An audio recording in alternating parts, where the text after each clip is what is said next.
up off the shelf. Oh, homie, last night I pulled up to your hood. I rode around and asked about your name, and it ain't no good. You told me that you really was that boy that was with the shit. But homie, everybody told me that you's a bitch. Oh yeah, I pulled up last night.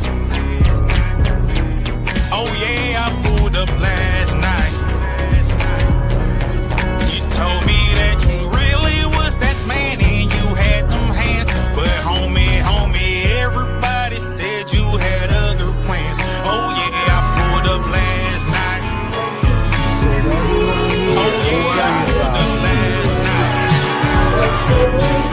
They told me that you really never come back round I gotta tell you, it was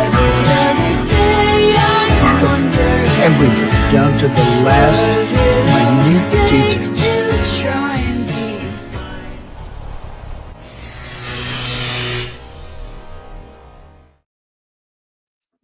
Ladies and gentlemen, Goth Night, we are here again.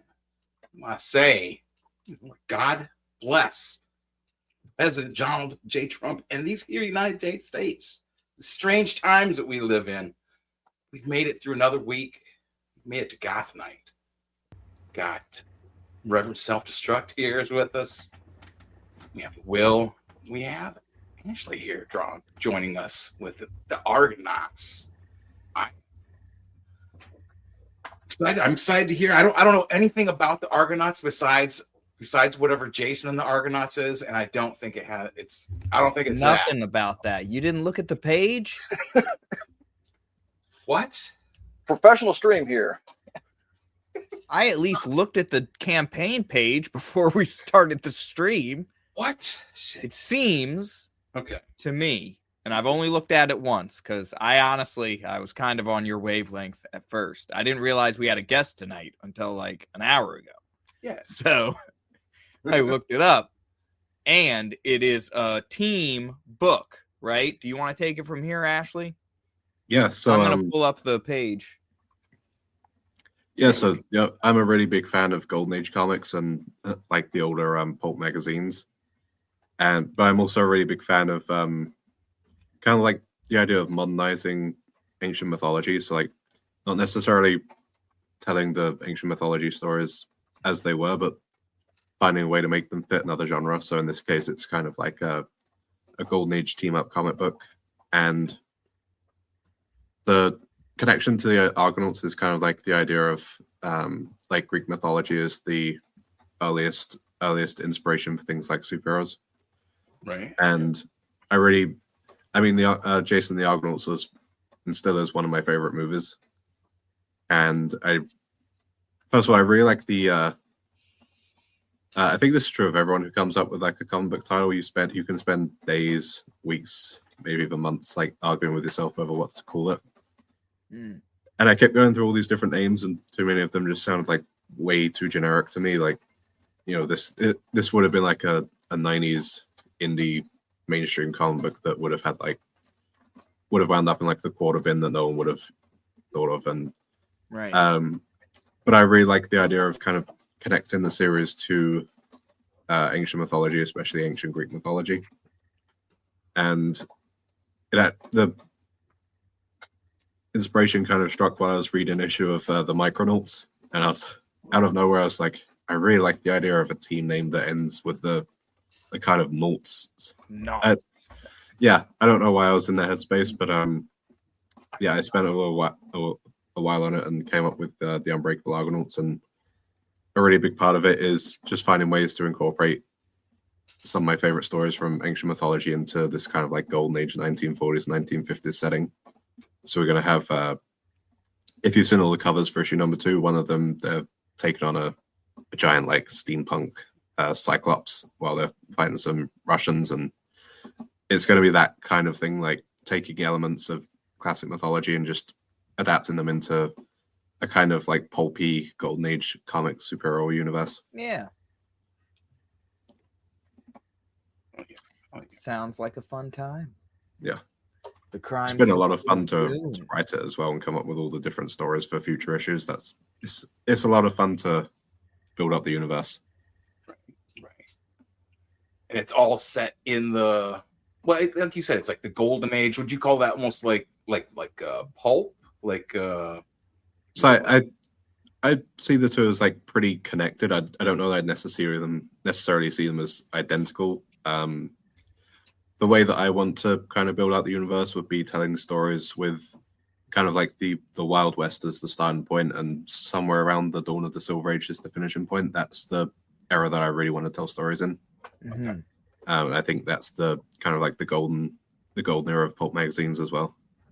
Now, is it like is it set where is the like the setting? Is it like, so I'm taking the DC approach of building out fictional cities. So this primarily takes place in Icarus City, which is on the West Coast. So it's the image that I have for Icarus City is it's kind of like an older Seattle kind of, that kind of city.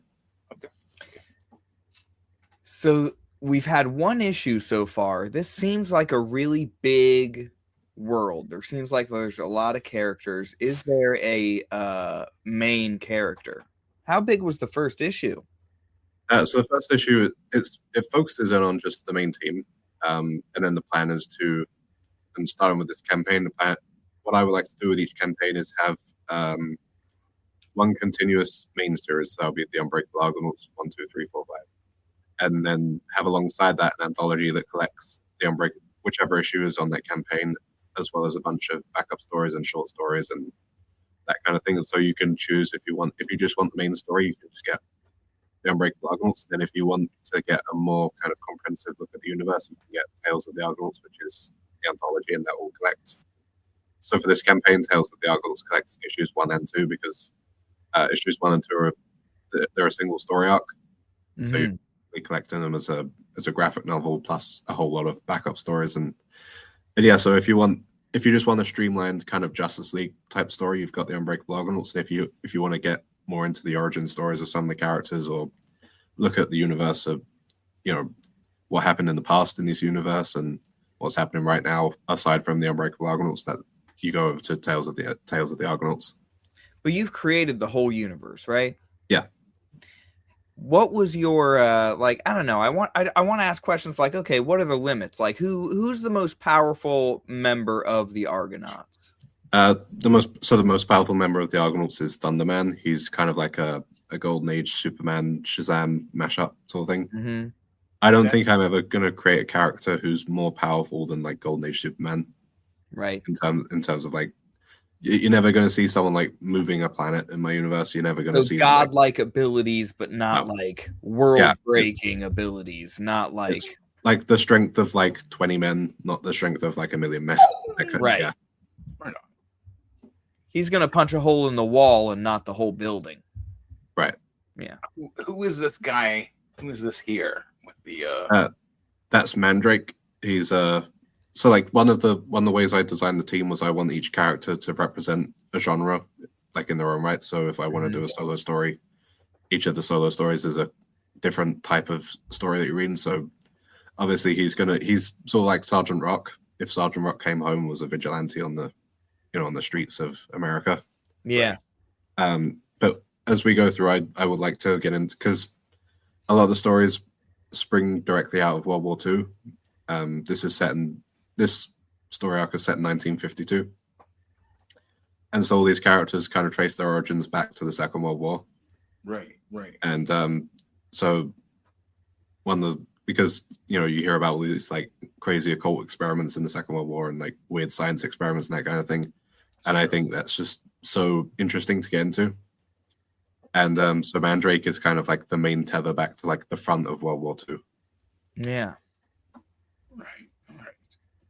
Well, I like there's something about like comics that do that, like sort of I guess exactly what you're doing, like going into the like the golden age heroes, the pulp heroes, because that's where so much of look at like the pop culture stuff around us, the characters that are in the movies and everything are all these characters that were created back in the 40s or the 50s or the 60s, like there's something about that time, like What's going to make this current is my question.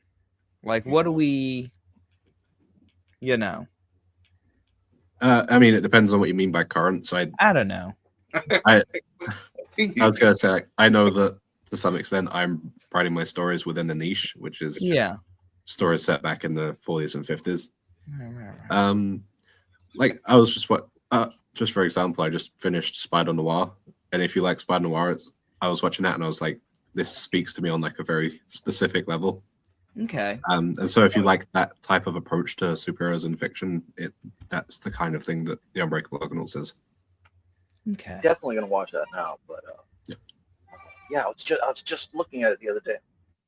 I thought it was fantastic.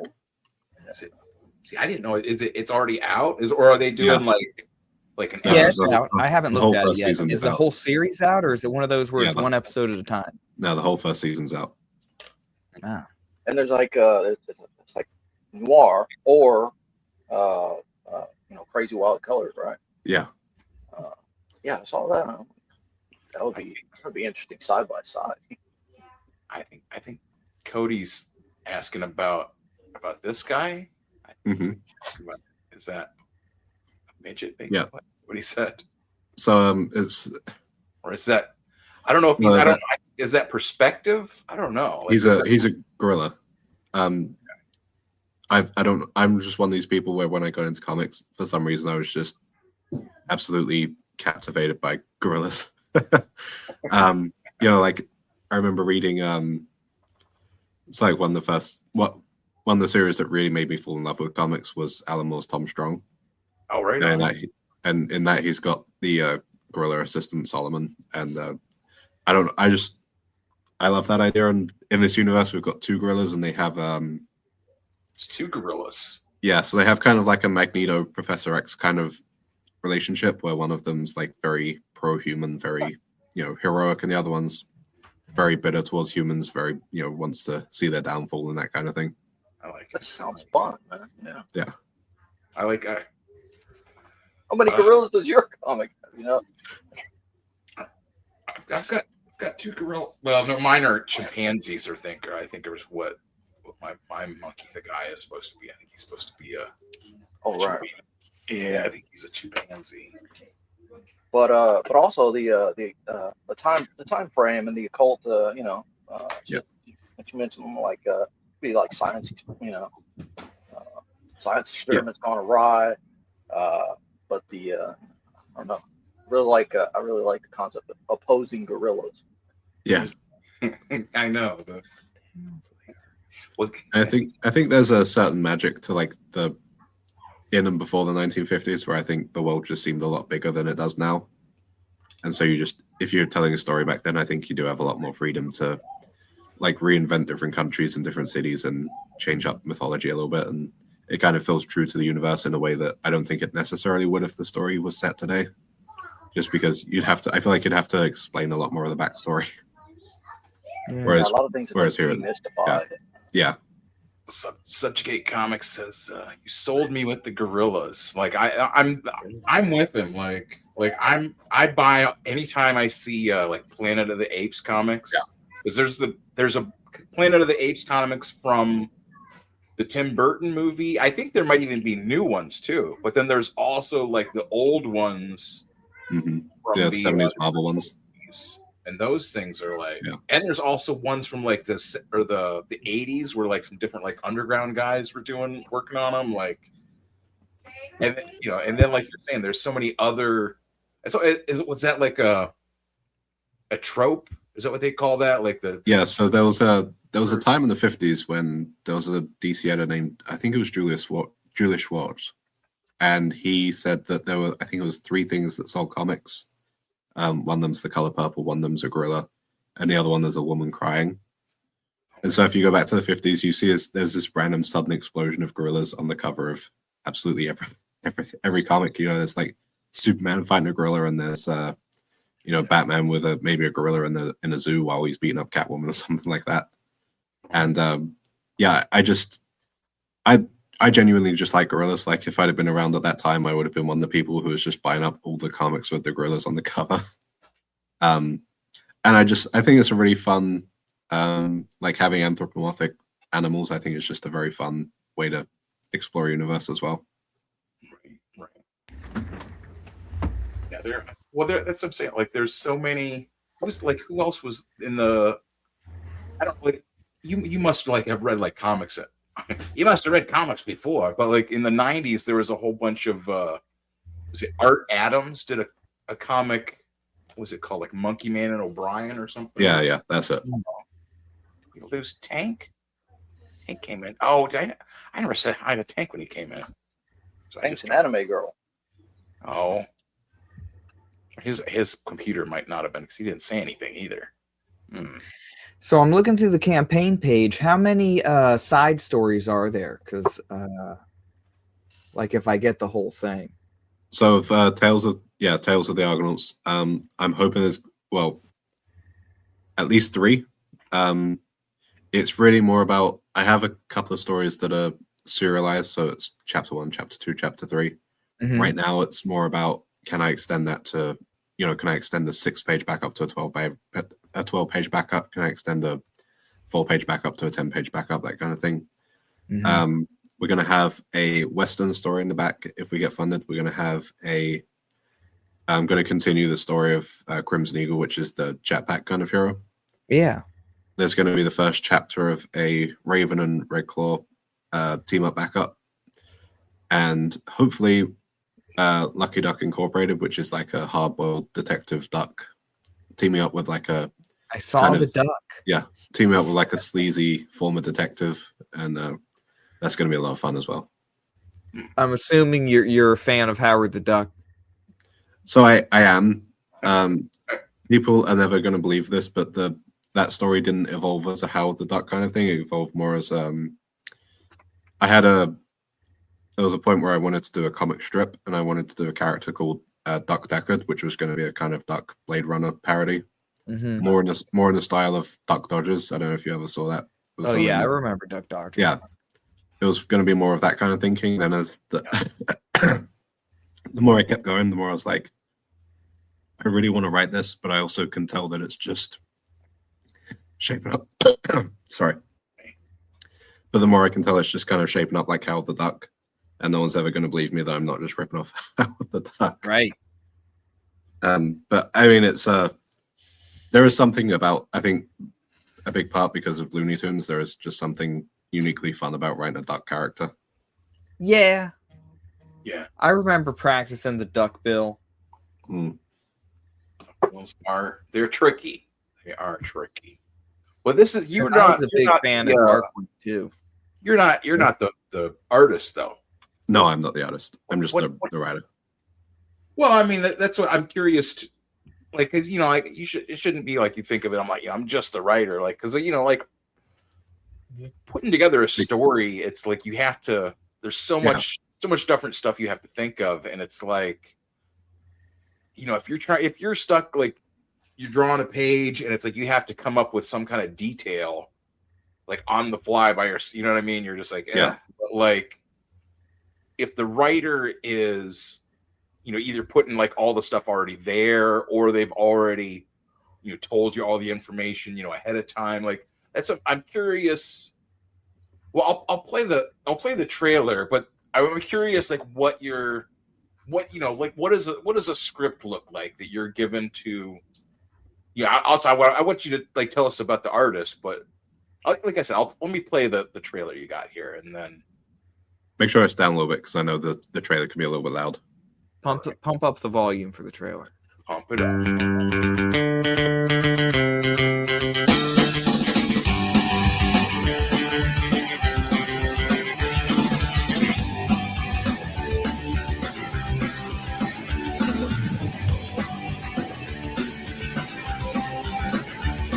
A skeleton in a suit and tie tells us what we ought to buy. A bag of coke and a nuclear heart. Support your conscience, that's a start. The game, some have to lose.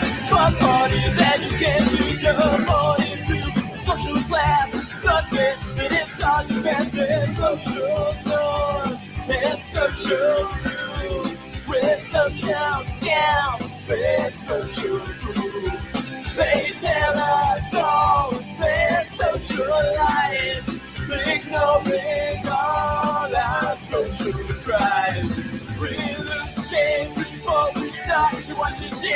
fall apart, let's be ourselves.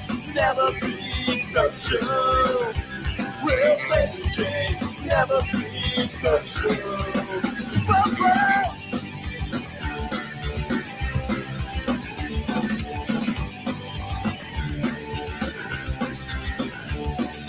Gin and brought in frequencies. Tell us what we ought to believe. Garden try what to drink. Ignorant bliss, no need to think. That Bob takes fetus on her face. Gives us blood and it's worth placing. Take from you, take from me. Sciences, anomalies. We're social norms and social rules. We're social scale. We're social rules. They tell us all we're socialized, ignoring all our social crimes. We need to lose the game before we start to understand. We fall apart, so let's be ourselves. Never be so sure. We'll play the game, never be so sure. Whoa.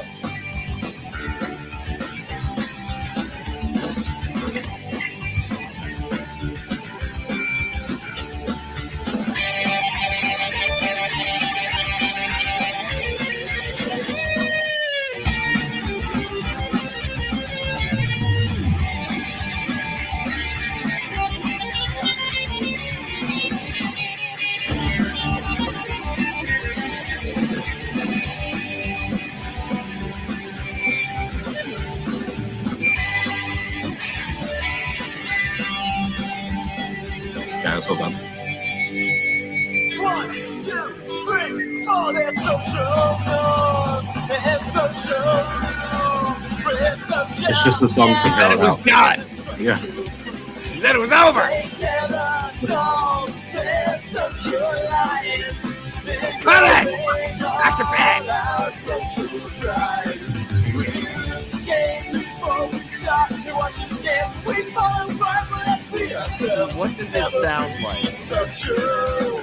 Because I like. Play the game, never be So I have a friend of mine who made these movies back in 2008, and he sings like this and makes little albums. And I'm like, Well, it's good. It's actually like a parody of the. I don't know if you've ever seen Mallrats, but it's a parody of the Mallrats trailer. yeah. Mallrats opening credits. I'm just gonna keep it going, but I'm like, where'd you get this music? What is it reminding me of? That makes sense. The song deserved to be finished. Yeah, that's what I'm saying. You know, like I didn't want to just I like it. Hell yeah. So I didn't see the cover lady, the lady smoking a cigarette there. I didn't see any interior artwork with her. Where would I find her? So she's in the first issue. Mm-hmm. I made the mistake of designing her more like a kind of X-Men conventional super in the first issue, and then realized that I didn't really love the. I just didn't think the costume that I gave her fit the time as much. Mm-hmm. So we redesigned her. So issue number 2 is going to be the first time you see her in that outfit, Mm-hmm. and then issue number 1 she's in a more kind of conventional, like full body superhero suit. Yeah. The Bone Man with the cape interests me. If Dr. Ben rewinds, because he was coming off an airplane there. Man with the Green Ghost. Yeah. Yeah. Oh, he's green. Yeah. This guy. That guy right there. Yeah, I mean, who doesn't love a good Does he skeleton? have horns? No. Okay, because I did a drawing of a skeleton man with horns and fangs, who I and he had a cape with like a little floppy collar, and he would, I kind of liked him, and I'd hate to see him in someone else's comic book. No, I'm not. It's haunting you, perhaps. Like, Then it's like, well, that idea's out the window. I've actually been on a few live streams where we were talking with I was talking to another creator or an artist, and they'd be like, I haven't made my comic yet, but looking at your comic, I have a character who's 95% the same as this. Yeah. And they'd be like, now I have to change everything. My guy's just more of a chill ghost, though. He's not like a. Green Ghost sounds like a fighter. Green Ghost sounds like someone who you'd send in, World War II era. I guess earlier when I was thinking, like, how do you bring it more current? Because this is like the goal. You're reviving the golden age, right? So is Yeah. there plans to, you know, I don't know, in the future, I imagine if this goes well, you would want to have a modern era that builds off this one, right? Maybe. I feel like I would be probably more happy doing futuristic stories than modern stories. Yeah. To be completely honest with you, like you know, like futuristic space stories, that kind of thing, science fiction. Well, are they? Are there's you know there's World War II, right? Yeah. And they're in the, you said, like kind of like what the 50s ish, basically. Yeah. So the first story arc is set in 1952. So it's an So extended World War II. So that's what I'm saying. It's like what is going on in the world? You know what I mean? Like is it what were we? Was it Korea, the Korean conflict and Russian Cold War and all that stuff? Like I mean, I like all the like the 40s, like Captain America stuff, and like all the you sort of, like you were saying, like the Sergeant Rock stuff. So I mean, is it like you're just kind of building off that? Like, is there? I mean, there's like it's definitely a Cold War era story. So their main antagonist is a Soviet major. Okay. So the main kind of, obviously you're going to have like unique supervillains and that kind of thing coming in and out, but the kind of red shirt bad guys, they're going to be mostly Soviets. Okay.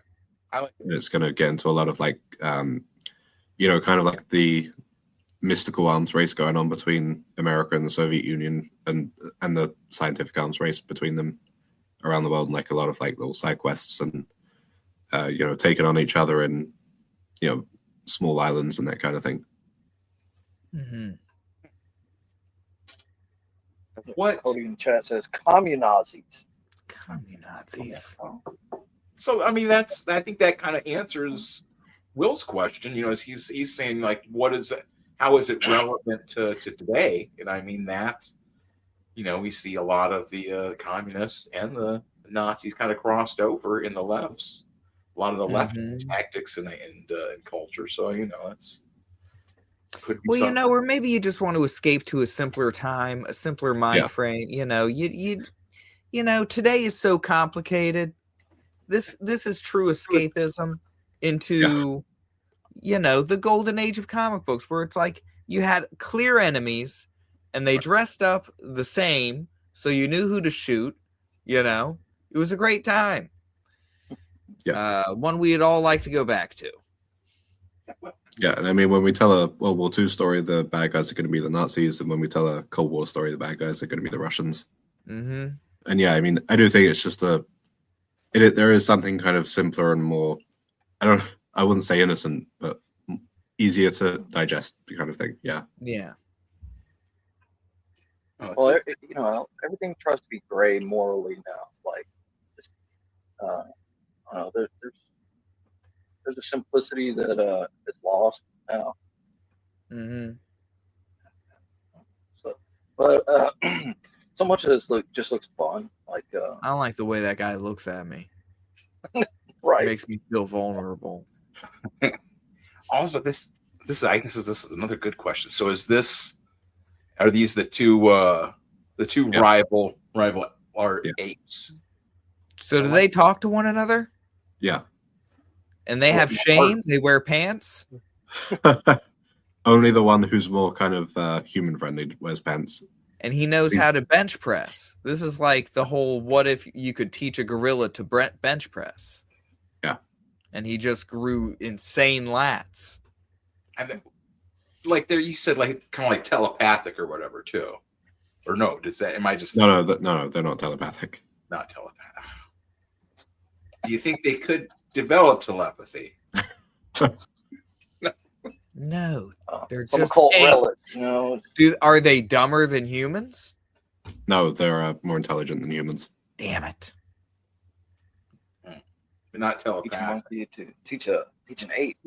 I think man, give him a brain smarter than human. It's dangerous. Yeah, the heroic ape is more the kind of like philosopher of the team. And more like the strategist and that kind of thing. He's not so much philosopher. God damn it! Does he know how to play an instrument too? Maybe Is he a good listener? Son of a Maybe. bitch. he's Look at he's not a pacifist. Like he'll still get into the fight and everything, but he's known as like He'll the thing. stand up for his girl. The thinking fighter. Yeah. I like how you like the like you said, like the Professor X Magneto kind of comparison where they're two rivals, but because with Professor X and Magneto, it's like they both have like a similar vision, right? Like they both have this, they're both trying to make mutants better or give mutants a better life, but it's the way they do it. So I mean, is that something with these two apes? Kind of, yeah. I mean, it's more about the kind of general outlook on different, because in this universe, one of the events in the Second World War is that there's like a whole mess of anthropomorphic animals, humanoid animals. Not just like, obviously we have the duck and we have other characters, and they all kind of trace back to the same experiment. But also, like, more generally, you've got the villainous ape is more, I wouldn't necessarily say anarchistic, but a lot more kind of making common cause with like anyone who's against the government, sort of thing. Libertarian. Like the idea I have for it is that they both they started out the same way, but then they went their separate ways, and so the heroic one saw like the good and the bad of humanity, whereas the villainous one was only ever exposed to the like the evils and that kind of thing. So that's all he knows, and that's all he associates with humanity. And so he's a lot more kind of for lack of a better word, a lot more of a misanthrope. He's a lot more like completely indifferent to like casual violence and civilian deaths and that kind of thing. Just like collateral damage. And then the heroic one's obviously a lot more guarded and cares about every life as a good hero should. Okay. How do you find your all your different artists here? Because like that's the thing too, is like, I mean, like you have like a pretty big team of like different. Yeah. Well, I mean, you said it's almost like it's an anthology. So I mean, like, are these all like the people that in town, or like you going on the internet? How are you? That's what I mean, like, how are you putting together the book? What's so there's I don't know if you guys use Reddit at all, but Reddit has a community specifically for working with artists, and people can put their portfolios up and that kind of thing. Really? I went there and just put up a notice saying like, hey, I'm putting together this comic. It's set in the Golden Age, so if you can draw in the Golden Age, send me a thing and let me know. I probably had to, I think I got like 50 portfolios sent to me, and I had to reject 45 of them. But yeah, I was very happy with the guys that I wound up working with. Actually, the main interior artist is Daniel Max. Originally, we were going to work on something a little bit different. It was going to be more of like a cyberpunk kind of thing. And then it was really important to me that I start with the story that was more so going to define the whole universe. You know what I mean? Like, right. Put your best foot forward and show people like the tone of the actual, all the stories that you're going to tell. And I communicated that to him, like, we're going to set the story in the Golden Age, and could you mix up your style a little bit to accommodate that better? And he absolutely could, and it was absolutely came out fantastic. Yeah, I mean, it's that's what, like, I really like it, because it's got this nice polished look to it, and it's, I don't, like the colors are like, I don't know how to say it, like they're different looking, like they're like I want to say like off, but like they're not like the normal like yellows and blues somehow, if that makes sense. Like they're just, it's a nice variety of like, so it's just like really nice work. So that's something like I'm interested to know, like, what do you and what? Okay, so like, does Lightning Man have any catchphrases? No. Thunderman. Thunderman. Sorry. No. None? No. I'm not a big catchphrase guy. You're missing out. Will would have him say like, "You just got clapped." Yeah. Perfect. I love that. I love that gorilla face right there, man. You just got clapped. Yeah, this is Daniel Max. Like, Bring in the thunder. Is he Is there other stuff that we would know him from, or that listeners would know him from? Because like I'm like, I don't know what other comics people read, but like, is he? I think he's only worked on. He's only been a crowdfund artist so far. I think he's contributed to a couple of anthologies. I'd have to double check with him which ones. I used to know, but I've because he sent over some references for like this is what I worked on before. But we've been working together for 3.5 years on and off now, and I'm sorry to say I've forgotten the other stuff he's worked on. Yeah. So how long has this been in the works? So we kind of formally started issue 2 in 2022, I think in late 2022.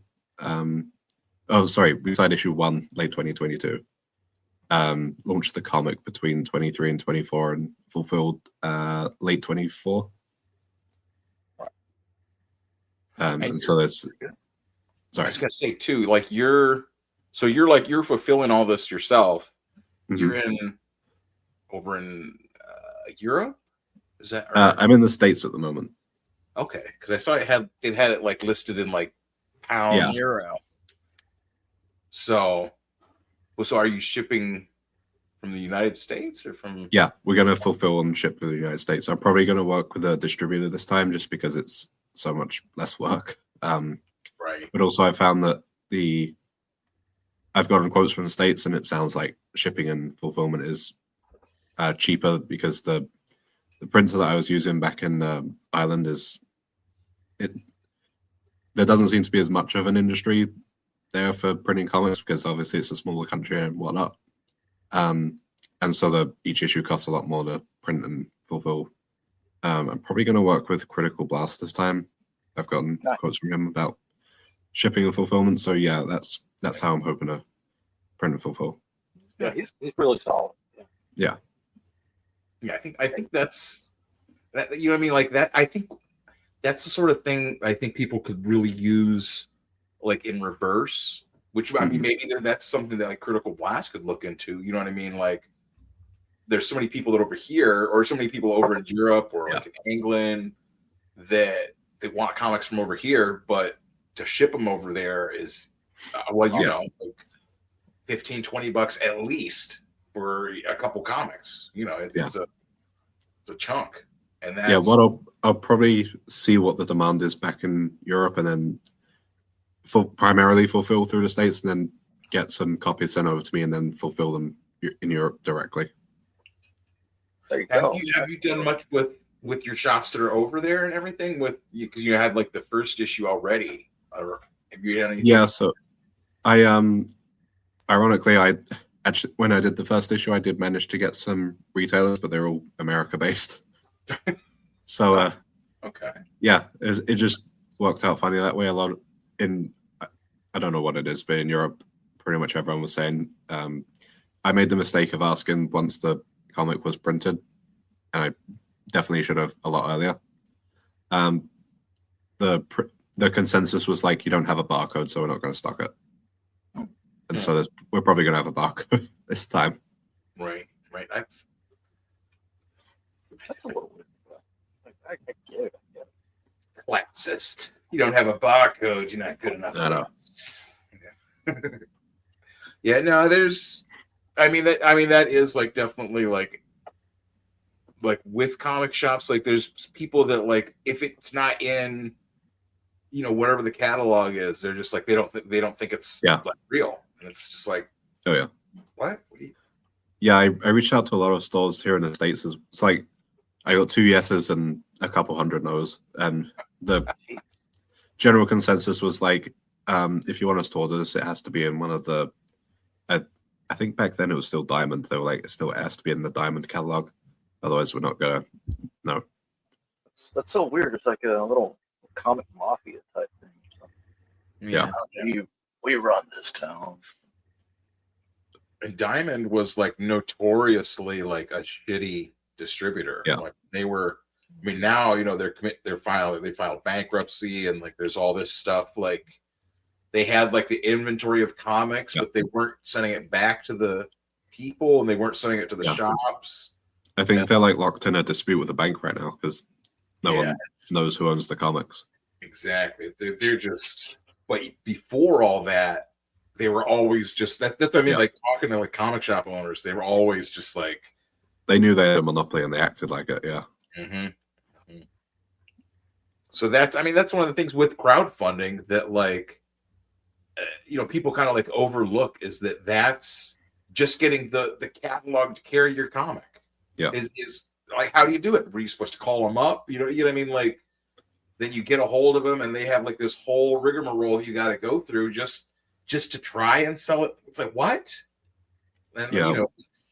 What I'm probably going to do is at some point I would like to print in like traditional magazine format and see if I can get it carried somewhere in that kind of magazine format as pretty much as a traditional magazine, because I feel like I'm going to have more luck doing that than floppy issues. Who's the guy with the eye patch here? I just saw him. That's the Soviet Major Morozov. The kind of like the premise I have for him is he's the Soviet Union sort of writes him a blank check and says go to America and sow as much discord and chaos as you possibly can. So he makes common calls with the villains and funds a lot of crime syndicates and that kind of thing. Mm-hmm. Did you ever play a game called City of Heroes? No. Never? No. Man, great game. So you could create your own superhero and you were part of this big world, right? Mm-hmm. And the lore of it kind of had a similar feel where you had a proxy for the Nazis. They were like this spider-themed Nazi Reich, and then they called like the fourth pillar or something. And then you had the Americans with their superheroes and blah, blah, blah. And there's all these like, groups and syndicates and stuff like that. It's all fun. It's a lot of fun. Is this a Green Lantern character? This dude with the ring? No. What's the ring do? The ring is like an ancient occult relic, and it sends one of the characters back in time. Ah. So he zaps the hero with it, and it transports him back 100 years. And then does he come back like Rip Van Winkle? You're gonna have to pick up the anthology because we've got the first chapter, and it ends on the cliffhanger of him going back, and you have to see how it gets resolved.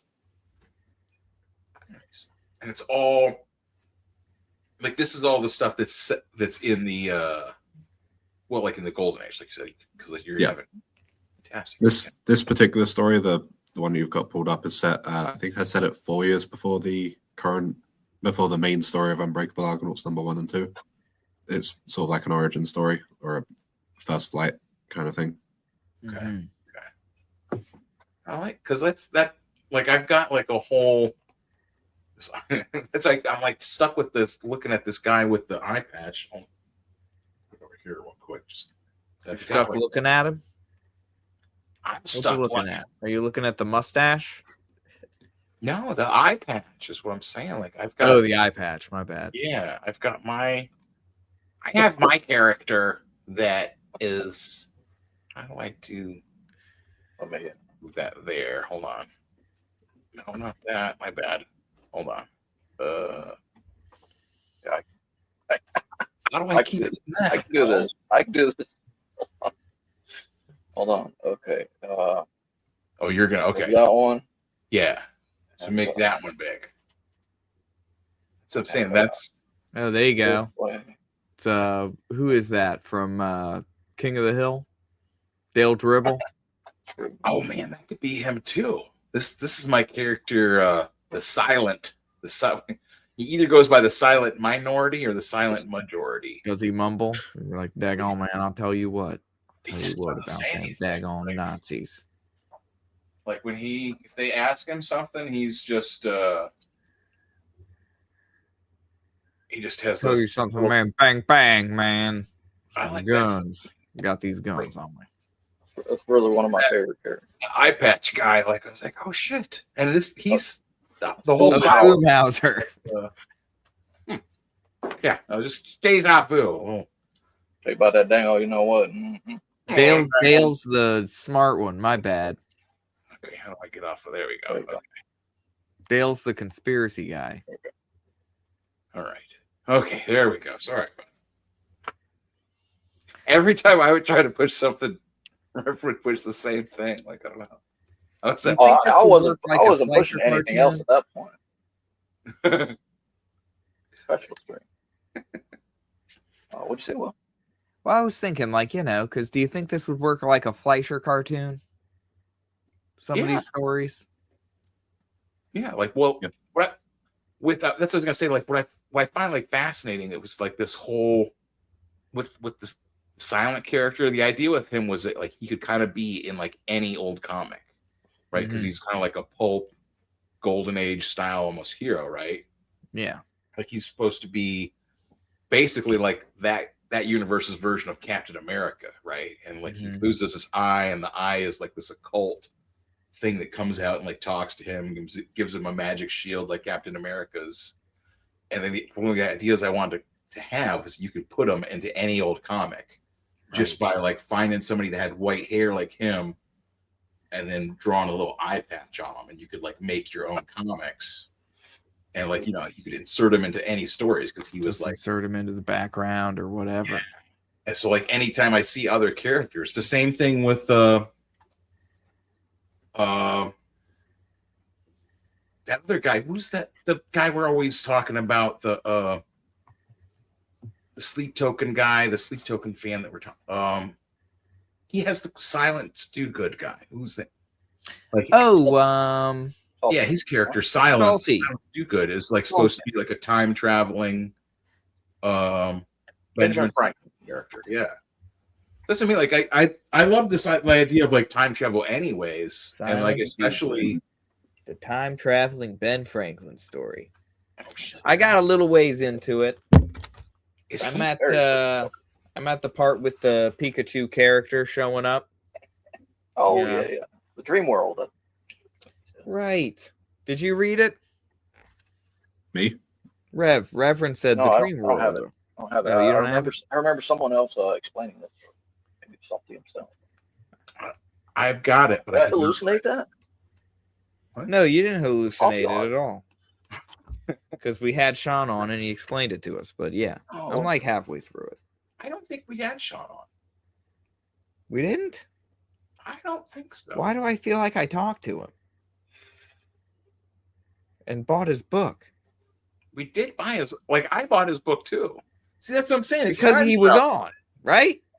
I don't think he was. This is a alternate history we're living in. I swear to, because I wouldn't have bought it if I didn't talk to him. I definitely talked to him. Anyway, it'll come to me later. Do you have Argonauts already too? Like, no, I don't have Argonauts. I was thinking about backing Argonauts. It's only $18 for the whole digital collection. And I'm a digital guy. I'm cheap. Okay. Sorry, I'm not a whale. Hopefully you get some whales. Yeah, I'm going to grab that one too. And Cody also asked, is there a tier that gets, I guess, physical 1 and 2? I assume we'll catch up tier. Yeah, your best bet would be the anthology. But if you get issue number 2, we have issue number 1 as an add-on, so you can get it as an add-on. Oh, okay. Yeah, I guess. See, that's what I'm saying. Like, me trying to figure these things out, I'll just sound like an idiot trying to like talk about things. But I mean, I can try and. Where's this? Okay.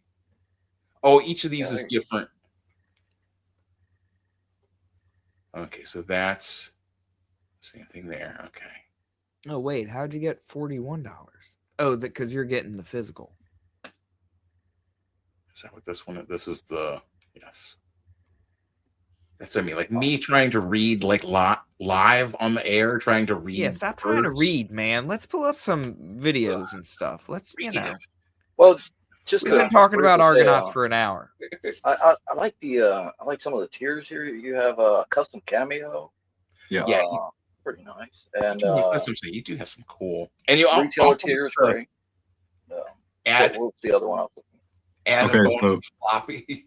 Full page. I'm trying to downsize my comic book collection at the moment. I thought it would be a smart thing to say that if you back a physical comic, I'm just gonna throw in one of my own floppies just to help downsize and yeah, you can add on a second one or a third one if you guys want. Are these comics from over here or Just from? random comics. Yeah, they're just random floppies like Marvel, DC, that kind of thing. They'll just be. No, I'm added in. saying, are they from the? Are they from this country, this other country, or from this country, or are they from another country? From the States. Okay, so I was like, are they like from England? Because I think. Well, I don't know. I mean, do they have different comics over in England, like a different version of the X-Men? What do you mean, like different series or? Yeah, like a different, like, you know, like I'm sure it's like the same series, but like different ads or something. You know what I'm saying? Like, I think they used to do different printing. They used to do like a UK pence printing of like X-Men, that kind of thing. But I think they've discontinued it, and we will just get the exact same comics. Okay, well that's sure. Okay, well, yeah, I don't know where I'm going with that. I'm just like, so where are these comics from? Where are you getting them? You selling them? You selling comics and just find them while they fill up a truck? What's a? I don't know. Just okay. No, let's go. What were you talking about? The cameos? Yeah, because this is. You know, they can. That's what I'm saying. People can read better than me trying to. Yeah, the cameos and the ad space, full page advertisement. That's pretty damn good. Yeah, and that's very reasonably priced as well. If I we had a book, I would. We had the first time we ran it, we got single advertiser. It was enough to make it feel like we should definitely do it again. There we go. Yeah, so that's 35. Yeah, $35 for full page. That's a good rate. I like it. Beyond the print and the digital. Oh yeah, and you get the shout outs on the. It's you know. It's a good deal. It's a good deal. What's the other one? And then the cameo. Just it's an Alio cover. I like that. Yeah, it's Fabrizio. I don't know if you've seen the Horace Hoover comics, but that's Fabrizio AO. Okay. He's absolutely fantastic artist. Dr. Ben was wait, no. That was Great Cloud that was pulling that up. Horace Hoover with the vacuum. Yeah. And we had one guy on there, and he was kind of being he's outright saying that he is autistic, and then he's saying, wait. Oh no, Reverend, your mic, your audio. You said you were autistic. So it just stops. Also, it has to push like every button in the room before it can restart. It's the cameo. So what happens? Like, you know, somebody says, okay, well, I want to be. Ooh, you get a cameo option? Yeah, you back the cameo, you send us in a photo, and we'll get you drawn into one of the scenes. Which we did we did 2 cameos on issue number 1. Like, I want to be a literal pimp in this comic book. And work well, I mean, in the 50s, what would a pimp be in the 50s? Like, they would just be. You don't think they existed? Well, I'm saying, like, what would they even like look like? I mean, mine would look like me. Oh well, you're just saying to like pimp me out, like. No, my cameo, he would be like a pimp, and like, you know, maybe if he gets punched by a hero or something, or maybe if you just see him in the background, like, you know, taking money from somebody, and like, you know, I got some lady with me.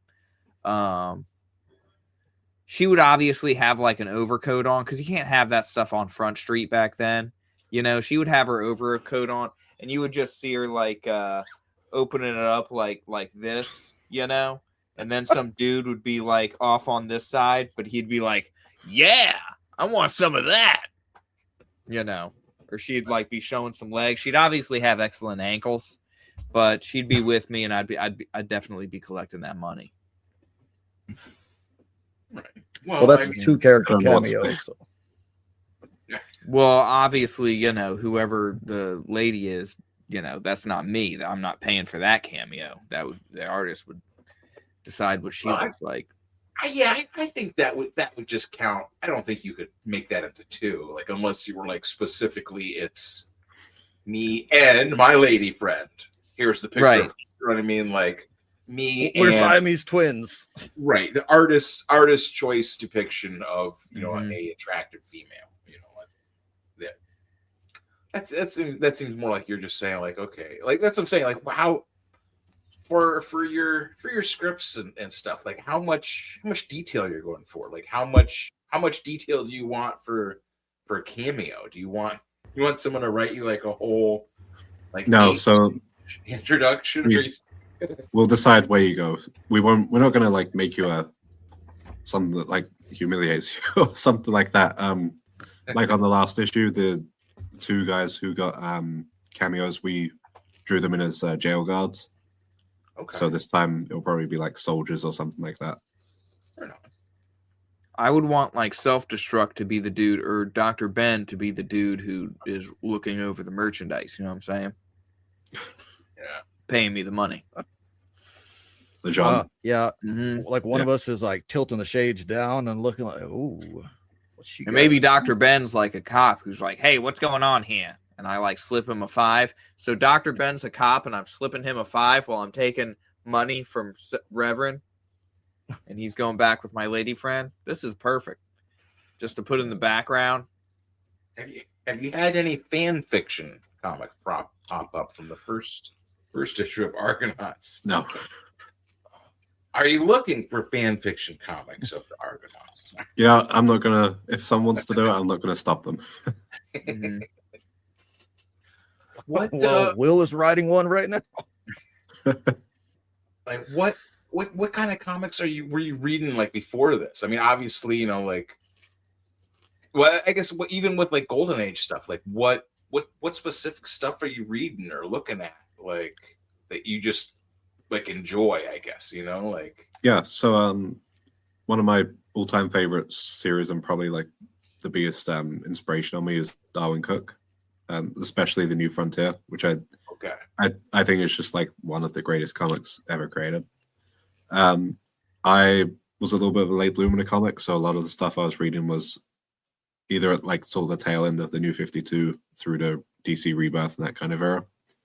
And then as time went on, I just started, I wouldn't say moving away from DC, but I really broadened my horizons to, I really fell in love with a lot of the Pulp Fiction characters. So like Green Hornet, the Shadow, the Phantom, those kinds of characters. And found out that I just really enjoyed them a lot more than conventional modern superheroes. I'm trying to remember the name of a certain Planetary. Did you ever hear about Planetary? Yeah. Did you ever read that one? I've read a little bit of Planetary. Yeah. I'm getting strong Planetary vibes, from some of your work. I Yeah, came I've heard that up before. reading comic books when I was young. Mhm. And I actually stopped reading comic books right about the time of the New 52's beginning.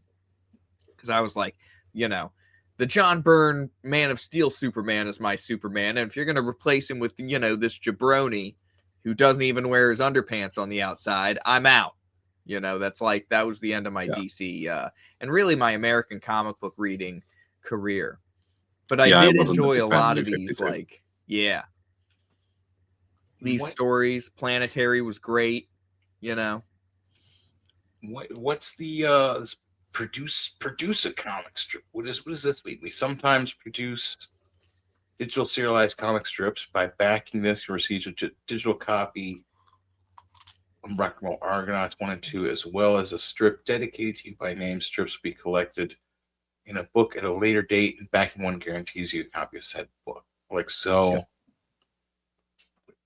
So basically, if you, it's a little bit of a mercenary, but if you want to, you can like help us produce a standalone comic strip story, and they'll be dedicated to you. At some point, when we have enough of them, we're going to collect them all in their own book. So it's just going to be formatted for comic strips. So I don't know if you collect any of the comic strip collection books, like for the Phantom or Dick Tracy or anything. One or two of them. Yeah, so it's going to be formatted like that, and then we're going to put that out. And if you backed a a strip, then you're going to be guaranteed a copy of that book as well. I see. And obviously, the you get the digital comics as well. I see. Did It's you almost ever- like Go ahead.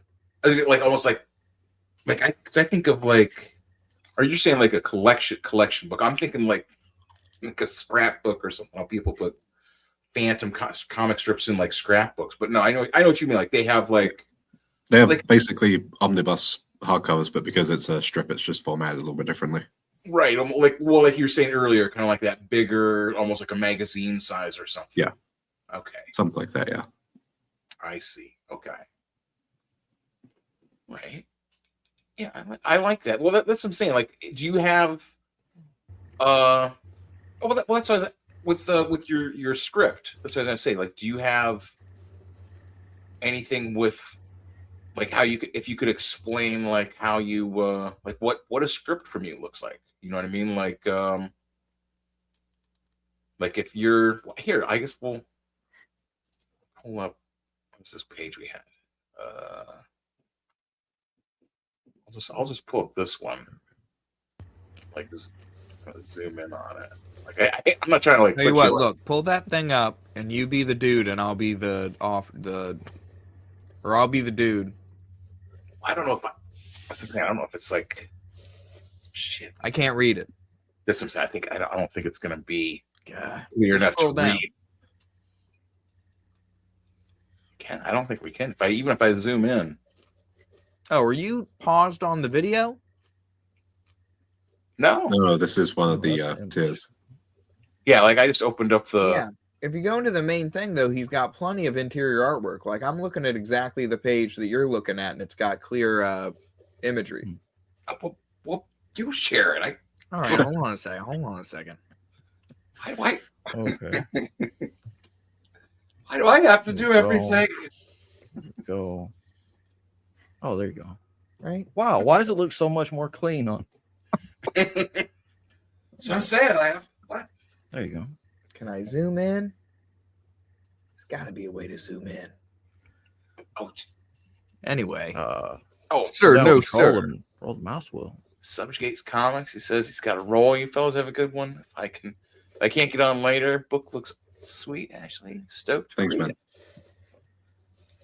Got Yeah, the I'm sir interested in bullshit box. Last time I checked, you're still a civilian. My boys didn't come all this way so you can get some shut eye. Can you So zoom get in your on trinket that? so I can get back to my campaign and do something that's worth a damn.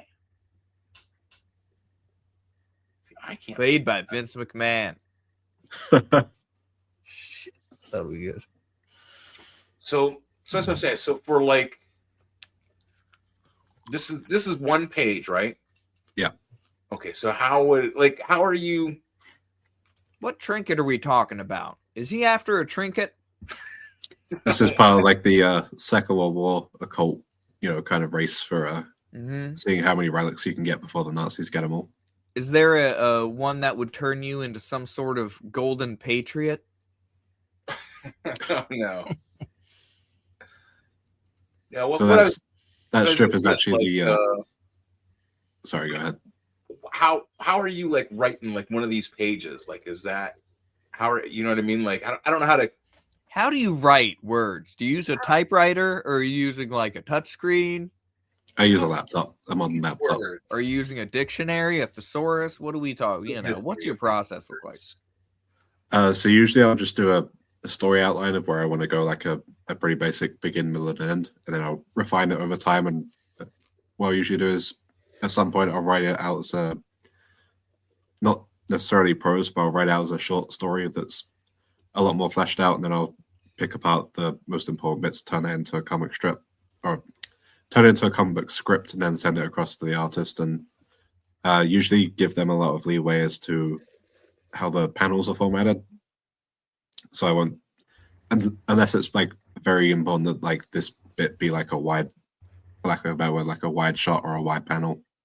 Usually I'm like letting them decide how it's gonna come out. Yeah, that's what I mean. Is like what kind of direction are you giving to the artist? Like pause on this. This is one page here with the skeleton. Green fella coming Ghost. out. No, that's Cutting off. Where's that? That's what I'm saying. Like, how much?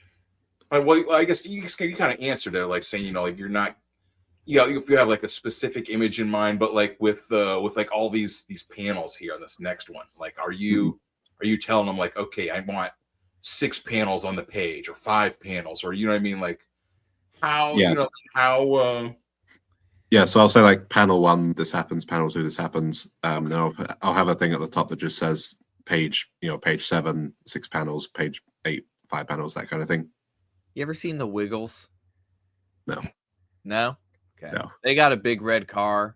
They get into it. They're like, driving in my big red car. And this just kind of gave me that vibe. was that? And they're Russians, so it would be a red car. True. Mustache thing, was that one of them? That French one? Like these guys are about to have some orange mocha frappuccinos. You know what I'm saying? Maybe.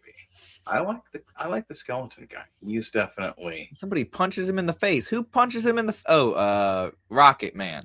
Does Rocket Man have anything other than the rocket? Is he literally the Rocketeer, or is there more to his abilities? So that he's pretty much a normal person who doesn't have superpowers. But he's a former military man, so he's a former pilot. He didn't grow up on a farm, did he? Sorry? On a farm? Did he grow up on a farm? Okay. No. But what I was going to say is I would say more of an amalgamation of, to some extent, like Hal Jordan and the Rocketeer, sort of. But steeped a lot more in the kind of 50s space race and test pilots and that kind of thing. That's pretty sweet. Yeah. He's got a hard on for communists. Yeah. The Argonauts. What sort of stuff have you had anything before this that you've done, like any like writing, like I guess I know you've got like the Substack for everything, but yeah, nothing really that I published. I published a short prose anthology horror story horror book back in 2022 that just collected a bunch of short stories that I wrote during lockdown, but definitely should have spent a lot more time on them and made it a bigger book with more complete stories. But Unbreakable Argonauts #1 was my first comic. It was my first complete comic book that I published. Okay. What are we looking at here? So this is from the backup story, The Crime Syndicate of Doom, it's basically the best way to describe Crime Syndicate of Doom is it's a story about supervillains that are kind of, it's sort of like these are bad guys. Yeah, these are bad guys. It's sort of like Justice League Unlimited if it was about the villains and they were kind of bumbling idiots, but not to the point of like outright stupidity, but just every story is like they've got like the latest wacky scheme that's sounds good in their heads, but it's not going to go exactly the way that they want it to go and that kind of thing. That's fun. Yeah. It's basically us around a table, Goth Night, whatever, and whoever else shows up and was like, hey guys, I got this really good idea for, whatever. And it's like, yeah, but, scratching the head, like, yeah, but what about police? It's like, well, I guess we'll just run. I can actually fly. My shoes have skates, or, whatever. Oh, yeah. Do they compare weaponry? Do they get to know each other? How do they come together? Should I just buy the book? Find out. So I'm a big believer in just like throwing people into the world as it is and get into the origin stories a little bit later, because I think that could be, when you buy a first issue and it's all just origin story, I think that can be a little bit distracting from the wider story. Yeah. But yeah, like as time goes on, we're going to get a little bit more into some of these characters' backstories. Have it be like a support group for supervillains that have been defeated. They're like, Well, guys, so, like, we aren't defeated yet. We could come So this together. story is they've kind of like given up for a little bit on fighting the bad guys, and they're like, why don't we just like let rich people with more money than sense pay to we'll put them in like robot suits and we'll let them fight the villains for a change and make some money off it. And obviously it's going to turn out the people with more money than sense aren't particularly good fighters, even if you do give them a robot suit. And so that's the story for this one. And this is still set in like that sort of golden age era. This one's set because this one features a different team, so it's set a little bit later. It's set more kind of very early Silver Age. Okay. Oh yeah. Okay. Yeah. I was looking at him like it kind of has got more of a almost like a more techie or like almost Kirby look to it with all the weird like costumes and stuff. Like that you can even tell like the difference between the Golden Age and Silver Age just because like like the costumes, like even though like there was caped costumes like at the Golden Age, but like they were so much more like simplistic, and then like the Silver Age they started kind of getting Now I know this man is enthusiastic about triangles, but what else can you tell me about it? That's what I'm saying. Like that's what else do you need? He wears gloves. What color is this costume? It's purple and green. Purple and green. Yeah, like so he's a Lex Luthor-ish guy. Sort of, yeah. Villains, right? Well, that's what do you think about that? Like, it's been people. He's an intelligent black man. With purple, they say purple.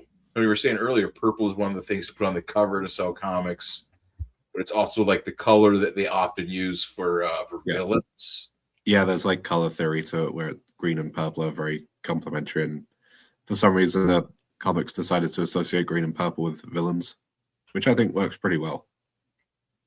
But the Hulk is green, and like his traditional pants were purple. Yeah, the Hulk is a monster. To be fair. Well, yeah, I guess, but right. Well, then you also have comes to mind when I think of purple and green is Evangelion. Every Unit 1, it's just an iconic color scheme, and I don't know, it's just purple and green and bright yellows and dark blues. Color theory, as you said, and all these colors mean something, especially in terms of like I think is it purple like signifies royalty or something, and that just goes back. You're from. You're from over there. Yeah. So because it was such a hard color to come by, and if you had something purple, it meant you were rich. Dude, he just busts in. So he uses these rich dudes in suits as a distraction, and then just busts right in. And this man with the power of B, is right behind him. Yeah. What's his name? The one with the B on his chest. Yeah. Does it start with the letter B? His name's the B. The Bee?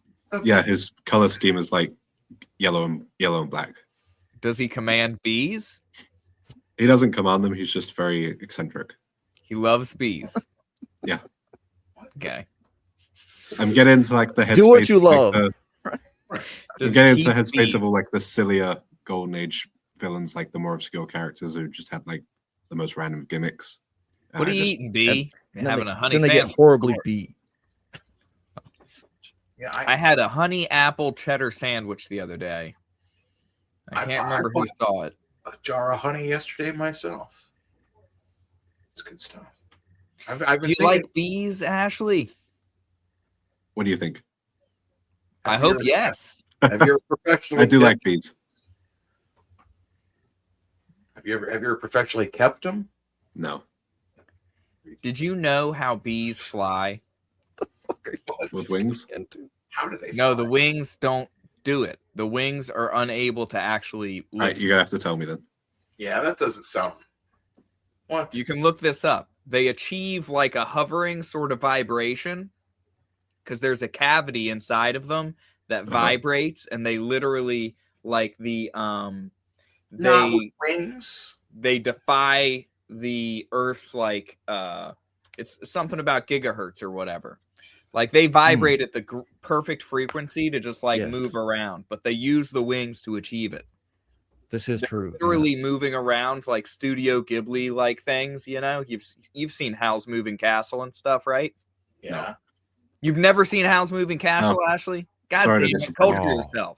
Anyway, in Studio Ghibli movies, there's a lot of times where they'll get on these hovercrafts, and the hovercrafts have like, like wings like that. Mm-hmm. But that's what's happening with bees. Castle. Bees physically, like they're not supposed to physically be able to fly. You're because of saying racial the wings don't make them. No, The the Why?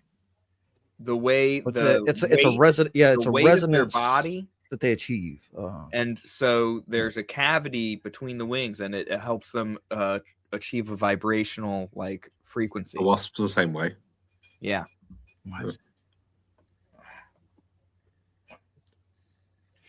Well, I mean, Yeah. Goth Night. I mean, we do venture into science sometimes. It's not. It's not. It's a little bit of everything here. Like. Tell me about, so who is this? This is probably my favorite panel that I've seen. Yeah. So far is this guy cutting this dude's head off. And he gives me some pretty cool vibes. Tell me, who is this man? Okay, so like I said before, one of the places that I want to explore is the Old West. And this the concept here is there's like obviously in this world, supernatural beings are a lot, they exist and they're more common than, they exist enough that you can confidently say that they exist in this universe and no one's going to think you're crazy. And in this universe, the Salem witch trials were more kind of well-founded in the actual supernatural.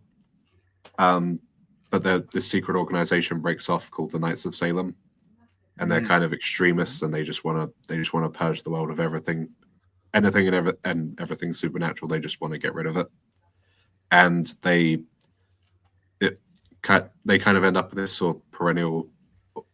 They always come back in some form, kind of like Hydra, where they're a secret. People hate magic. Yeah, they hate anything supernatural. They just want it gone. Freaking magical racists, militant muggles. So would And, that include like Practice does that include things like angels or whatever? Even like they want complete detachment from anything. Yep, they want Earth to be completely, for lack of a better word, earthly, completely devoid of anything supernatural or paranormal. Oh yeah. Oh shit! Okay. Nice. Yeah, I'll play it. But so this story, we only have one page for this story so far, but this story is going to be about them attempting to like fortify their own kingdom in the Old West and that setting them against the government and making enemies of the that era's heroes who have to go out and stop them from basically genociding everything supernatural on the frontier. Hold on. Hold that thought of genociding supernatural frontier.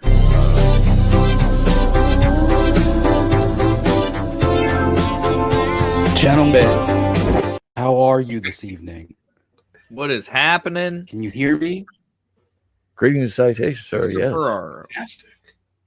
You could probably hear me better than you could see me. I am determined to call internet providers tomorrow and rectify my shitty internet situation. Go on your settings and go to camera and change the camera resolution. Like if that might. Yeah, that could help. Yeah. Oh. It might not. That's what I do. Like, because the same thing. I've got to like get like closer to the or I've got to get like an actual line to the router to get like a better connection or whatever. Like it's over Wi-Fi eventually, so it's like But yeah. I don't know. Yeah, no, I can't take it anymore. I hear you. Well, it seems like you're. Seems like you're better. Oh, anyways. This is Ashley. He's running. He's got the second issue, the Argonauts, the Unbreakable Argonauts, up on Kickstarter. Are you familiar with the Unbreakable Argonauts, Michael? I don't think so. When I hopped on, I saw that our guests looked familiar. Were you on ever K-pop Katie show? Yeah, that's K-pop. a good while ago. Yeah. There you go. Okay, I probably saw you on there then. Yeah, I think in 2024, 2025. Okay, Oh, yeah. Okay. Wow, it's crazy. Time flies. Yeah. So on there for the issue 1. Issue 2. I was on there for issue 1. I'm here for issue 2. Yeah. Cool. Awesome. Fantastic.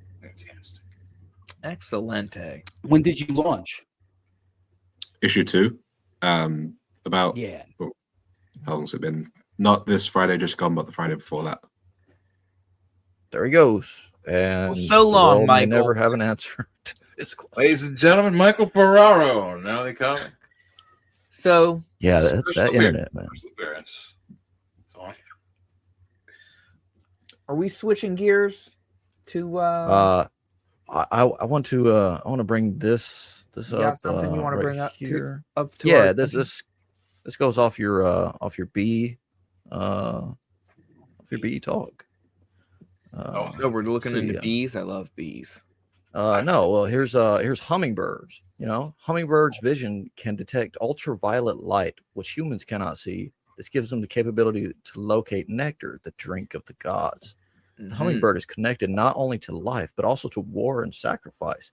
They can perceive frequencies the human eye cannot. And there seems to be a lot less hummingbirds. And this goes into a whole lot of stuff. But yeah, you're telling about the bees made me 2 baby hummingbirds during the attack. Maybe it was the lack of oxygen to my brain that was making me see things symbolically. I was just seeing some crazy stuff go down, and I wrote an entire book on it, available now. The hummingbird can see ultraviolet light, so I make the thought experiment.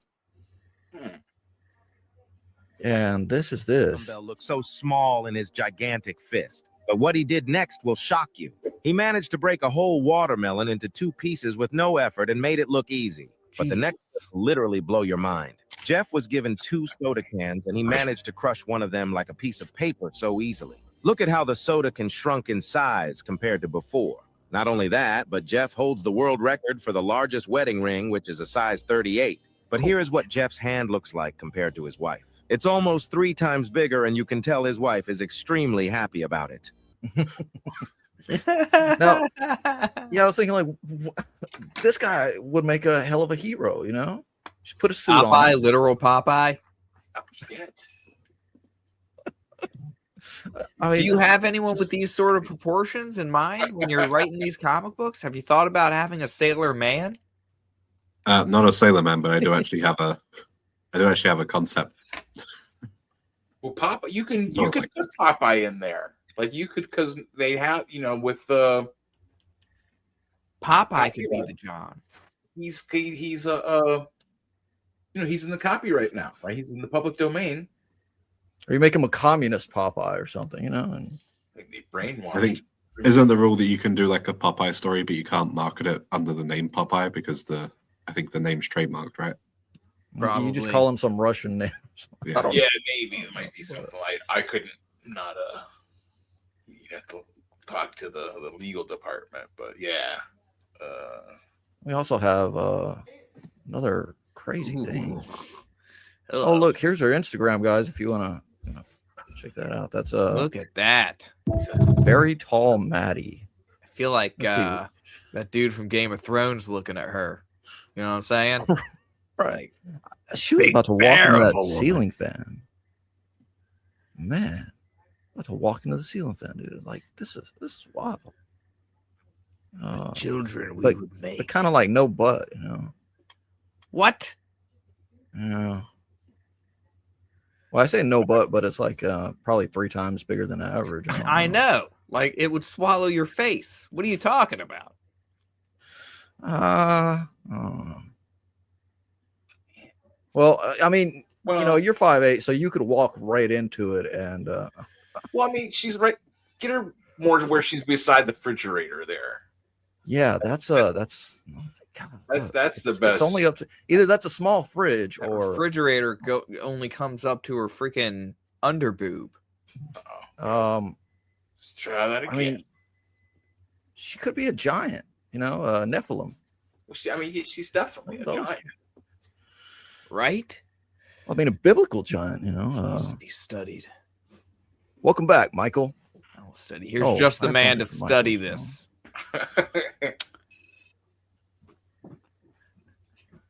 See, Will, Look how close her head is to the ceiling, too. Like, God, I came back just in what- time. this is what this reminds me of is Robert Crumb. God, oh, that pose, that angle. she's like the sort of, she could give how much? I mean, like, I'd you run know, up like, a flight of stairs for that woman. do you think she could she could carry a 200-pound man like on her back? Oh my God. One would hope. You know, like doing like a piggyback. Piggyback. Is that like Robert Crumb would want to do? You know, I mean, obviously she could carry him because he's like, you know, he's not a large person, but I mean, And he's still alive, right? Yeah. Yeah. he's not Okay. very, you know, like I said, not very big. Okay. And now we have it's Goth Night, guys. A little goth appreciation. Hell yeah. Japanese gyaru aesthetic. I like it. Very nice. I like that a lot. Oh yeah. Got something else for you, Michael. Just give me a second here. Yeah, give me all the Oh yeah, names. yeah. Here it is. It was Will that pulled this up. Right? Oh, that I told Will that was my wife. Yeah. Isn't she so, awesome? so I had to. I looked at some of the comments as well, and people seem to think this is AI because her breasts don't have the same physics as her hair. I don't care. But Yeah, you know, the top one. Yeah, They could dude, be she has a enhanced. shirt on.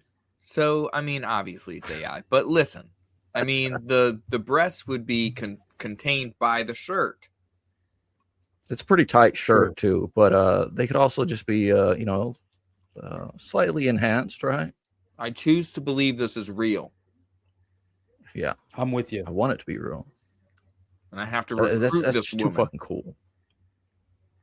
And everybody said this is Chun-Li, right? Yeah, Chun-Li. Yes. Real life yes. Chun-Li. Give me all of them, please. Just have her cosplay as Chun-Li. God, like, Oh, how much would that cost? Start with this one. It's probably the thing that I'm most well known for in the world. I don't know why it caught the popular imagination, caused me nothing but headaches for 10 years after I drew it. There's this legend that I keep hearing all the time. Somebody told me he used to live with the Grateful Dead. I never had anything to do with those guys. I hated that music. I went to a couple of those rock concerts and just fell asleep. They were completely boring. It's psychedelic music. I watched this with my pops on Laserdisc. What? Yeah. Shit. This isn't. Is this the one I'm thinking of? 5 or 6, I was sexually attracted to Bugs Bunny. Yeah. I cut out this Bugs Bunny off the cover of a comic book and carried it around with me. I think you were more inhibited as a child than I was, even sexually. I think you were more afraid of women than I was. Just want to get like a good picture of him because you know what I mean. Like he's not like a big guy. You know what I'm saying? Like Yeah. Stereotypical kind of nebbish, slight. right. Like I would imagine him to be like maybe like 150, 160 pounds. You know what I mean? Like well, Yeah. I've been eating a Oh, lot. but he's also. Is he tall? Like, Not can't recall. really. That's what I'm saying. I don't think he's like I don't think he's like particularly short, but I don't think he's like particularly tall either. I think he's just kind of like a Okay.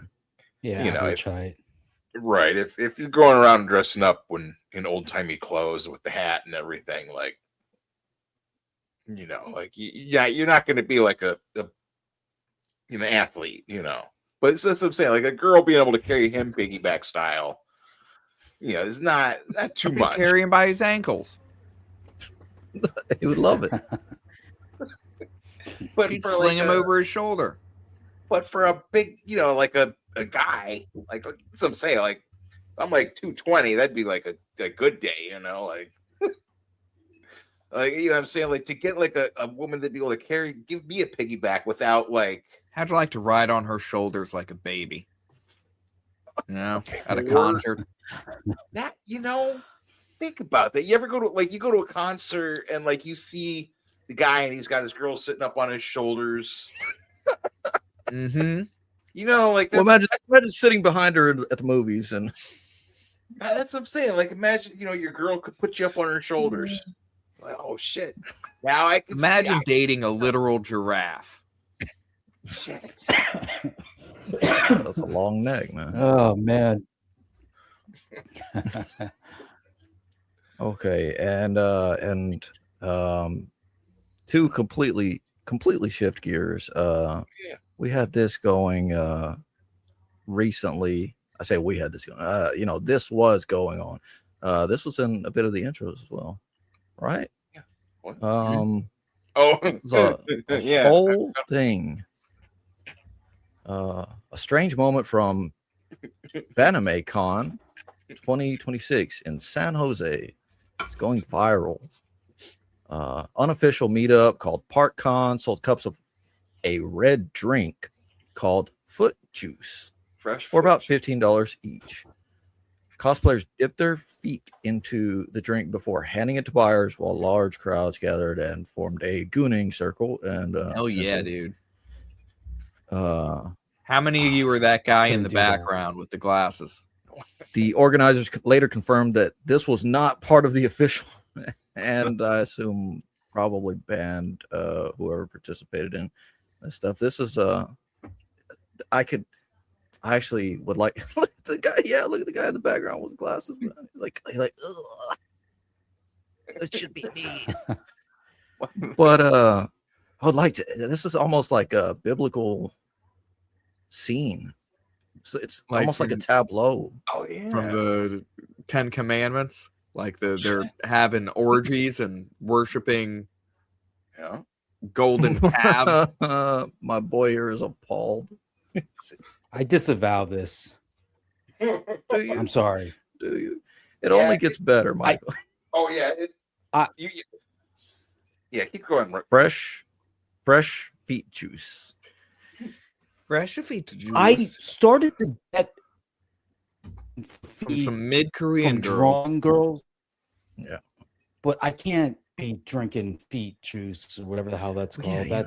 That's wild. Yeah, I remember you saying you learned an appreciation from drawing. Yeah, drawing feet. Yeah, I see them can as see that. cute. Finally, most of my life I hated them, but now I can see them at least as cute, and they even have like curves, as all female beautiful parts should, right? But as far as foot juice and all this, I don't get it. I had to count her toes for a second there. Ashley, do they, you know, over from being over there from in the islands and everything, like, do they do this over there? Is this Not that I've ever seen. This is authentically American. What island are you Generous from, as hell. Ashley? Sorry, What island are you from? I'm originally from England, and then moved to Republic of Ireland. Oh, there you go. Nice. How you liking Ireland? It's nice. It's a lot more friendly than England is, anyway. Wow. I love an Irish woman, you know. At least I think. All right. Yeah. Will, you got other stuff, or Dr. Ben? Oh yeah. Oh, you can't pull. Can you pull mine up or no? Yeah. Who wants to go? You can switch to me anytime, and I'll talk about whatever I Well, got. because I was gonna say, like, Okay, I let's don't see what want you to. got. I gotta write this down real quick. So here's this, Okay, there we go. which I find egregious. Oh wait, well let's say wait. Let me bring up my thing real quick. Will just Okay. because Go ahead. I hate to, but and especially because like I'm not, like I tell everyone, I'm Dr. Ben, Dr. Ben's Comics, not an actual doctor, Oh, okay. right? But this is especially discussing the foot juice. I can't legally recommend to not drink the foot juice. Like, I can't tell you to not drink it, but I can play. This was the ultimate result of the Men in California are planning to sue FanimeCon after getting lung infections from drinking foot juice. I say this with the utmost sincerity. If you What? So they got lung infections. Get the one without the black See? dude in it. Yeah, Because I saw the same thing with the they got the lung infection. Men in California are planning to sue FanimeCon after getting lung infections from drinking foot juice sold by female cosplayers. The incident reportedly happened during FanimeCon 2026 Inches San Jose, where a group of female cosplayers began selling cups of red drink for $15, but the drink came with a strange twist.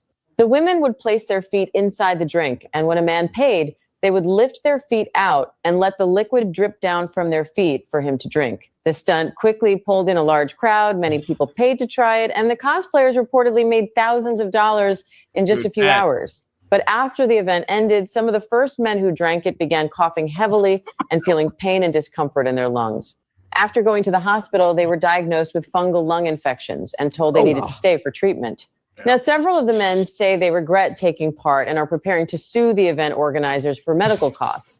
They argue that FanimeCon should have stopped the activity before it became a health risk. What do you think? Well, it's not. It's not sponsored by the. God.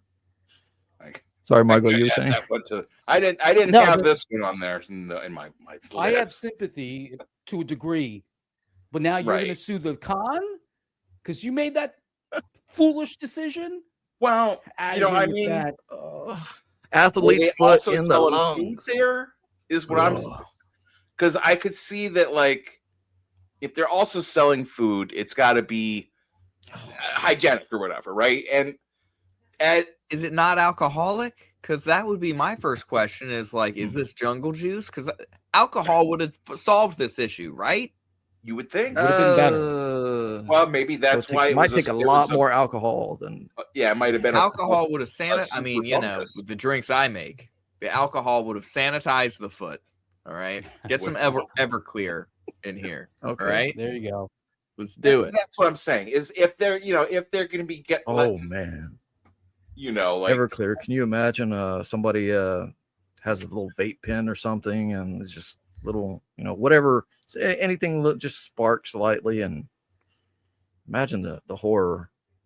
Well, they'll be wearing thigh-high stockings for the rest of their lives. Some risks you got to take. You want to make that money, thousands of bucks. Tough world. You're trying to make that money. You're trying to sell foot juice to people. Foot juice. But you gotta have hygienic standards, is all I'm saying. Like I can see that, like, if the con's letting this stuff go on, and especially if they have other people selling food items, right? Mm-hmm. They're coming by, checking and making sure the brownie guy, he's selling his brownies. You got your gloves on, you got a baggie or whatever. They're coming by checking everyone else. They come up to the foot juice ladies, and what are they doing? Hey, fine. What I'm saying? That's what I'm saying. I can see the point of saying, hey, like, I see women selling. It's gross or disgusting as it is. You know what I'm saying? Like, why wasn't this stopped? I guess is your point. Right. If it's bath water, they that can't kind wash of their stuff. feet. You don't have any control of it. Like, why are you letting it go on then? Like, if I it mean, was safe dude, to you can drink. wash your feet and not get the deep fungal stuff. Have we scared off Ashley? That might have been. Well, right. That is. No, but okay. So 'Cause when you've soak heard it, 'cause people. let's say they tried to sanitize their feet and then they're soaking it for an hour or so, and so it like leaches in and out, right? Yeah. It's also under the toenail. Ugh. That's what I'm saying. Like, you would think there would have been some kind of. I'm betting that they didn't think about any of this, and they were just, hey, it's gonna put our But feet- you've heard of bathwater drinkers. These girls yeah, sell they their have- bathwater. Exactly. And these guys presumably drink it or whatever they do with it. But I haven't seen any reports that they got lung infections or any other things. Not that I'm looking for that stuff, but right. at the same time, I'm just wondering, like, nasty these feet are. I guess I'm not wondering, but what the hell? What's wrong with? Let's get back to that simpler time. Let's go back to fighting Nazis and comics. Yeah, let's get the hell out of this degenerate filth. Well, here, I'll. Oh god, we love our gorillas. Yeah, that's we could do this one. It's a bittersweet one. I'll leave it on a high note to get to, rather than because that's a hard one to follow. Will, with the feet juice, like what are you gonna whatever you present is gonna be like, yeah, I had to talk about something after the feet juice, but no. Years ago, the world lost Harambe, but what if he survived? He escaped the zoo. Can't find him. Now you become the legend. Voiced by Tobey Maguire. You know what I did? Kevin James as the zookeeper, and Mike Tyson as himself. Watch out! Don't let Kevin James put you back in the zoo. Wreak havoc, escape Kevin James, and become an internet meme legend. Harambe's Revenge. Buy this dumbass game today, only on PlayStation 2. I would play that. Yeah, that's what I'm saying. That's a good. I like the Tobey Maguire voice on it. Like, spectacular. Thumbs up. Oh god. Okay, that's all. Yeah. Good people made that. Fine people, fine folks. Okay. Ashley, anything sticking out? Like why did I come here, or anything? They warned. No, I've had a good time. Ashley, do you know any martial arts? Yeah, actually, I think when I get up to a blue belt in karate. Excellent. Really? Oh, nice. Yeah. Go. A long time ago, though. Here, I was thinking you might say Aikido. Do you want to pull me up, Reverend? Yeah. This is a fight that occurred, and I went over this a little bit on my stream. I don't know if you hear the audio. The audio doesn't matter. Okay, it's probably even best if I don't hear the audio. Frankly, You gotta get another drink. I was. Did I say anything when I was watching you watch this? Yeah, you were in the chat. Okay. But yeah, here. Let me I'm gonna run this at. Let's watch it full speed first. Hold on. This woman with the cane is arguing with this man with a chair, the chair with one leg. Oof. Oof. Bam. Boom. Jeez. Ooh. Wow. Let me see if this now that she's out. That takes so now like how would you have handled it? Like, let's say you were the woman in this situation, right? And you have this cane. Mm-hmm. How would you defend against the man with the chair? So there's already confrontation going on. Yeah. I feel like once the chair's in motion, it's. Huh? I just feel like once the cane? chair's in motion, it's a little bit hard. It's done. Once the chair's in motion, it's done, you say? Yeah. Yeah, you've got about 3 seconds. You don't think you could use, because here's my thing, is if you're fighting with a weapon, you always want to keep the weapon between you and your opponent, right? Because there's a chance if he goes to hit you with that thing, you could maybe block it or whatever, right? Or hook it with the hook of the cane. There's many ways. A cane is a versatile weapon, right? Oh yeah, definitely. The British have this whole cane like way of fighting, right? Do we? I don't know. His friend is turning his attention away, right? So she thinks she's got the drop on him. Okay. And this is her approach, is to come at him like she's wielding a knife. Not the proper way to use the cane. you know? No, not proper use of the cane. I feel like if she understood cane warfare, okay, she could have come out on top. Oh, shit. All right. She could have used the cane to deflect it. Because here's the thing. The most dangerous part of that chair is probably the one leg sticking out. If she was smart enough to keep her distance, that would be the only thing she really has to worry about, is the fact that the bottom of the chair obscures that leg. So when it comes up and you got to try to defend against it, you got to really think about where the leg is, right? And utilize the cane to block it or deflect it.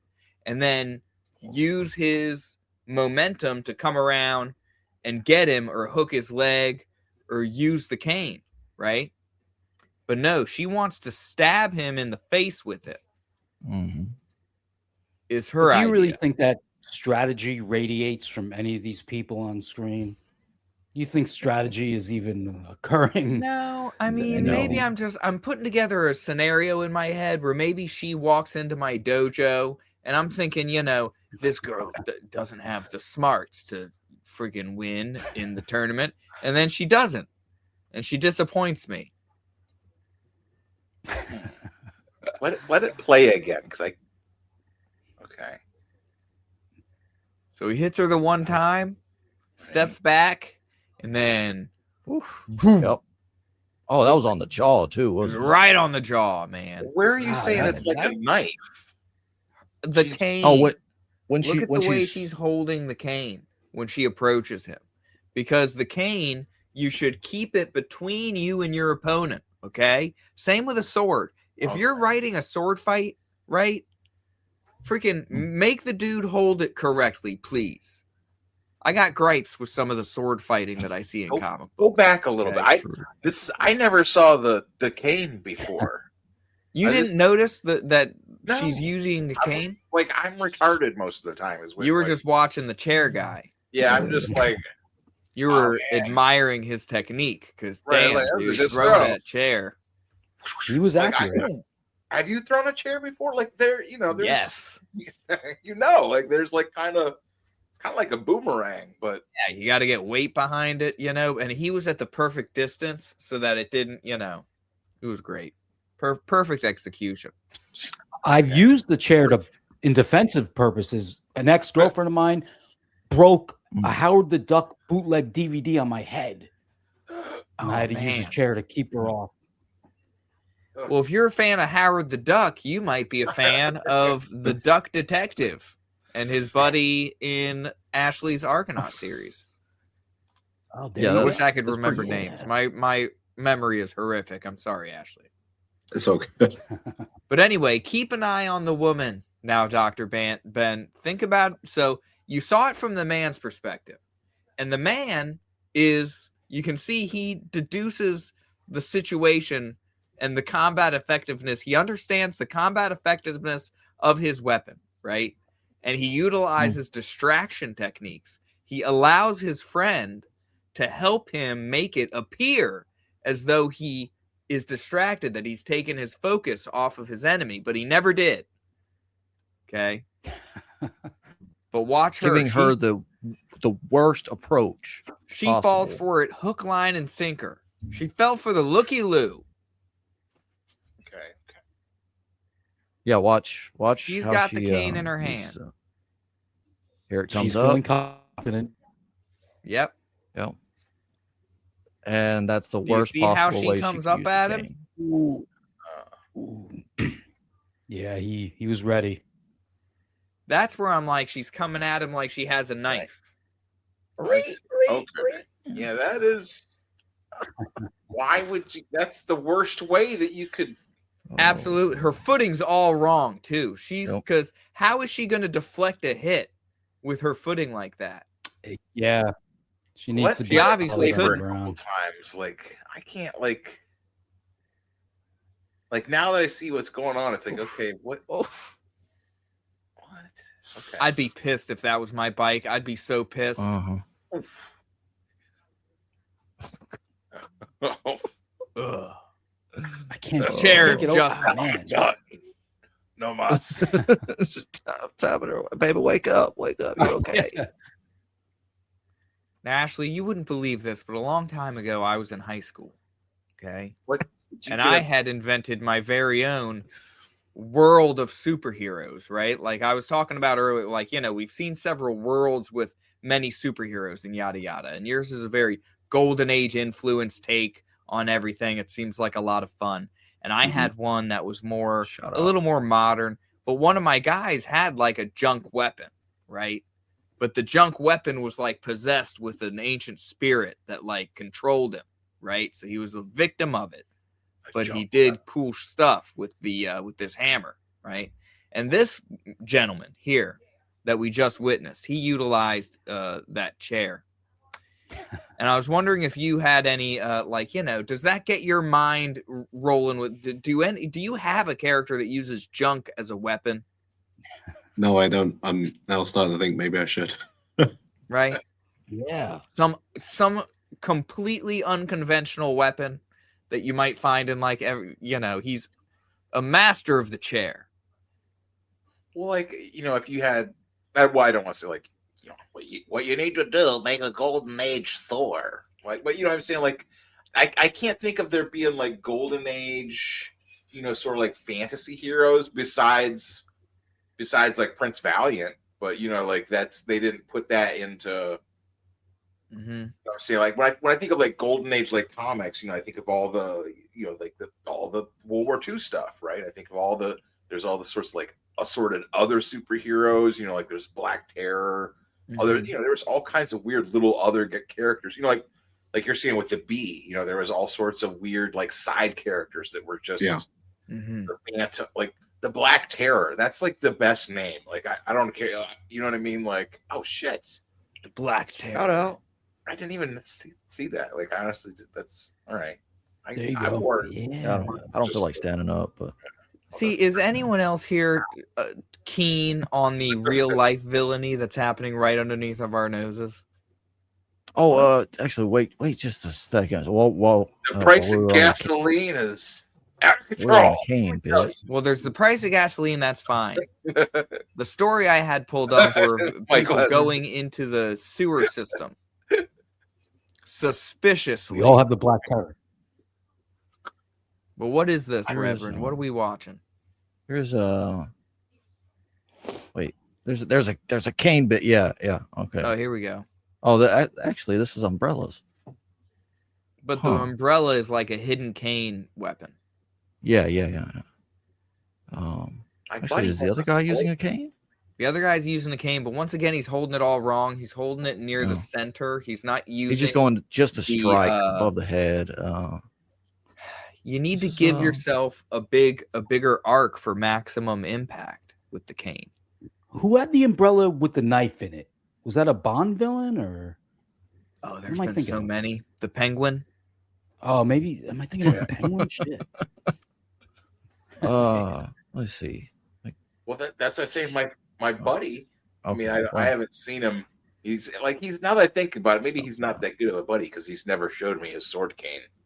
But he said he has a sword cane. I believe him, even though he's not showed me. But you know what I mean? Like, I think that would be because, like, I use a cane. I got like the walking stick thing, but it's not like a big giant one. It's like a more like, shorter one because it like rather with the cane, like if you did, but like, you know what I mean? It's like you want to get like a cane that would be. You're saying like you want one that could like do something. Like I think if you give me two good canes, I would take them into the sewers and figure out what the hell these dudes are doing down there. Okay. Like what kind of like is it titanium? What do you want? Because that hook thing, that is so cool. But if it's like wood, if you can't do nothing if it's just you would wood. want it to be ceramic. Okay. Ceramic. You would want a ceramic tip, and that I think would give it. Like a hardness, because you would want a hardness level. You know what I mean? That or what is the ring? Tungsten. I don't know. Get a tungsten handle on it. Oh yeah. I've actually seen what is it? Cold steel weapons. Yeah, or something like that. Get a tungsten handle on it. Give me two of them, and I'll have them like candy canes, like giant candy canes on my back, right? And I'll dress like an elf and jump into the freaking sewer system and just start freaking taking out these foot soldiers, man. And we got to stop them now because who knows what We call they're him doing. the Candy Striper. Yeah, what is this? These guys are going into Manhattan sewers to. Are you dealing with any of this, Ashley, in Ireland? People in the sewers.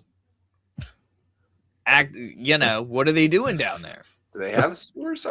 Is it the same over there with? Yeah, we have sewers. We have sewers. I'm always like, I'm never quite sure. Like, there was an update on this. Like anytime I talk to like Johnny Scab, I'm always like, I just feel like it's like I'm talking to somebody like on a different planet. Like, I get it. Like every time I'm in Starbucks or something, people ask me a question like, they'll be like, are you from the UK? And I'll be like, yeah. And they'll be like, do you have Starbucks in the UK? And I'll be like, yeah. That's what I'm saying. Like, What the hell, man? This is freaky. Dude, there were a whole group of people who would go into the sewers, into the underground in 2020. And it appears the men will run food trucks. What? No, men will all had tools on them as well. Okay. Mm-hmm. Cool. Okay. I think that's what they're doing again. They're tunneling. Do you think they're digging new tunnels down there? Yeah, That's probably. Or do you think Probably. they're creating? That's where I sent sanctum? my comics. Those Van Piglet comics is in Brooklyn. So that's Dude, they're creating a layer. they saw Okay. them and they're like, we gotta blow this shit up. They're probably What is up? bringing What's up, Rick? food to whatever monster it is that's leading this group of animals. And who knows? Do you guys Maybe some remember- of them are staying down there. Is it the same dudes coming up that go down? Do we know that? Wait, Do you what? guys remember the movie Chud, the 80s movie? Where What like is the- it's like what is monsters Chud? lived in the sewers? No. When I first heard the term Chud being used to describe like right-wing people or whatever, I was like, what? Chud? Remember that movie? Not a sewer monster. I know I've heard I've heard of the movie. I don't think I've ever seen it. He's a like a sewer thing? He's like a isn't he a like what is his deal? Like, or is it like it's Chud and it's like there's little periods, like it stands for something? What does it say about me and you, Michael, and you, Reverend, and those of us that are able-bodied and could probably become Batman if we really wanted to, right? Like, Oh, would you for agree? sure. I think this is the time. We need to get together in New York, dude. We need to go into the like sewers. a 3-man Punisher team. Ooh, And we need to stop these sickos with whatever they're doing down there. And they might be literal vampires. They might be vampires, and they have 10 dudes on the outside at all times, right?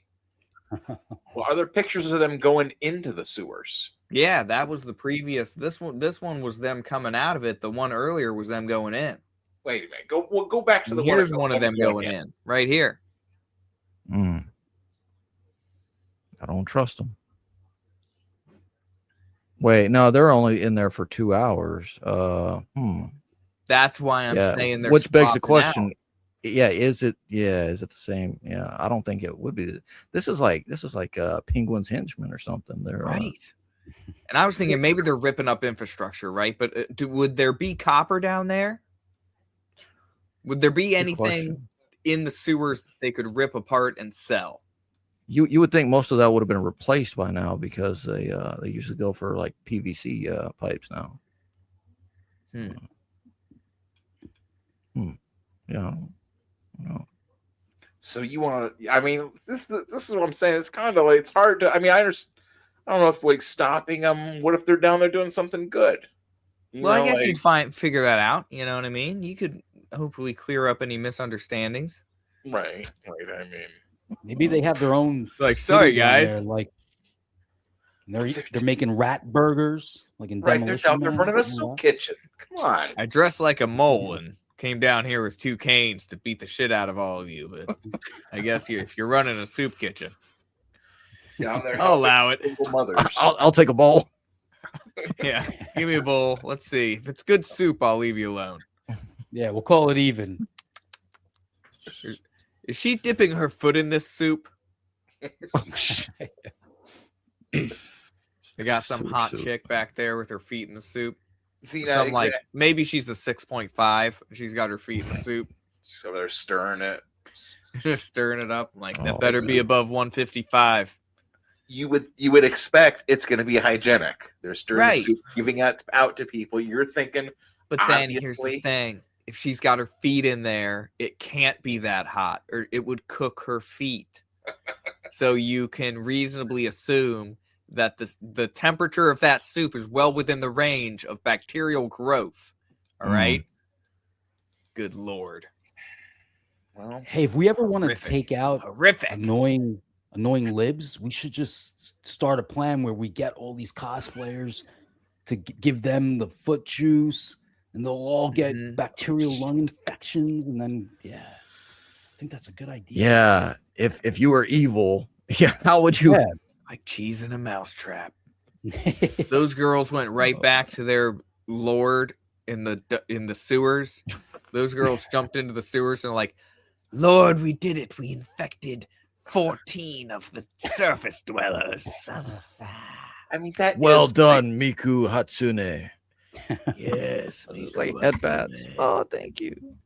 you see the guys all drinking the foot juice. You're like, oh, be in every you know anime what? con in Let me get America. some of that too. Like, they're like, I think, like Rev, you were the one that was like saying it was kind of like a point of like depravity or something, like some level that like Gravity? What? No, I think any guy that's willing to level drink of the foot debauchery. juice yeah is an indicator. It's like the Thanos thing, or any of these villains that have the plans to weed out the population. Darwin system.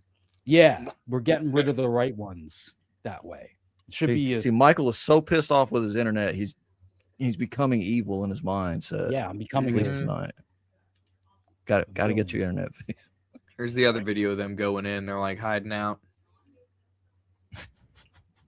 So sneaky.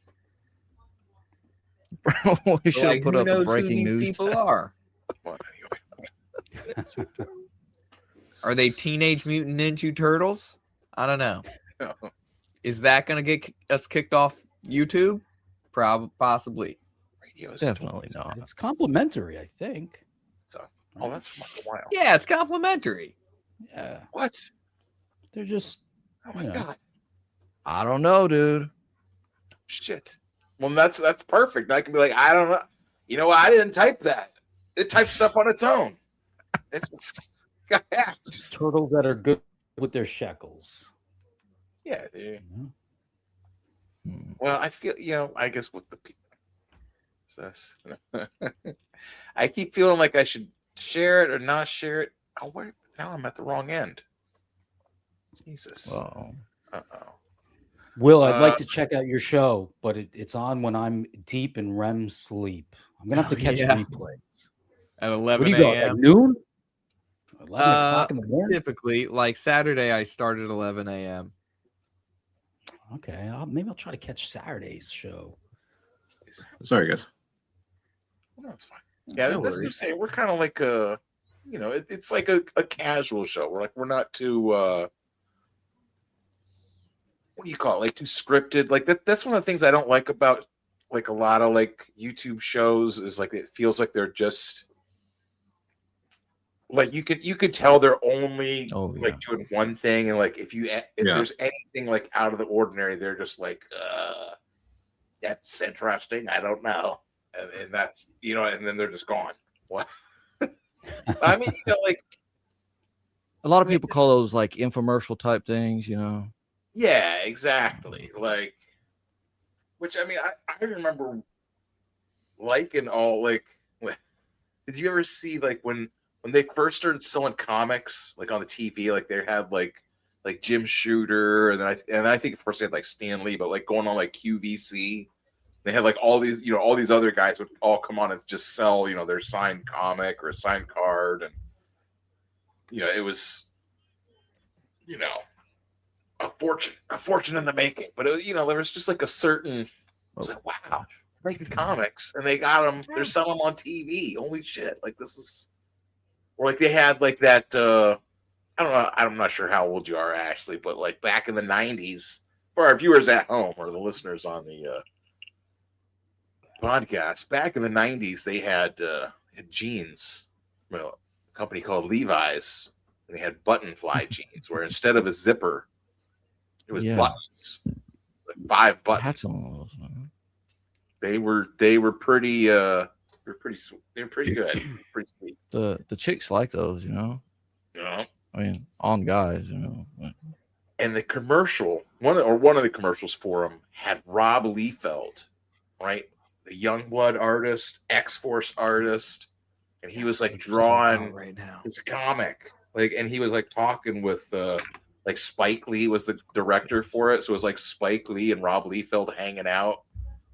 Oh, like, man. like kind of like joking back and forth, and he's like asking him what he's drawing. He's like, he's trying to draw like a picture of Spike Lee with a camera on his head. And, you know, it's just kind of. But I mean, that, you know what I mean? Saying, like, seeing that like on TV was just like, it was just like the craziest thing. So it was like, wow, like those are, like, I got X-Force comics. Those are the comics I got. Like, you know, like seeing them on TV, it was like this, and those were, you know, because like even now, like there's people that like don't like Rob Liefeld, right? Yeah. That, you know, like, he can't draw feet, or his head's too small, his arms too big, or he drew Maybe this. there's a reason he doesn't like to draw feet. He just goes first pass, I think. He just goes first pass, it's done, moving on. Yeah. Not going to think about it again. He drew that Captain America on an airplane, didn't he? That might be, you know what I mean? Like when you see like the way he makes stuff, it's like, it's so crazy. Like, cause I mean, like all this stuff, like, you know, think about how many people, like all of us know, like anytime you see something about Liefeld, there's people that are going to jump up and start, blah, blah, blah, you know, but it's like all this stuff that he's made is here, you know, like Deadpool. That's like the hugest thing. Like, you know what I mean? Deadpool, of all the characters, freaking Deadpool is the one that, like, you know, but like everybody knows like Rob Liefeld's stuff, all his Cable and all his X-Force guys and Youngblood. I mean, maybe Youngblood isn't as big as Deadpool, but you know, Definitely not. Eventually, if they came out with like Youngblood movies or like Bloodstrike movies or something that were, you know, like good movies somehow. I don't know if they can anymore, but you know, if they do, I think that would kind of cement him. You know what I mean? Like it's just, I don't know. Like I think of him almost like as like the modern Stan Lee. That's what I'm gonna say. I don't care. Rob Liefeld is the new Stan Lee. Ashley, Yaff. Oh, I'm sorry. I'm sorry to interrupt. I wanted to back your project. You have a cover by Jason Sandberg. Is that Jupiter? The comic Jupiter? Yeah. What? Oh, that's my co-host. Okay. On my Friday night show. Yeah. Oh yeah, that's the awesome. Friday nights. So I will. Yeah, I've been on the Friday nights. Yeah. Yeah. So I've only been on for like about 3 months, so I obviously missed when you were on. Dude, that's so funny, man. I'm like, okay, let me check out what I could back. And I see Jason Sandberg cover. I'm like, oh shit, nice. Yeah, I was on with Jason. I think the first time we met, we were on like a roundtable panel back in like 2023, 24. And if you've seen some of his interiors, he goes between like a kind of modern style and like distinctly Jack Kirby kind of style. And I was like, this is like the best for like for like retro comics. This is like one of the greatest artists that I've seen out there right now. And at that moment, I was like, I really hope that he does commissions because, like, luckily he did. I think he had a perk on Jupiter where you could commission a cover from him. Oh wow, dude, that's so cool, man. Yeah. I mean, again, I was gonna back it anyway, but that's fucking perfect, man. Thanks, man. Yeah, nice. Yeah. No such thing as coincidence, man. I just Lucky Duck Incorporated. Yeah. That would be that's too good, man. Well, I mean, it's like so much of this is just like just clever enough to be like, yeah, that's too good.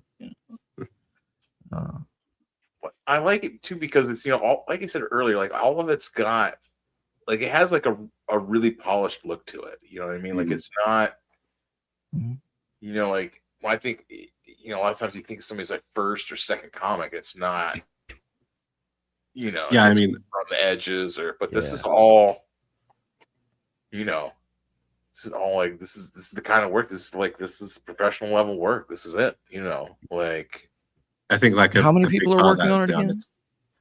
So there's me, there's the colorist, which is Russell, Vincent Yu, the letter, and then we've got like at least 4 artists are going to be on it.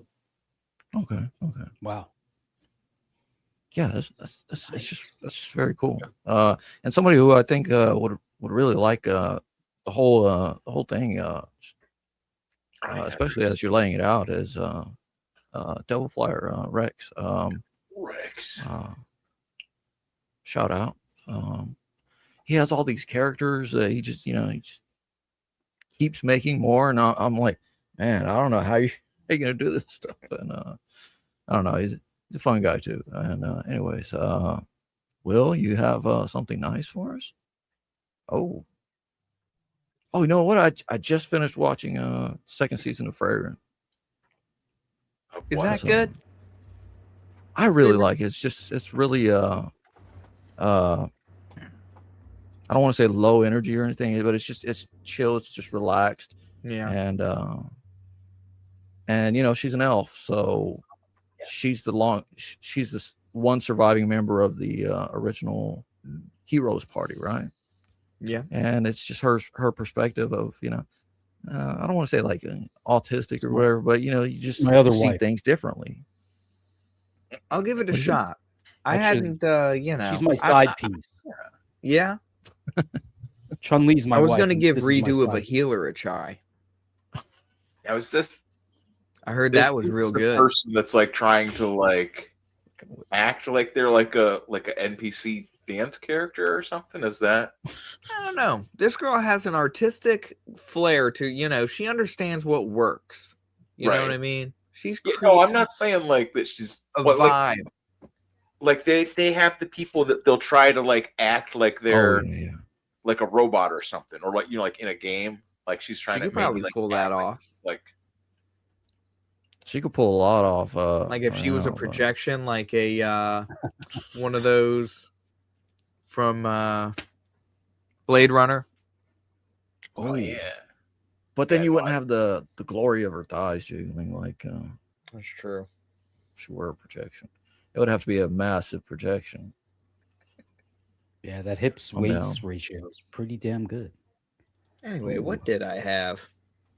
That was it. That was. I mean, I this is good. Why I like. Did I it. save this? How does this make you feel, Ashley?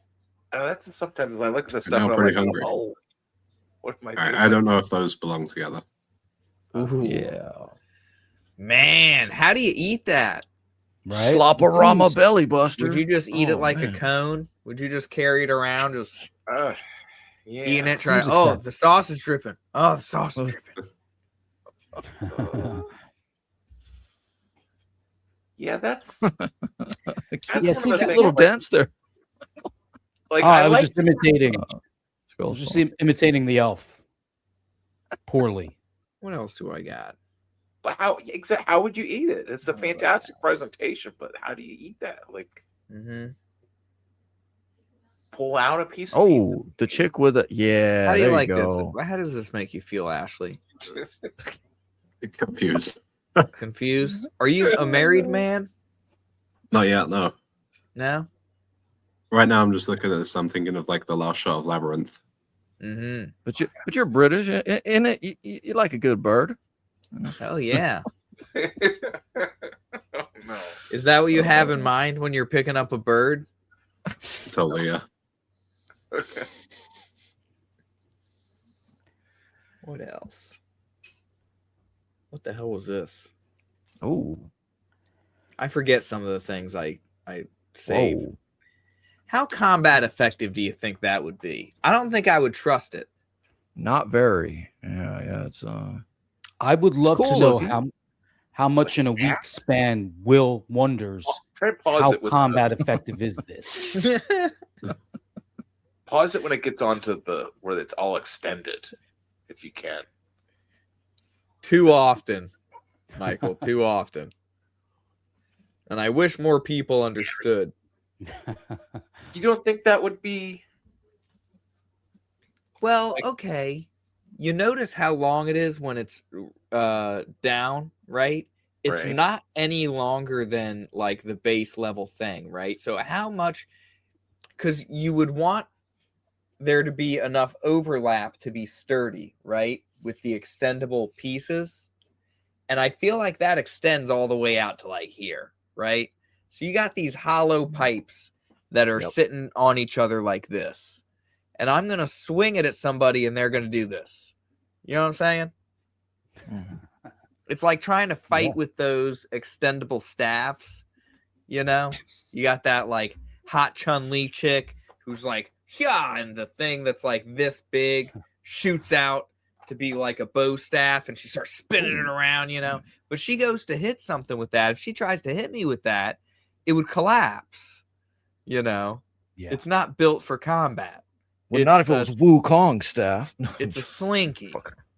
You know, you think it's more like just like I had a metal slinky before, man. Those can be freaking dangerous, you know. Yeah. And don't leave it outside in the hot sun, you know. Oh my god, that's I think it's just like a wood chopping tool and like not for weaponry is what you're saying. Oh, it actually does say survival tools. It says that's a EDC, survival everyday carry. tool. I don't think that's like it's not gonna hold up to really chopping wood. Whoa. What about this one? Honestly, I think this one it's like would be a better. It's like one of the Cobra's like transport things, like little. That's what do they call it? I was gonna say I can imagine the like chain the shield Shredder having it. Yeah. Off of Doom Dark Ages. Something like that, right? I feel like if I could get it to maybe have it more like a chainsaw, like have it poke out one end and go internal for the rest of the rotation so that I could use it more offensively instead of having it pointed at me at all times. You know what I mean? Yeah, it feels like maybe if it was bigger.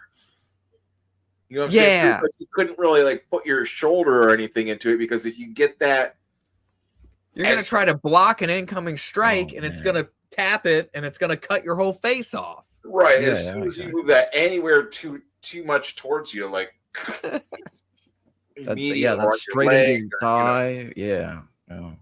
Oh, this dude's like, how badass is this? And I'm like, not very, actually. Not terribly. If it's a big old, almost like a door, you know what I mean? You could be, but then what are you doing with it? Like, how heavy is that too? You know? Yeah. Do you really want to carry a wall around? What is this guy gonna do with it? Alex Geek Workshop. What is he saying? There's he has to pump it 4 times to get it to move. What are the people saying in his comments? Are they? Should I bring up the comments? Let's see. I think so. So I don't think can't possibly be safe. Yeah, I don't think they're gonna be Record of Ragnarok. That had way too much filler. Just dragged on. Record of Ragnarok. Fun anime, but never seen that one. It's battle between the gods and the legends of human history. And it just I couldn't finish it. It just dragged on. There were so many announcer things and oh hey, nice gun belt, bullet belt.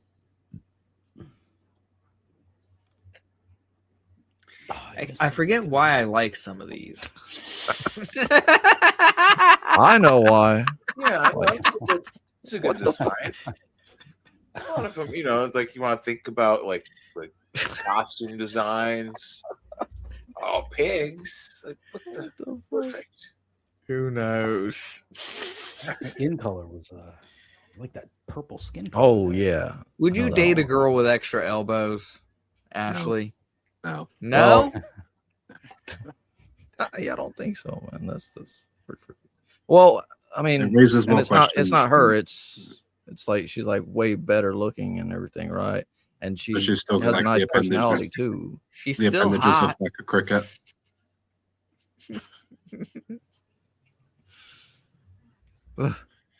But yeah, that's a freaky ass channel or user shock factor. Yeah. Have you been getting many of these on your timeline, Ashley? Has AI completely taken over? Oh, it depends on Instagram a little bit, yeah, and on.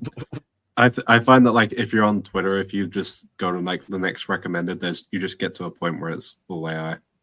Yeah. Well, I mean, What was see, that drug that began with? It was like a not Kratos. Kratom.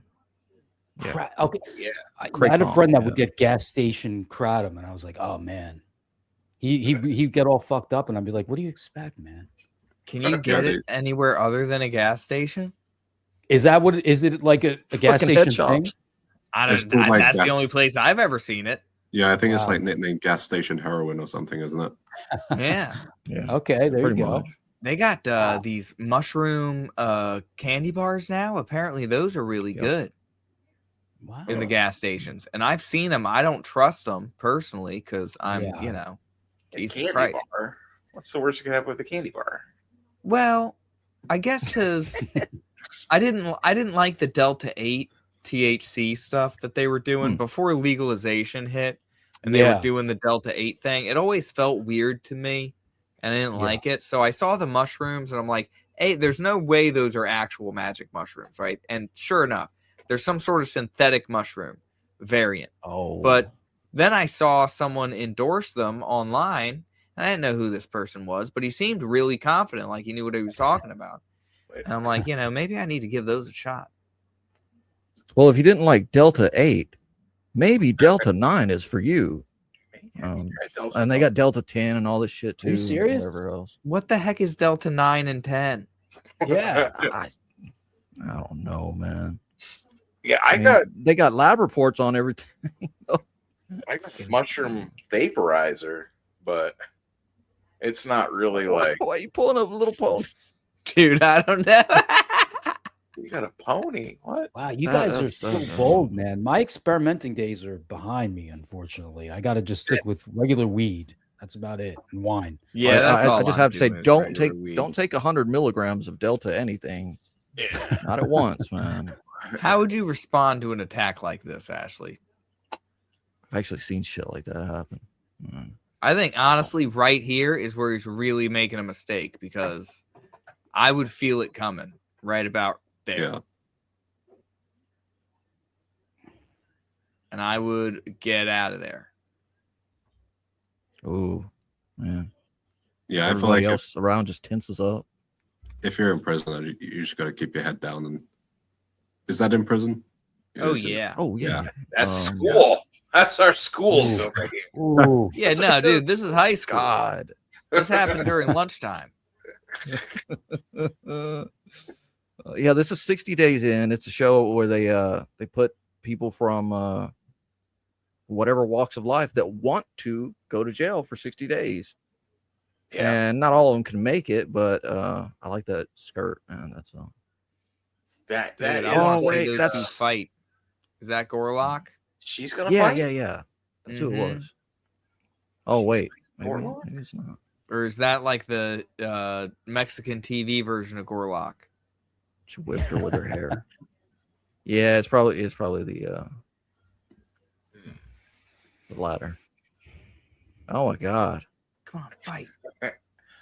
Yeah, it's a whole like if you were if you don't go to prison, then that's when everyone else has gone to prison or jail or whatever you want to call it, then it's like you have to because it's like everyone else has. Why didn't you go?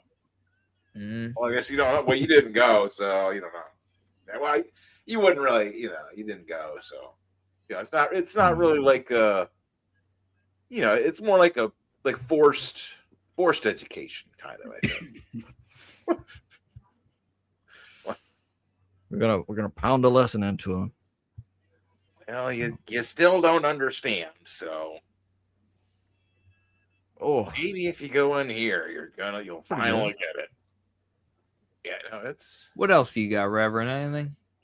I haven't even opened TikTok in a fucking week or something. I probably have. Oh man. Oh yeah. Okay, I do. Because the fruit stuff people? I didn't pull up last time. Can someone just? Is this Will's? What is that little black like thing? Cookie thing? That This thing on the thing? bottom? I don't know why I saved this one. Where cookie? Oh, Someone oh, felt shit, creative that's or whatever. Ooh, God. I was curious. That is horror show. Here's some Goth Night stuff. There you go. Be like it's not even AI. We got figured out not to play anything from wrestling. Oh, Nothing from wrestling? Nothing from wrestling is what we. Oh, you get popped for that? Then it'll make you have to like cut it out before the stream will be put back up. It'll like take the stream down and it'll be like you gotta take out. Is that why I saw one of the other Goth Nights like you had to trim like 6 minutes off or something? Yeah. The one that hit mine last time was Twin Peaks, and I actually looked into it, and we were talking throughout it. We were pulling up different stuff, but it still, took like ever how many minutes. So I'm like, I don't know, it's weird. It's whack. It's weird. Like, okay, let me see. I quit my Target job because of fatties. I stalked until I got him. No, these are not the ones I'm looking for. What are you looking for, bud? If you say the word partner, you are a soy boy. Oh, that's one of my favorites from a couple weeks ago. Yes. Yeah. Yeah. So I'm like, I know I'm in the right place, but I'm like, I know. Like, just think about it. Like, just last week. Oh my God, Will. We were looking at toys and thinking, like, how on earth could it be even worse? And here's people all dressed like this. Like this is every week. I feel like we've found something better. I don't know if better is the right word, but you know what I mean. Like, we found something. Exactly. Plumbing the depths. Okay, maybe it's over here. Yes. This is just your whatever. Let's keep that going for a minute. Their stream that they show you. Well, Reverend's trying to pull up, get the next bit of content ready for us. I feel it. Is that? How real is this? Hair? How real? This is breast? real. Yeah. No, well, I'm saying, you think hair, breast, everything's real, or no? Hair's fake. 100%. Hair's fake. I think there's some filters going on with the face too. Oh, they also have breast filters, which Damn it, they have breast filters now. Yeah, we could put some boobs on Will. Right. Yeah, this age of AI and filters, it's just okay. It's kind of disheartening, gotta say. As much as it looks good. Should we give Ashley a way out off the stream, or are we gonna hold him hostage? We're not holding him hostage. I don't know. Yeah, he's just gonna. He's thinking, well, the tattooed one backed me, so I feel obligated to stay on for a little bit more through this torture. Yeah, don't feel like you have to. I think I told you that in the direct messages. I was like, Yeah, I think so. Yeah, you don't feel you have to like. You're not a hostage, right? I don't mind staying on a little longer. It's just I was telling Dr. Ben before I came on, I've got the flu. Right. Oh, dude, I've been sick the last couple of days. It sucks, man. Yeah. Oh man. It's like 6 a.m. over there or something.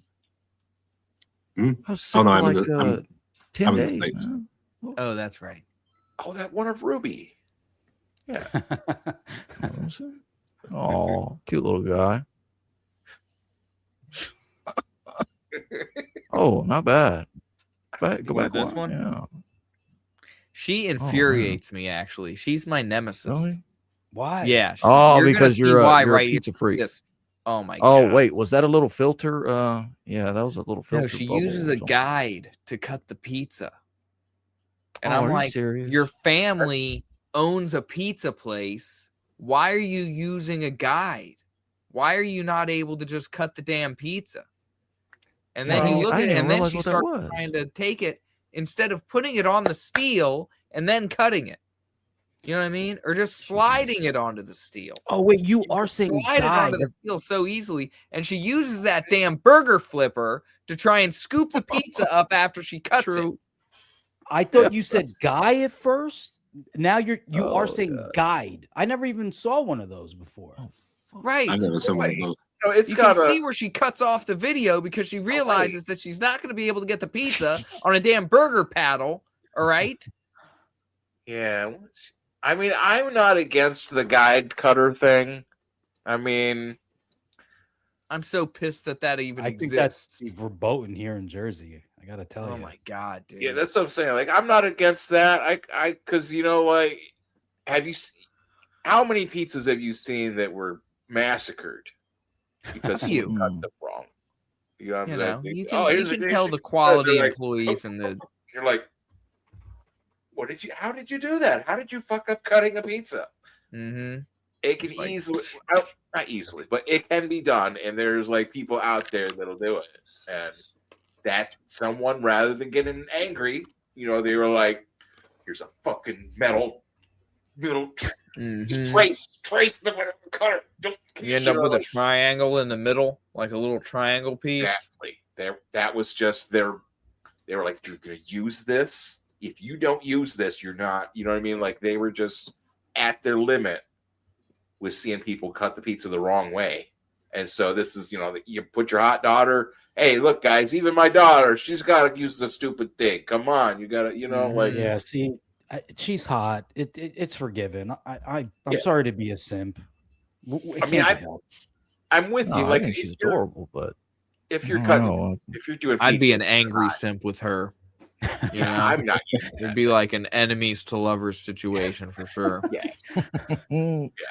I'd show her how to cut a pizza. Right. Like that's what I'm saying. Like I'm not going to use it, but I understand. I understand why it's there.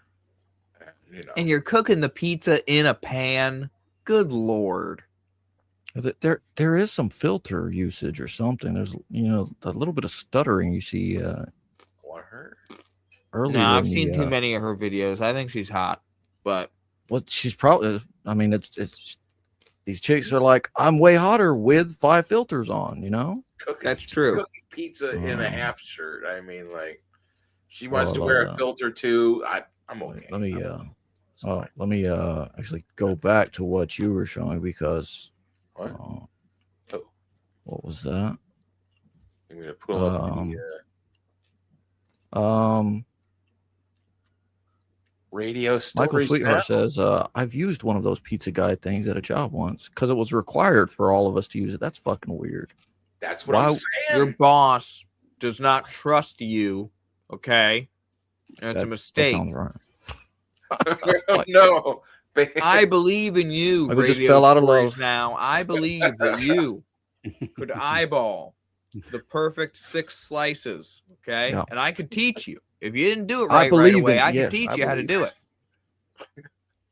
And then you just walk up behind her a little bit and you're like, see, like this. And there's a ghost moment, right? Where you're just like, see, you want to start gently first. And then just Radio stories now. What was your uniform like at this pizza place? I ask you. It's a good question. Did it resemble Required this? to use it. That's what I'm saying. Like it's wasn't. Why would they do? I mean, That's exactly required it. by law. What the hell? By the place. That's what I'm saying. stupid. They're like, if you're making the have to use cutting this. the pizza, you have to use this. And, Why you do know, I have Damn, to she has use nice it? hair. Like, because you're so dumb, you'd try to use the flipper to pick up the pizza. Okay?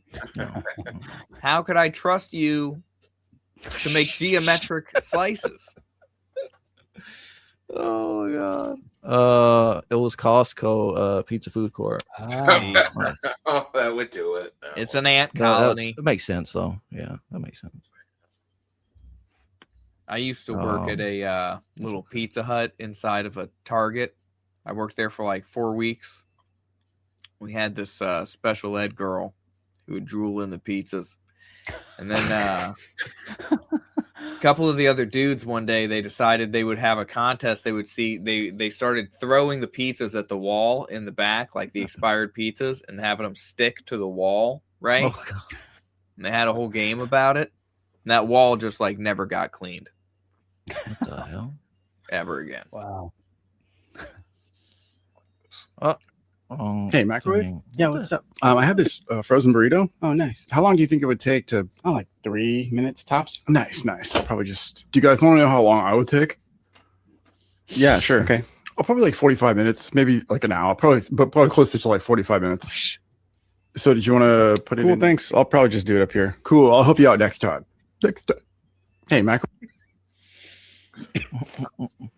Dude, I miss microwave burritos. I haven't had one in so long. Dude, I kind of want one after seeing this. Now that you mentioned, Right? Yeah, I'm getting That's a little what I'm hungry saying. too. I've been feeling that way since the pizza. Oh, shit. I used to get them by that 10-pack at Costco. Yeah. Speaking of shit. Costco, Oh my god. I didn't. Dude, I'm I getting just. Gumming your guts up. hell yeah.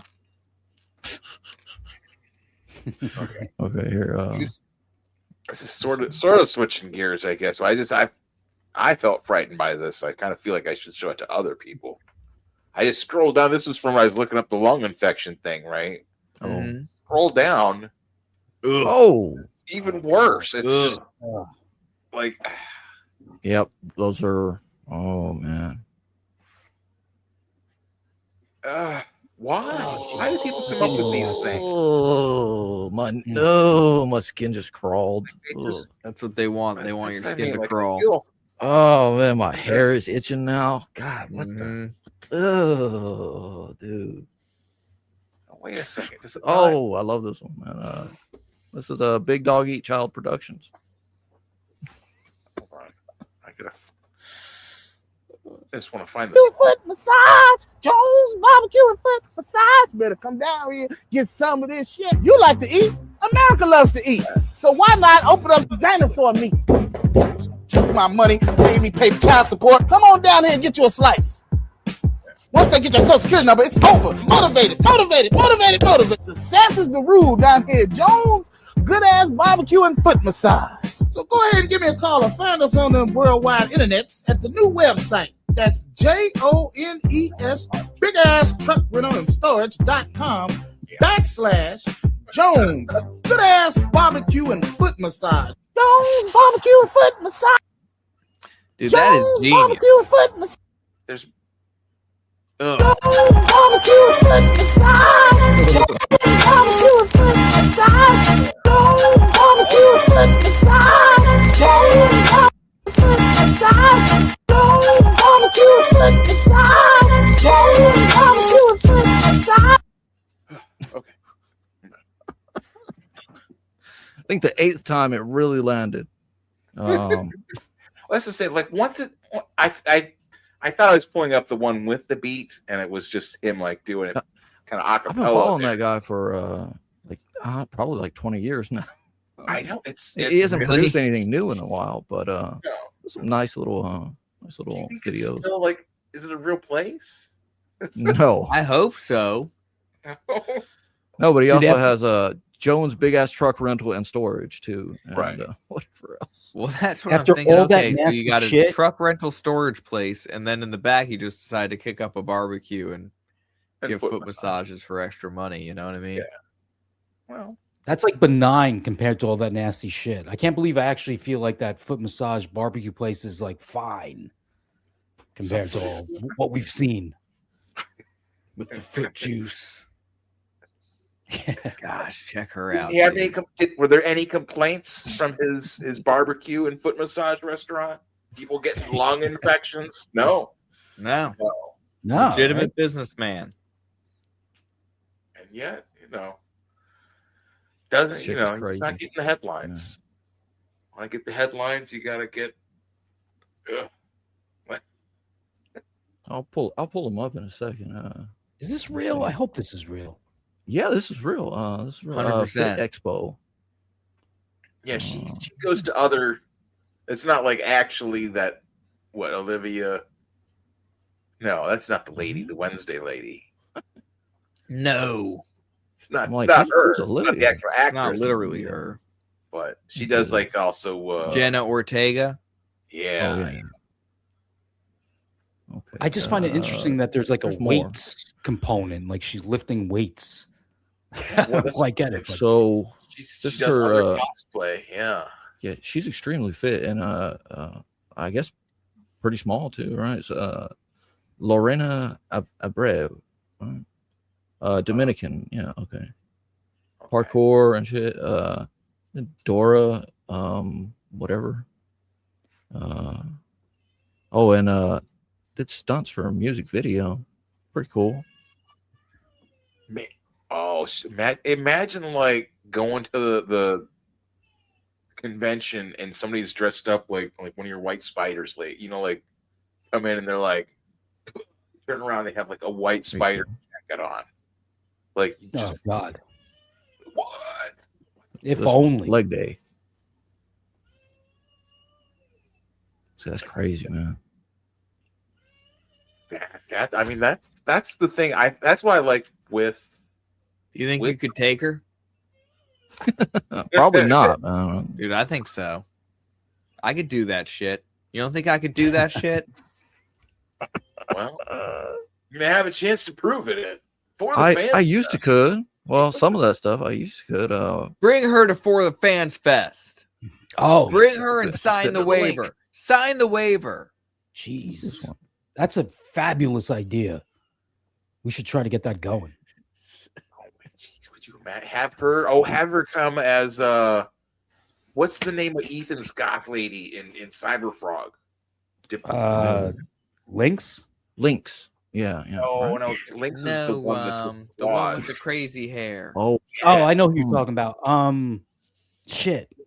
Get her to come as that, or get her to come as Lynx. I guess that would be cool too, because like Lynx is supposed to be is basically like X-23, right? Because he was feral.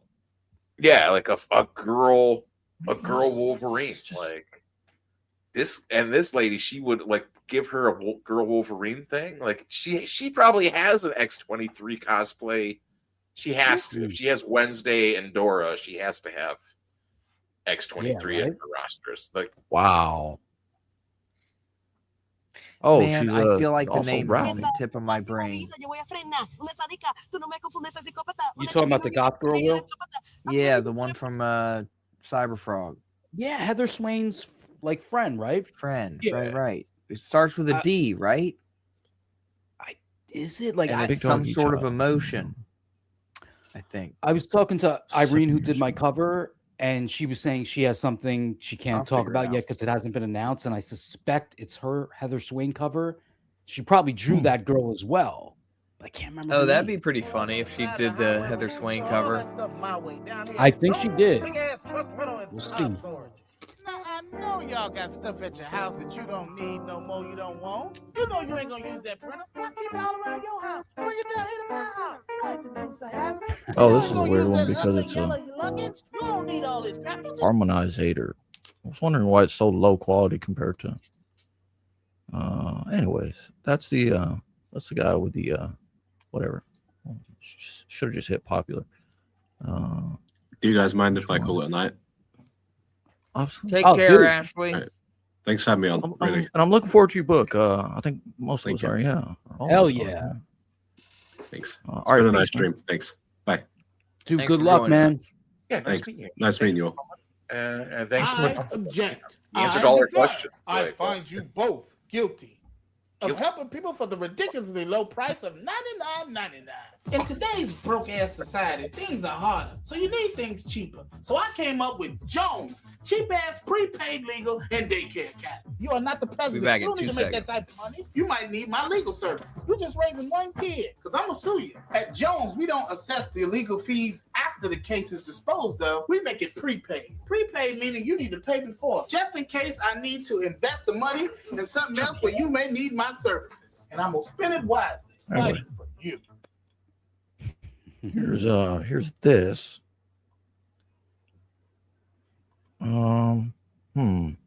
It all looks good. It said something was it said there was potentially sensitive content that you had to be logged in for. Oh, let's see what she said. No. Reading stories now. Good night, all. I gotta head off to sleep now. Wishing you all a very lovely week. Well, thank you. Yeah, that's I like the idea of like and I was wrapping up the week. God, night, wrap it up. My mom found out that I joke about BDSM online, and she was like, "What do you think employers are gonna think if they know you're into this kind of stuff?" And I was like, but I'm good at following orders. Recently, my mom found out that I joke about BDSM online, and she was like, "What do you think employers are gonna think if they know you're into this kind of stuff?" And I was like, but I'm good at following orders. Okay, let's see these tags. Quink Talk, E-Girl, BTGGF, and Alt Girl. I think I know what BTGG is, but F, what is that? What is Quink Talk? Quink Talk. Yeah, I'm gonna have to go back to this My one. mom And just, found out that I bookmark joke it. about BDSM online. Oh, she's taken. It doesn't even seem like such a bad thing. Like she's making jokes. It's just saying I'm making jokes about stuff online. It doesn't seem. Anyways, let's see. Oh, I was gonna say, I wanted to show. Here. He brought. I saw he had it. He said like mail, but Pigman has opened back up for a last chance campaign. Oh. I just wanted to show it off real quick for old Bosch there. Pigman #1. He's got a whole bunch of like different covers, wraparound covers. Pigman is his see like we've thought about, was that, I can't remember if it was on here. We were trying to think of like how to make Pigman more like appealing for like the Gen Z kids, like how to, but because I mean, I like him. He's like a tough character. We're talking about Pigman. Well, you know what would make it appealing to the Gen Z crowd? You'd have to swap the Muslims for another group. Oh, Gazans. Well, I don't think he would swap them because I mean, like that's what I'm saying. It's like his character. Maybe he'd go after all of them. That would be, he'd be like, "You're all dead to me." Yeah. Well, yeah, you would have to debulk him, right? And so that they could relate to body type. Oh, no. And that's for starters. Well, you know what I'm saying? Like I like it. And it reportedly Bosch will visit the Goth Night next week. Reportedly. Say that last part again. Reportedly, allegedly he will visit Goth Night next week. Bosch will? Bosch Foston. Wonderful. We'll Eisner speak it into existence.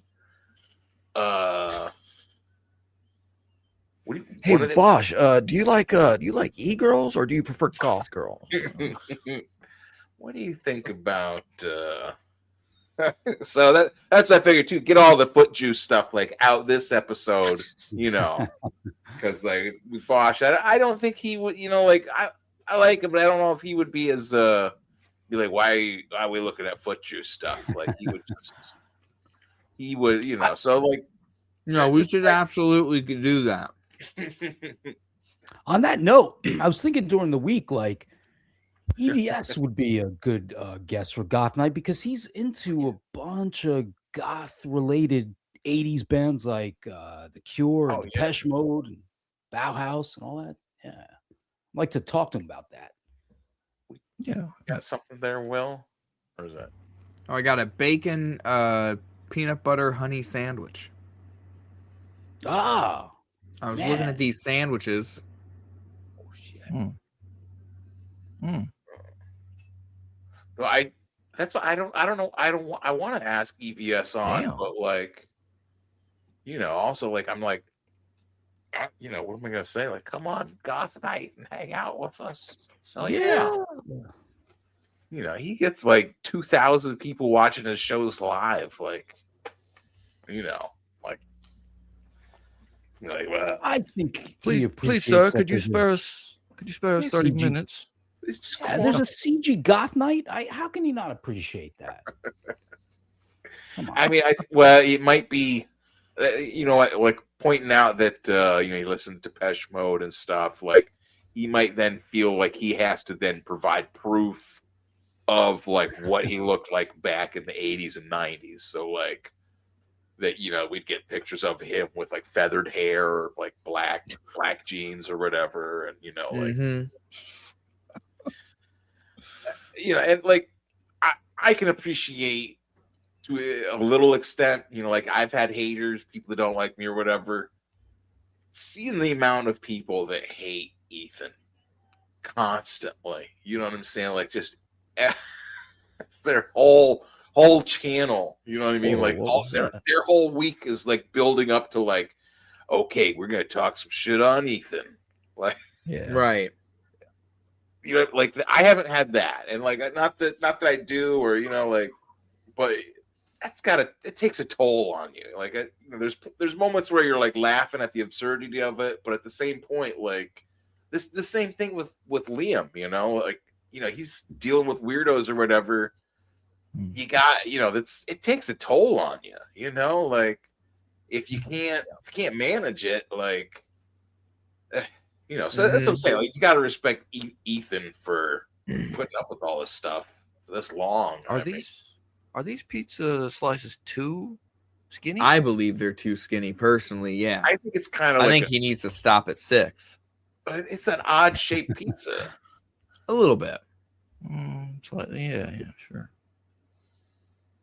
Still looks nice, man. What do you think of this one? Like a Chicago pizza? I don't think.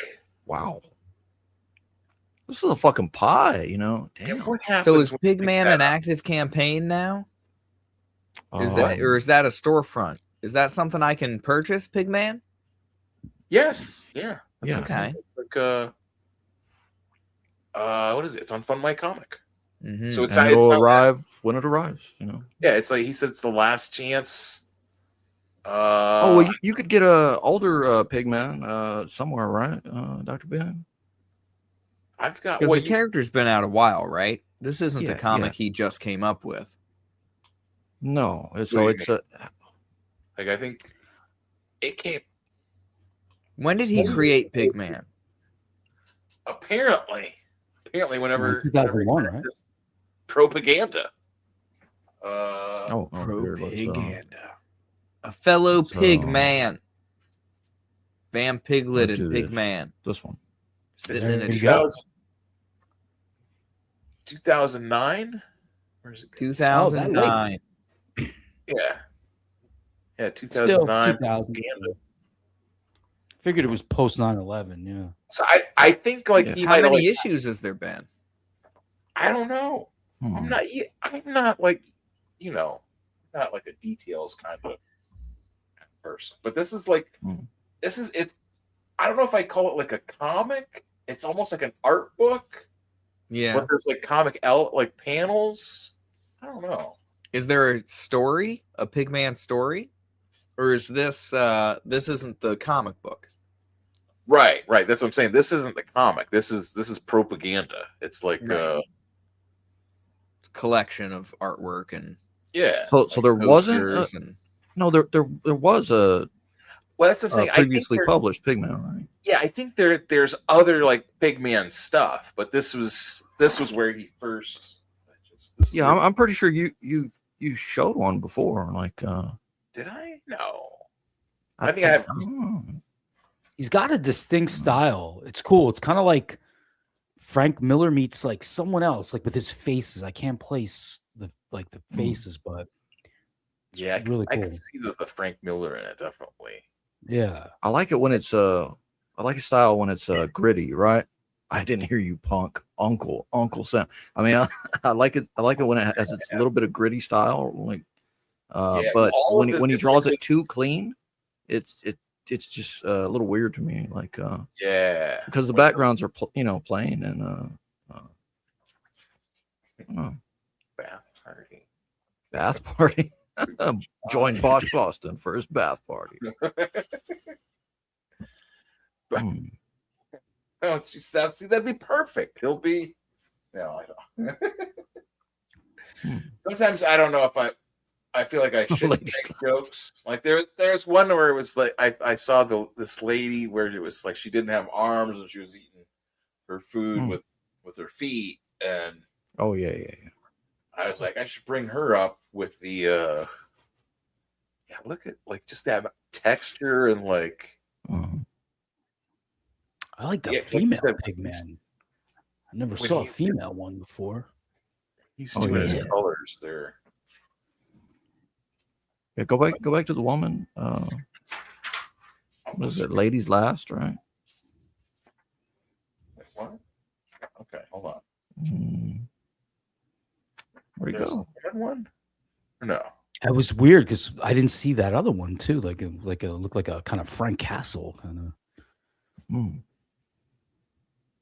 Yeah, it's that's what I mean. It's like a comic, but it's also like you say, but the Quran says I can beat her. Shut up. Yeah. Yeah, I mean that. Oh, yeah. There it is. That's cool. Ladies last. I've seen some videos with women wearing masks like that. Only in Allah. Oh, God. Shit. Yeah, that's what I'm saying. Like you know what I mean? Like most people like, and he is like famously like, he was at like the Draw Muhammad contest and famously like tried to attack him. They tried to attack the whole contest or whatever. Really, right. But like, so were they there specifically for him, or was he organizing the contest? Or was he merely a participant? I think it. I believe there were about at least 4 or 6 participants or something like that, or of some notoriety or name recognition. Yeah, I think it was like there was several like Rev is saying, but it wasn't like he organized it. It was like some sort of. That was in Grapevine, Texas, I believe, something like that. Yeah. But most people like after that would be like, okay, shit. Okay, you know what? Maybe I'm done trying to draw comics and piss all these people off. Okay, I'm done. You know what I'm saying? Like, I'm going to draw. I'm going to go to My Little Pony instead. And if you're trying to piss all these people off drawing Muhammad, I'm going to go work on My Little Pony, see if I can get some Spider-Man. Oh, I'm blacklisted from working at Marvel. Okay, cool. I'll work on. Not blacklisted from working on My Little Pony. Not yet. But there's a task for Grok. It's like draw My Little Pony in the style of Wash Foster. Make up my little piggy. Oh, there you go, man. There you go. That's pretty good right there. But you know what I mean? Like instead of like I said, most people would like chicken out, plus and he's like he did not. So I mean, you gotta, regardless, someone doesn't like. I disagree. I like it. That's fine. I mean, it takes some freaking balls to keep going. So I mean, it's stuff. I got stuff. To change the tone. This is the veto card that I got. Veto. Valenti. That's a Crim CL's art, I think. What do you got? I got my veto mug. Oh, you got a mug. What? That's right. You got a card too? No, I didn't get the card. I got something That'll- way better. I got a mug. Well, okay. Beautiful. Well, I don't know. I mean, this. Oh, what do you got? What do you got? The card is Show off the card. This is a pretty heavy card. I thought it was at first when I was pulling it out. I thought it was just like a magic card they painted on, but it's a hunk of metal, like that. Okay. Yeah, that's what based art department uses. I was gonna say, that's been that's amends, what it is. right? Okay, yeah. Should we pull what? Yeah, so that's what I'm saying. That's a legitimate. You know, I believe it can be played in the game. The guy was saying, the artist was saying when he was in the chat. Are those all words? I think all those. Shit. Oh, there it is. Holy even that's still. I can't read all that shit. Something about food. Legendary plane walker. He was really trying to push the limits on that machine. Jeez. Yeah. What's he say? Disney. Something. Yeah, I don't know. Drop the ball on Roger Rabbit. I'm trying to hold this out here. I'm sorry. Oh, maybe if I put my. It's the metal texture doing a little thing too. It's not very, but it's a little bit shiny, isn't it? Disney dropped the ball on Roger Rabbit and only made $350 million. That is Could have made so much more. Oh god. Jessica Rabbit could have had an OnlyFans. And back here, he's saying he's asking about his audio. How's my audio? How's my audio? Okay. One must always check his audio. He sounds like he's somewhat like from Michigan. Like a lot of Michigan people have like a real like nasally kind of like, hi, how you doing? You know, like that. I could see it. And I don't think. And I mean, he's built kind of like if he told you he was from the Upper Peninsula, be like, yep, I believe it. You know? Oh, and there's the cat behind him or something. Rest in peace, little guy. I guess. Yeah. That's what happened. Vito. Yeah. But you know who would be a good Goth Night guest? Vasilis. Have you spoken to him? Oh yeah. Well, that's. You were. Oh, you weren't here, or were you? Like I've got Vasilis. Well, I don't have him, but he did. He did a Van Piglet cover, right? Yeah, he did a cover for Van Piglet 3. Tomorrow. Oh shit! Supposed to be like actually doing like a business meeting to like go ahead and get the stuff going, like set up. On right. I guess nice. Indiegogo or whatever. I don't know. Whoa! But it looks so good. Hell yeah! Dude, why can't I be there? You know.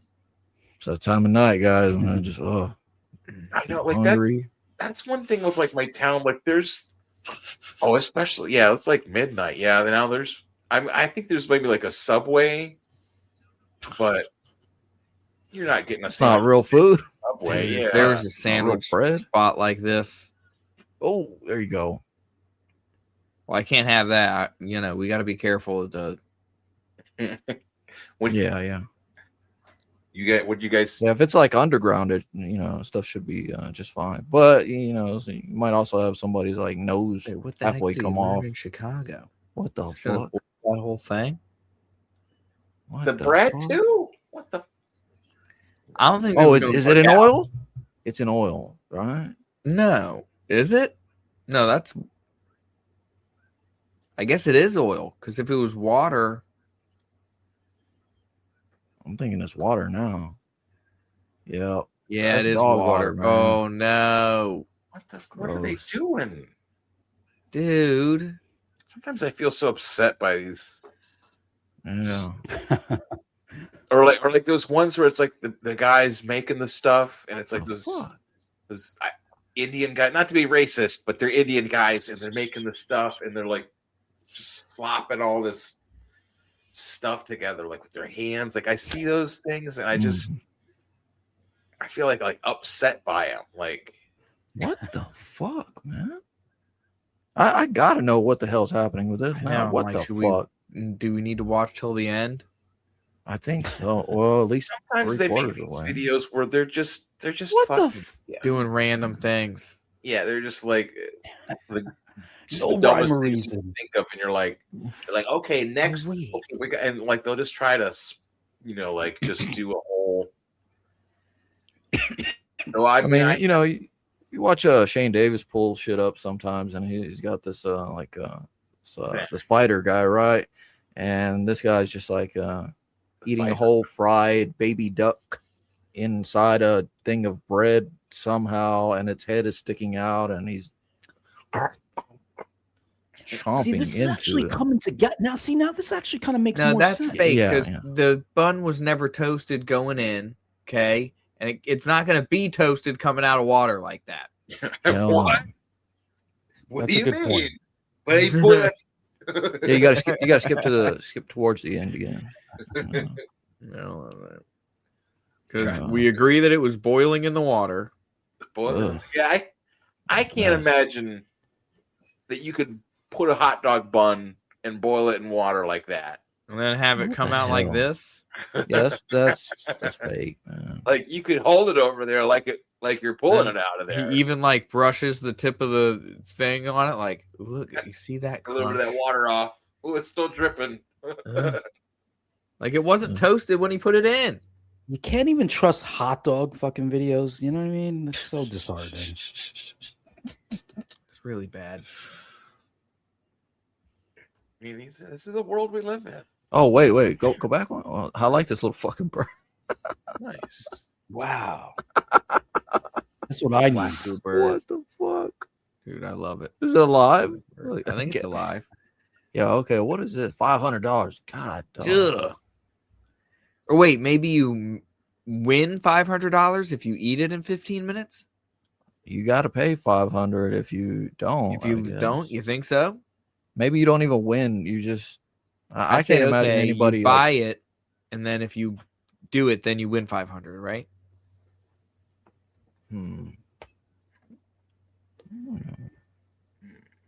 What the fuck is that? Is it just cheese? Oh yeah, I've seen those. Like No, they'll make don't like, cut it into slices if it's one slice. yeah, like they just make like a regular, not like a regular, but like they make a big pizza and then they just cut off 2 angles, make it like a big slice. Yeah. Yeah, I'm kind of curious the strategy. But yeah, like now, why are they cutting it? I would think Exactly. if I had a chance, Now it's just pizza squares. That's all. yeah, Right. Yeah, that's one of the things sometimes they're okay, but like sheet pizzas, he's gonna win. I just don't really care for them. Ooh. Like I've gotten them before, I've bought them before, like they're cheap. Sometimes you only have so much money for food. Sometimes this is what happens. You have to buy a cheap pizza. I've only got $500. I could do something, or I can get one big ass slice of pizza. I don't know. Oh, this is interesting. Man, I've done something to my algorithm. Ooh. Something good. Yeah. Last time it was all clussy-ish. Yeah, I Just finally scroll rid through my the algorithm of the nonstop clussy. clown bitches. Oh, they're waiting. They're waiting. There's a comic all about the clussy that I'm waiting for. Oh yeah. It's Yeah, we supposed got to to- see that. That was your screen time warning. Was it? Yeah. Well, gentlemen, Is that real? all these food videos are making me hungry, and all the comic talk is making me anxious. I have to go work on my own. People are pressured. People are asking me about when the comic is going to be shipped and all this shit. So I must go do that. You I'm have sure enjoy all of you can yourself, understand. Mike. What's that? You enjoy yourself. Have a good time. I'm gonna try. But I had Thanks a for staying blast with through. you fellas tonight. Oh yeah. Hopefully I can join you next weekend if I'm invited. That'd be a blast. You're always invited, man. Yeah, You're cool. It is part of a the crew. Goth Night crew. Yes. Hell yeah. Love you, fellas. Yeah. Don't forget your internet. No, I know. No, dude, for real. fucking Oh, around, God. but I'm serious. If I could be here next week with fresh internet, oh God, be glorious. All right, fellas, enjoy Feel your like week. a new man. Yeah. Peace. Thank you, Michael. Yeah, good time as always. Mhm. Call him Good Time Mike. Are we gonna figure out like when he does what he wants to, he's gonna have cool it on whatever one it's not on now, right? I think it's on Indiegogo. Oh, Fund My Comic will be the next thing, right? Right. Or What the hell? God, frying? You think it's a good idea? Eesh. Oh my God. Well. Oh. No. Oh, that was. Oh, what the fuck? No, this is something, dude.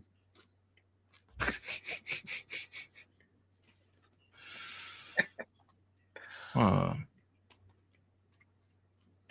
This is kebab makers now. Oh, wait, what? No, what the fuck was that? That wasn't a kebab. It was a meat packer. Oh my God. Are you guys joining in on the DC boycott? Because it's so white. It's too Oh yeah, white. definitely. I definitely am. I am not going to buy any more of their books. Thank you. Not that I have in That's the new don't say anymore. That's all we need. Just you're not. I'm in on this boycott. I'm an ally.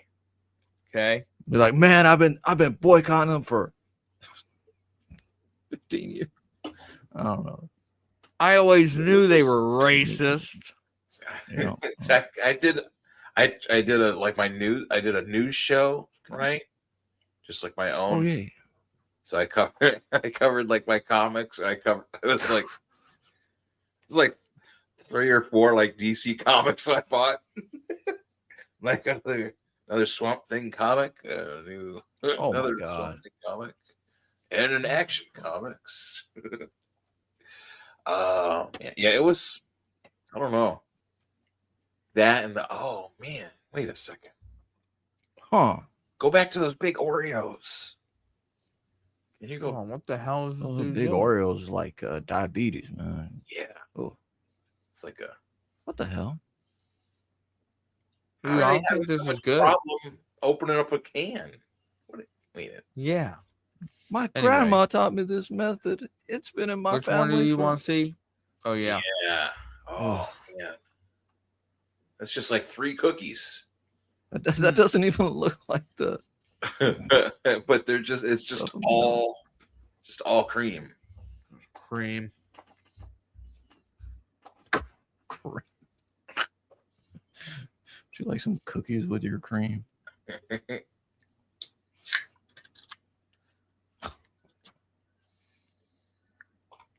You see, I can't bring up. I mean, there's a couple other I saved. Whoa. I don't know how good. Yeah, I saw that video before. Ooh. Oh, Jesus.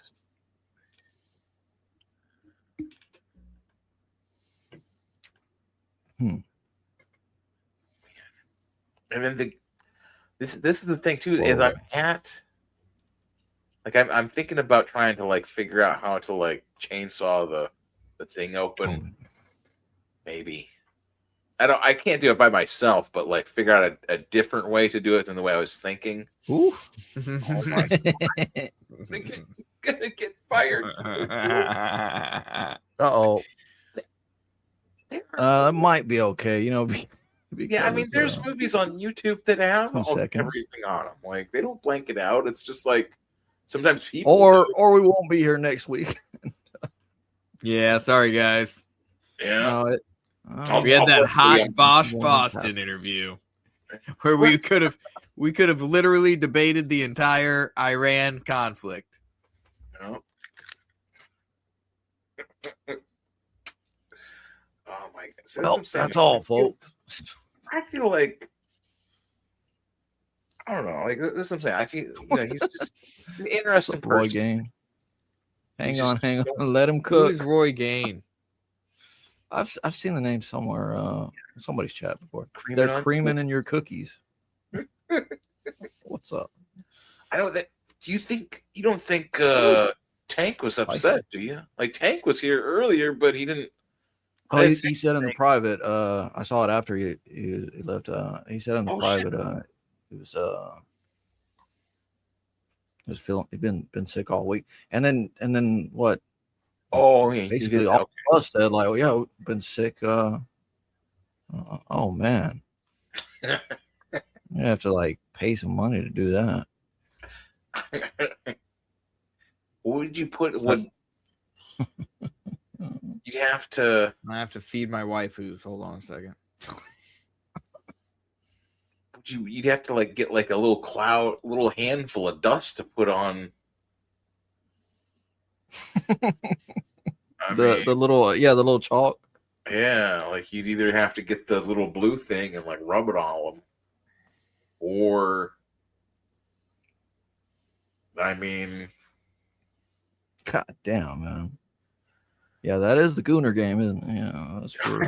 That's true. Dude, it's Goth Night. Woo! You know what I'm saying? Yeah, I remember this. Scooter. I like the bikini. I'm just gonna leave her up there until Dr. Ben puts switches it to something else, and we can just talk. Let's talk about this Iran conflict, okay? Ahead of the Bosch Fawston interview. Fair enough. I like that. I think that's probably the best way to do it too. Like, because like there's a lot of in my my Twitter and Instagrams and stuff. There's a lot of people from that region that all follow me for some reason. From what region? From Iran? No, not Iran, but like the Middle Eastern regions there. What? Like well, I think mainly Israel, but there like lots of. So like I feel like I don't want to like necessarily insult my audience, but I also don't want to be like just trying to be on their side. So I try to like offer a space where it's like everybody's there, right? And I'm not judging on you. I'm like okay, we'll see how it goes. Yeah. Whatever. Like, cause I mean, yeah. And it was Iran, man. I'm really annoyed because they keep saying war, and not that I have paid attention pretty much at all, but going at the United States going to war is an act of an act of the Senate. The Senate has to say yes, we're declaring war. And I don't think that's happened. So I'm saying like we've been like bombing and stuff. I mean, yeah. But still, there's the war. There's no boots on the ground. We're just destroying it. They're just trying to destroy everything we have over there, like in the region. Right. Well, that's what I'm saying. It's like I don't think it's. Well, we're using drones. Is it not? You know what I mean? Yeah, like, if we're using drones, it's not war, right?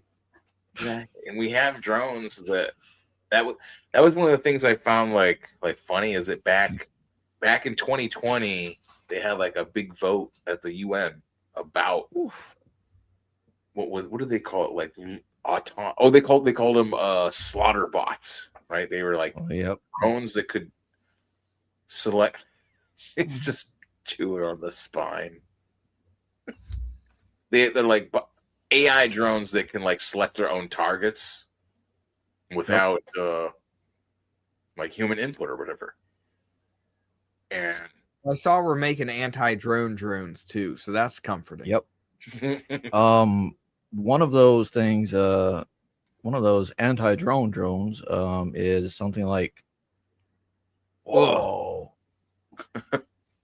Oh my god! Is that an anti-drone? It was some ungodly price, and then every time it's launched, or every time it launches, it's tiny little anti-drone, whatever. Oh, you're talking about the stationary machine gun thing, the turret. I don't even know. They were just saying that there is a drone that costs this much, like 4,000 or something, and then every time it shoots one of its loads, it sprays all this stuff that also costs another $4,000 every time, and then so much of those just get knocked right the fuck out once it shoots its load. And we're sending our loads of these things, like just tons of them.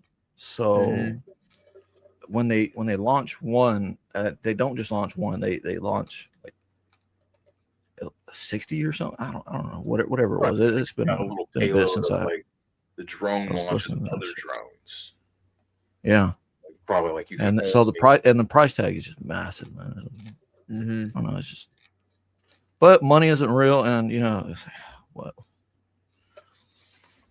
Hello, Tyler.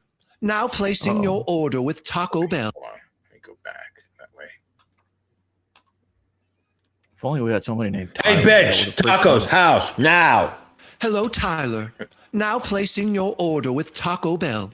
Would you like to reduce your delivery fee by watching a 30-second unskippable ad? Ad? Yeah, ad.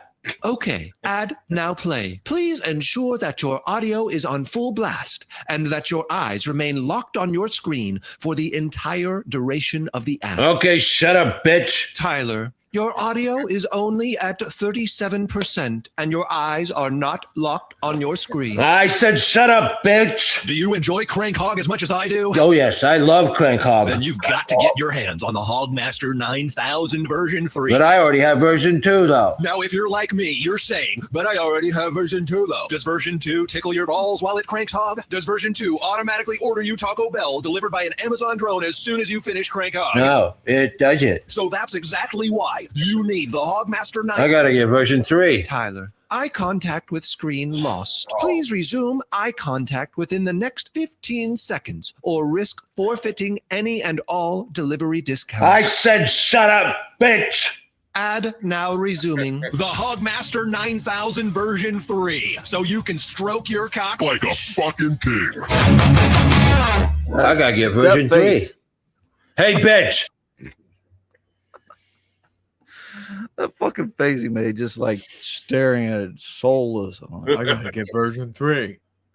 Gotta get version 3. So it's, I don't know. I was thinking Idiocracy or something way before this, and then I love gone Crank full circle Hog for me. I Yeah, already had Crank Hog too. Why do I need somebody's Crank knocking Hog? at the door. It's like, baiting, go away, go away. I'm baiting. Oh, this and the Masturbation Network. And I still got to put my own face over that shit because So it's too you damn funny. reached out to Bosch Boston to come on the show? Yes, I did. All right. Well, that's what I'm saying. Like I bought, I got his comic book. I got propaganda. That's true. From him. Yeah. And then I saw he opened Pigman back up for the final strut. I'll try to keep my contributions PG relatively because I know he's a very conservative man. Is that? Well, I believe so. Am I wrong?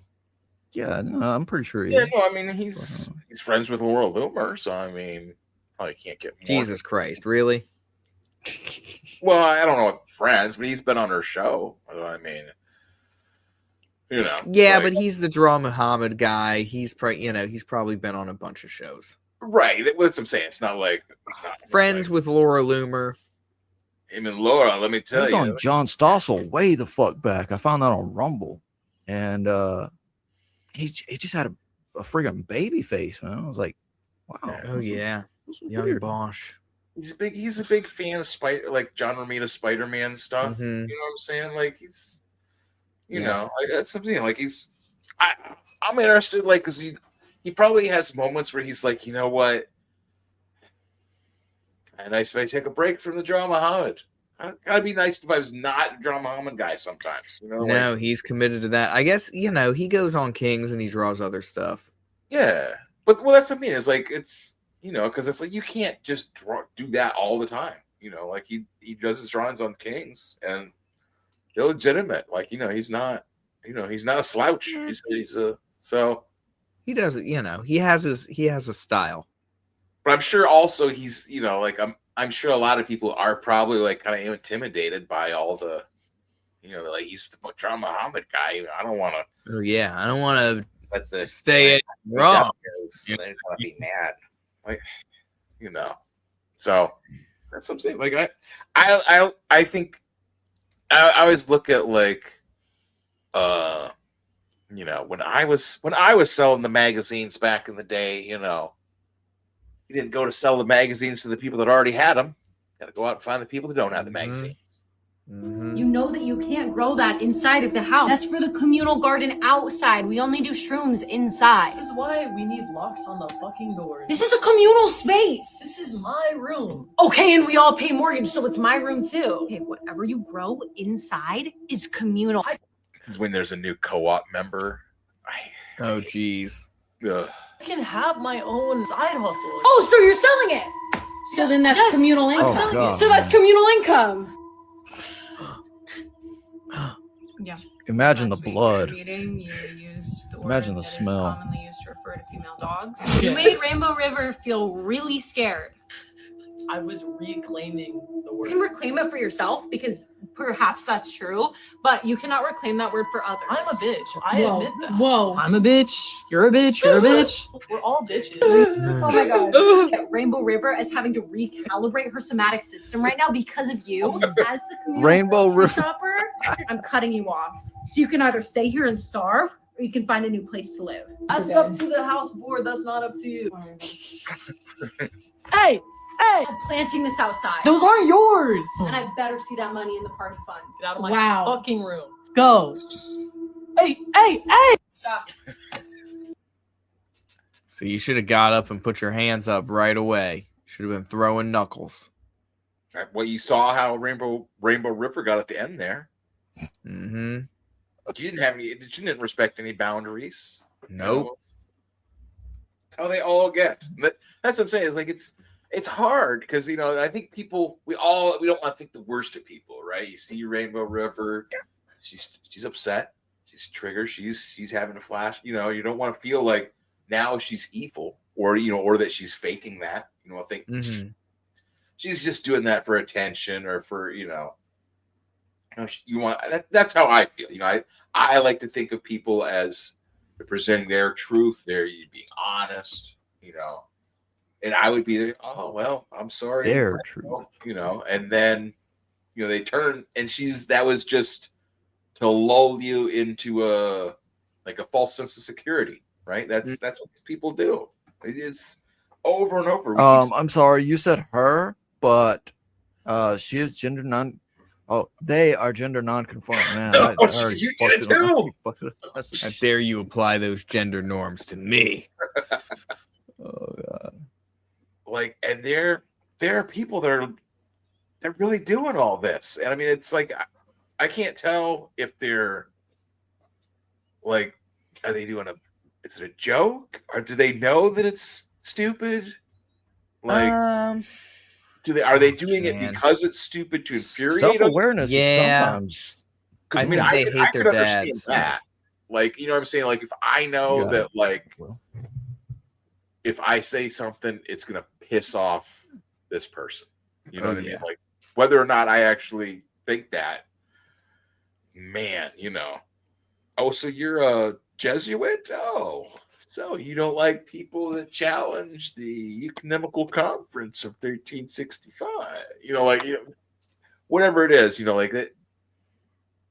There's something about, some people. Are they just doing it for, like I said, performative? Are they cosplaying? Is Rainbow River a cosplayer? Is she just playing this role of a feral rainbow child? I mean, and how do you determine that? How do you determine who's playing the real? They're playing themselves, or who's the person that's just putting on a costume? How do you tell? They're putting on a costume because they know what kind of reaction they want from people. They know how they want you to react, and they want to be able to bully you with their presence, and to getting what they want. Or if I take the skin of this oppressed person, if I wear it, interact with people, I'll have power over them. True power. Except I never quite thought about it before like that. That people would use like what do we call that? Traps or ploys. Like I thought about. I had a friend that. Well, I still have friends with him. You know, he's a good guy, but he was sort of like like crazy, but also maybe like psychic, right? Mm-hmm. And he was telling me for like a couple weeks all about this weird dream he had about like the power going out and the police station, the power going out there, and like all this weird stuff. And he'd keep telling me about it and raccoons and all. And I'm like, okay, whatever. And then like he's supposed to come over, like we're supposed to go somewhere, and then he calls and he's like, he didn't call, like, but I usually called, but like there was this whole thing of like the power had actually gone out, like in some sort of odd way at the police station, and like all this, it was just like an odd. And I called him, or he called when he was on the way, and it was like when this had happened. And I was like, oh shit. And I was like, like if you're talking about this and he's like, I think I made my psychic dream come true. I turned, and I'm like, if you really did, like, then they would also have psychic people. You know what I'm saying? Like, it's not just like crazy hippie people are psychics and that's the only place there would be psychic people. Like think about this. I'm like, there would be government psychic people.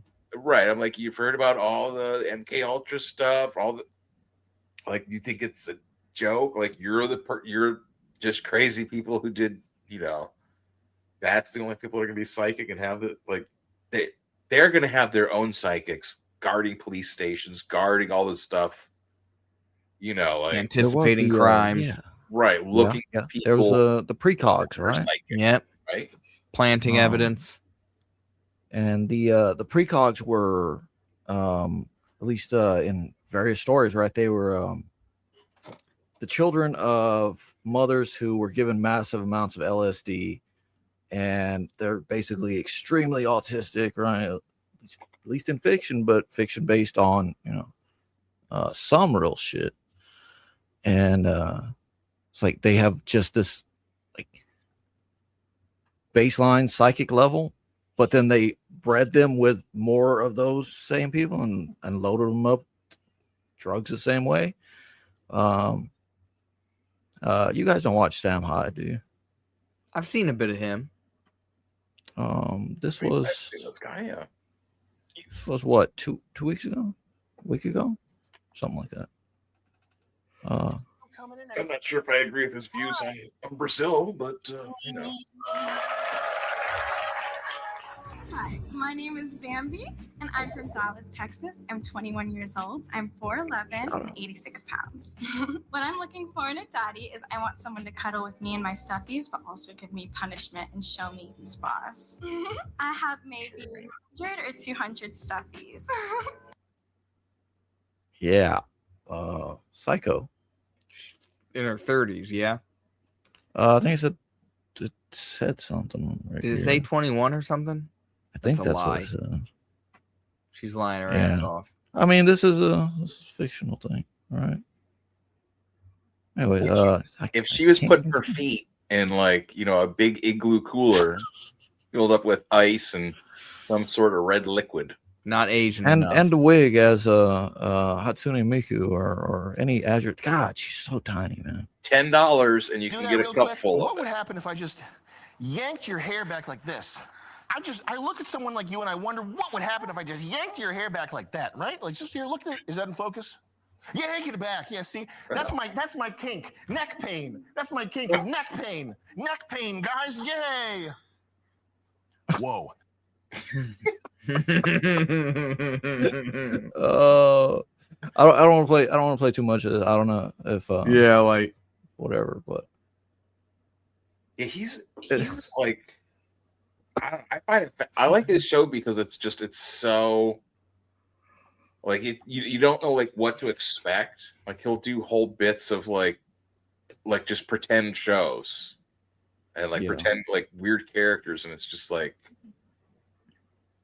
I don't know, like you know what I mean? Like it kind of reminds me of that what was his name? Eric Andre. Oh yeah. Some weird stuff, man. Need to fold a little bit of that into Goth Night, you know? What? Bring a little bit of that Eric Andre flavor into Goth Night. Yeah, well, it's. I think a lot of it is because it's like so physical. You know what I mean? He's got like a set that, you know, like even beyond like destruction. You know what I'm saying? Like he's got like a whole like setup of stuff that he can. Just, yeah, I guess so. You know, I mean, I can. You know, I've got the table. I can Let's just all do LSD before the show. Well, I mean, that's an option. That's what they wait. What You guys weren't doing it. That's man. Every show I've been solo, just solo tripping on LSD, man. It's been me. Oh shit.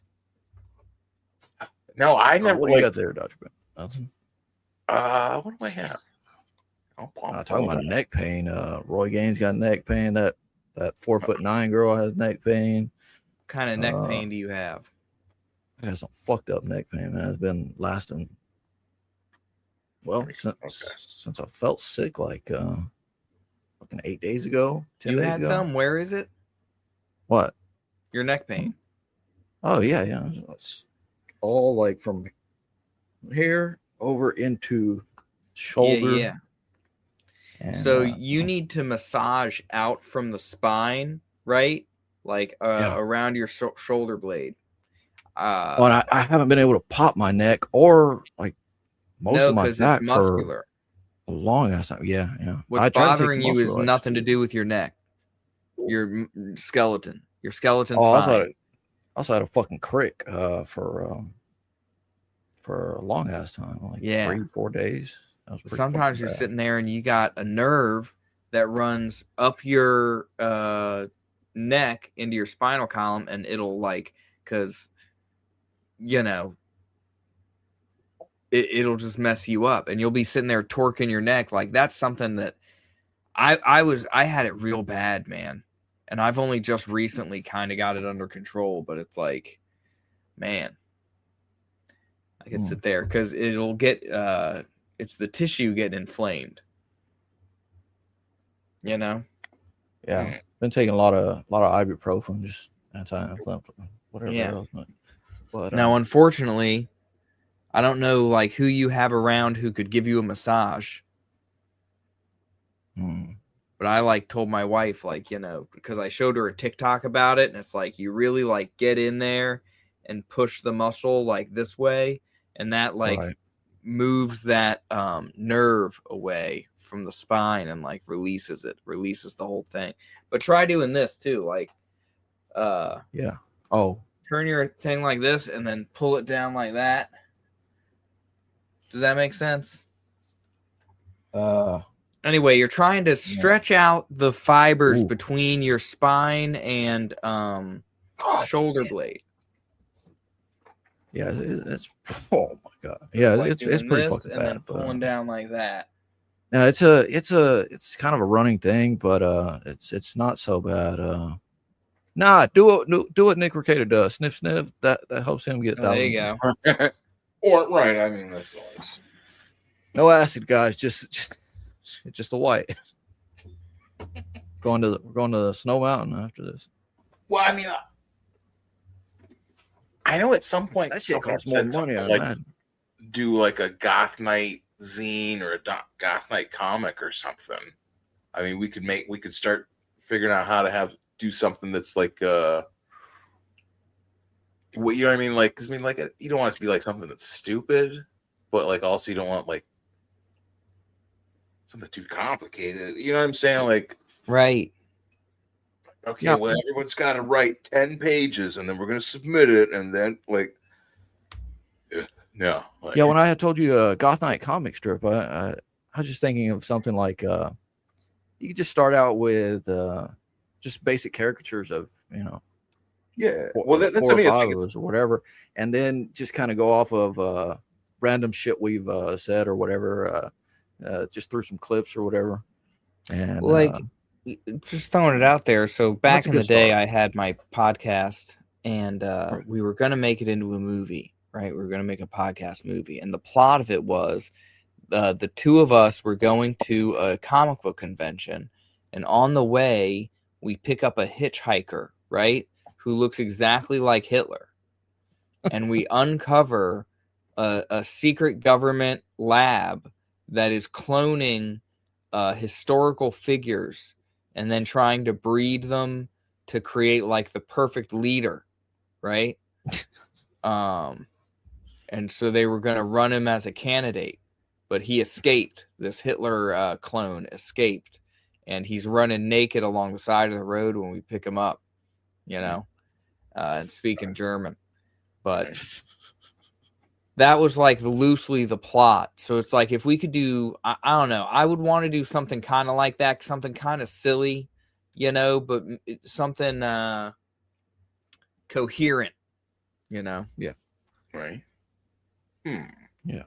Like you would want to have like throw around some more ideas and such, and like a group, like everyone being like part, like doing like part of the same thing you're thinking, or like, well, maybe, or if we could just like have a brainstorming session where we talk about like what loosely the plot would be, where everyone sort of gets a say in what it is or whatever, and then we can kind of get down to the pages. How would we want to do it? Would we want to have one of us write it, or what you know?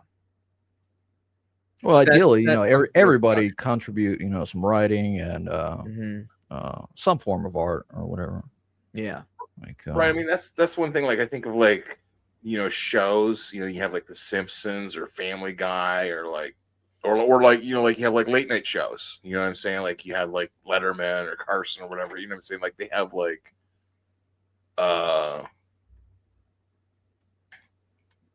you know, like writers' rooms or whatever. You know what I mean? Like everybody's there, like you said, like kind of like bouncing ideas around, trying to figure out, you know, what the plot is. What's Exactly. the plot of the story? like you've got the one comedian, the presenter, and then you've got 40 people in the writers' room, right? Right. Be like, what are some of the jokes that we can work in here that we want to have? Yeah. We could have like this is, there you go. I want to make sure I have this up here. Could do like how to be a goth, or how to goth. It's just how to goth. Mm-hmm. This is how to break into the comics industry. That's another thing we could do. Who is this person? This is how to break into the comics industry as a black woman. Che Grayson. Step 1: be the type of person that all the freaking left wing people are salivating for to be in the comic book industry. Oh yeah, see, she's helped by special shout out to all the people that folks made it possible. Valentine, Kelly Sue. I assume that'd be Kelly Sue DeComic. Mm-hmm. Scott, James, Regine, John, you know. Renaissance right now, and there's been people in my comments and DM asking me a very valid question. How do you break in the industry? My name is Che Grayson. I'm a filmmaker and comic book writer, with Absolute Catwoman being my most recent title, coming out June 10th. Just making it.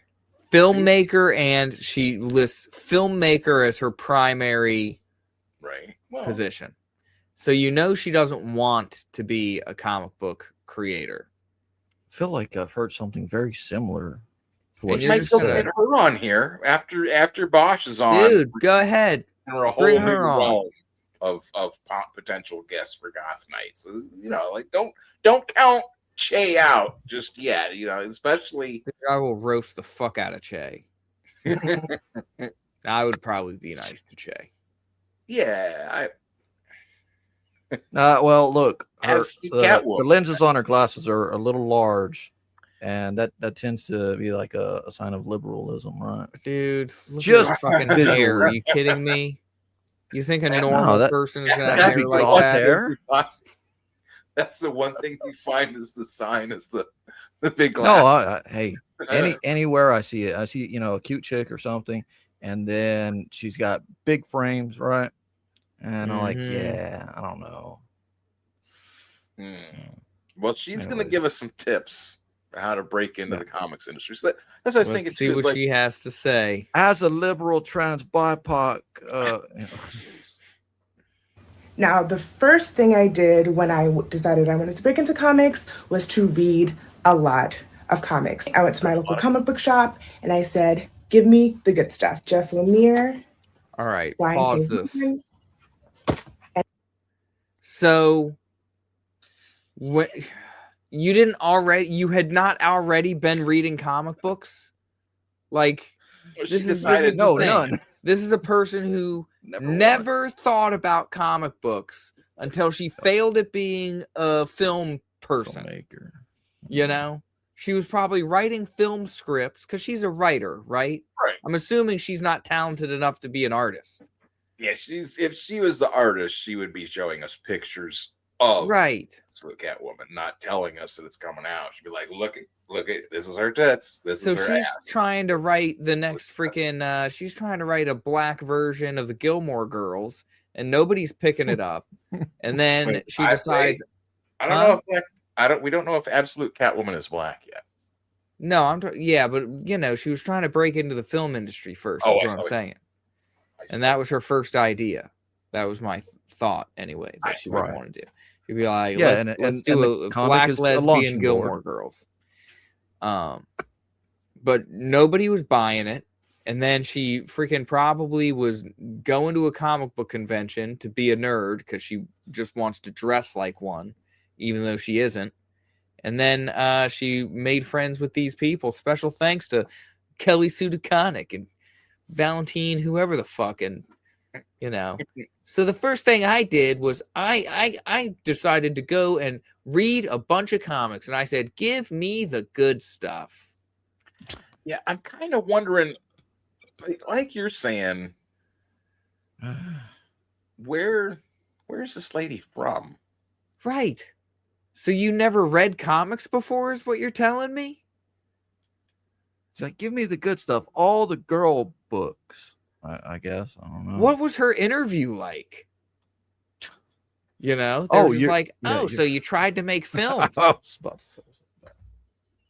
Yeah. Well, no. Okay, well, here's this. Here, I'm going to pull up. This is her League of Comic Geeks profile. It says that is credited with Batman, Urban Legends, Dark Spaces. This looks like the earliest one.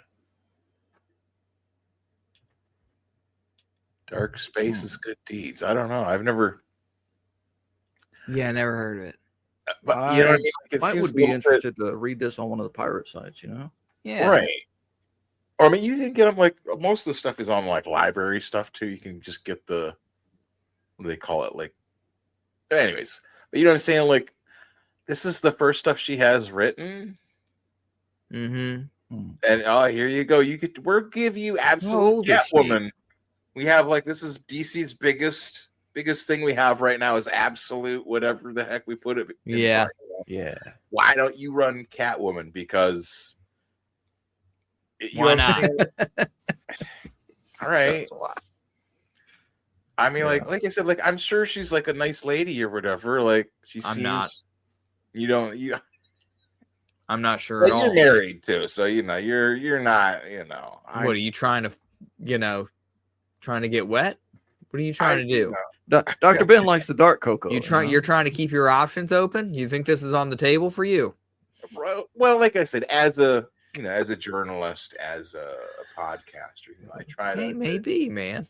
Maybe. Take a neutral tone towards individuals, but at the same point, I'm not telling. Don't think I'm telling you like, hey, like knock it off. Don't be talking about. Don't be talking about. Jay like I try to be nice a little bit. Okay. Yeah. Don't be talking about Mama Che like she. Well, Dude, she's right Reverend, next to- I want you to turn your head like this, and then point your head down like this. Like pull your head down like that. Man. That's another thing. I've barely been able to turn my head in that direction at all. Yeah. Try to turn your head And yeah, Oh, how wait, does that it's got to feel? be the other way to stretch Yeah, that try it side. the other way. Yeah. Okay. You want me to send this mushroom vaporizer thing down there? I don't think. Yeah. How does that feel? Send all the drugs, man. It's a little high, but yeah. Okay. Hey, I mean, no, any fucking kind of stretching like does feel better. Yeah, be stretching your neck, dude. But I think I got to move shit around or something and just have a better angle of viewing the fucking screen. I'm okay right now the way I move this desk around just to stream. Right. But that is I'll be sitting at this desk and I'm looking like maybe 20 or 30 degrees at the screen. And I'm thinking that's a part of it. But I also got fell out of a tree like a couple years ago or a year ago or something. Yeah, motherfucker pulled the ladder out from under me. I'm like one step up from getting on there, and he's like ready to move the ladder. Oh, fucker! And I just landed right on it, and I don't know. I always had. He did it on purpose, or was issues it an anyways. accident? Yeah, he was just stupid. He was probably smoking some shit before or something. Anyways, but yeah, that fucked me up for a few weeks. Oof. Dang, dude. I got a recurring back and neck problems anyway. But it's just like tension as well. Which is like some of the vape shit is like first time I had a proper little vape, and I just hit the shit and I just felt all this like tension just drop out of my neck. It's like, whoa. Like that's not usually, the way I get from smoking or whatever. Anyways, how do we break into comics? Yeah, how do we break into comics? You have to go down to the comic shop and tell them to give you all the good stuff. That's the first step. Do we go to the back door and pry the door? Like that's how you could break in. Comics. So they gave her Batgirl and Why the Last Man and something from Jeff Lemire. Mm-hmm. And Gail Simone. And this is the Batgirl from 2012. That's when Gail Simone was writing Batgirl. That's the other thing, dude. It's like, what's current that's good? Why do you have to read Batgirl from 2012? That I would assume like to kind of just copy the the writing style. I guess that would be if that's what the you know what I'm saying, like because this was the best era of Batgirl. Right. This is so then you go into the audition interview, right? And you hand them a kind of little janky written script, and you've basically just copied down what if you all went of in what someone else wrote. Just saying, hey, I heard that there aren't any black characters at DC, so we're gonna do black Batgirl. How do you think they're going to respond? Do you think there's going to be a response from DC on the boycott? Probably not. Because they're going to be like, look, they weren't selling. Nobody bought these comic books. Well, there's so it's such a specific. It's like, well, there's no black leading character in a DC main universe ongoing comic book. They're like, well, they're Jesus. Absolute Green Lantern. There's a black guy, main character in that. Well, that's in the absolute universe. In the main universe, there's not been one since. That's like, you need a John Stewart Green Lantern comic book. Is that what you want? There's been mini series, right? Like, or like they had a special one shot.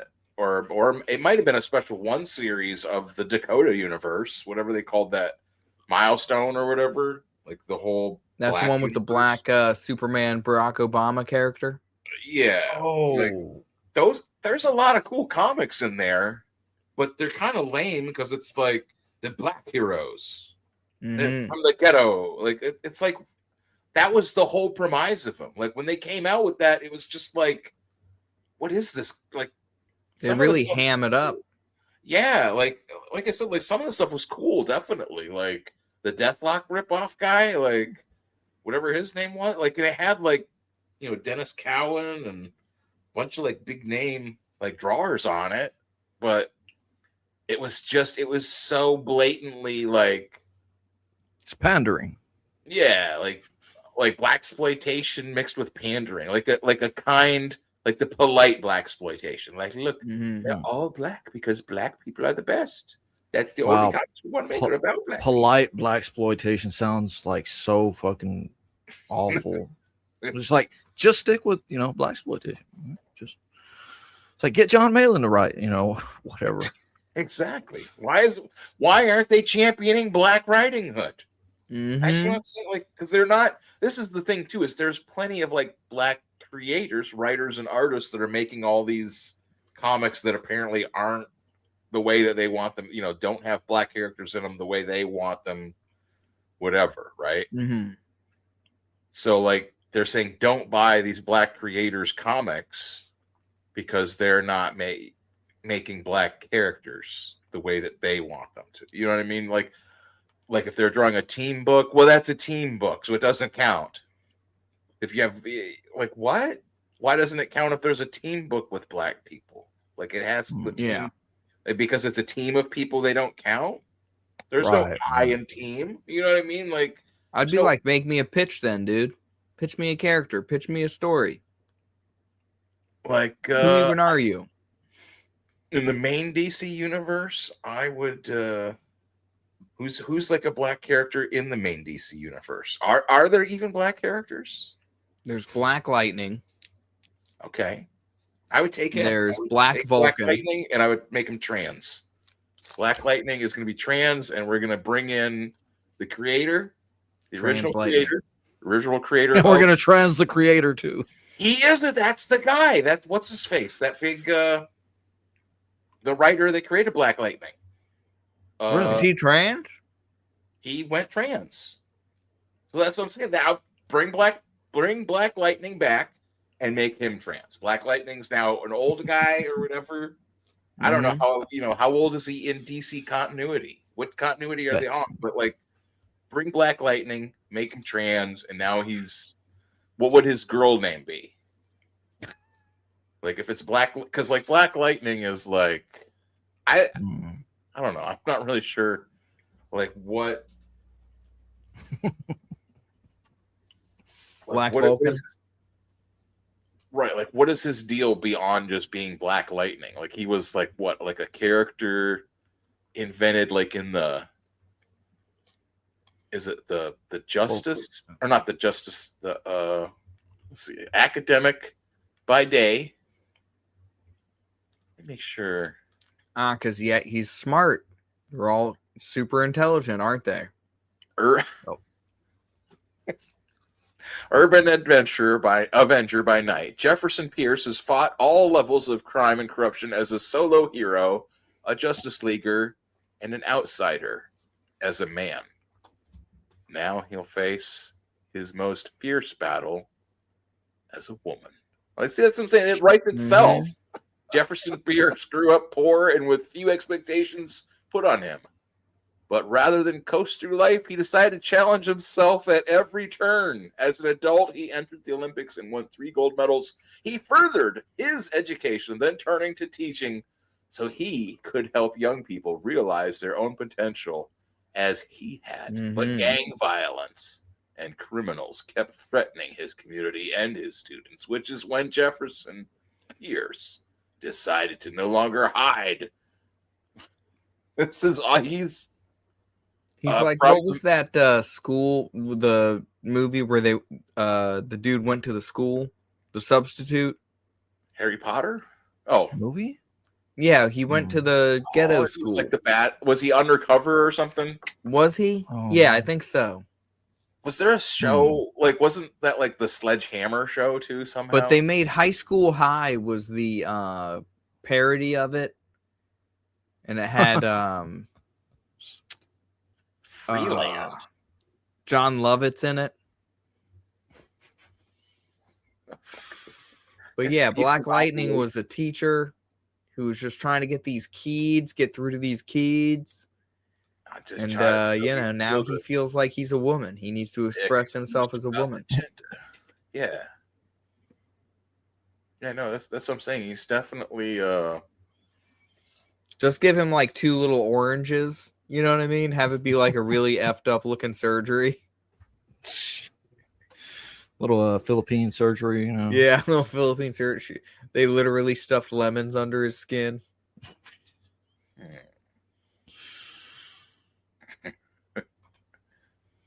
Yeah, this is oh fuck me. That's who made Black Lightning? Creator of Black Lightning. And that's the man? Jenny Blake Isabella. Born Jesus Christ. Writes under the names Tony Isabella and Jenny Blake.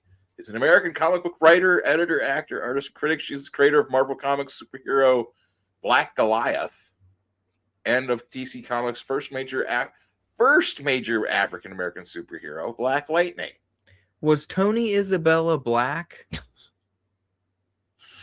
Did he do the Michael Jackson face cream to become Jenny Blake? I believe so. I think that is part of why they had to. Sometimes you just have to.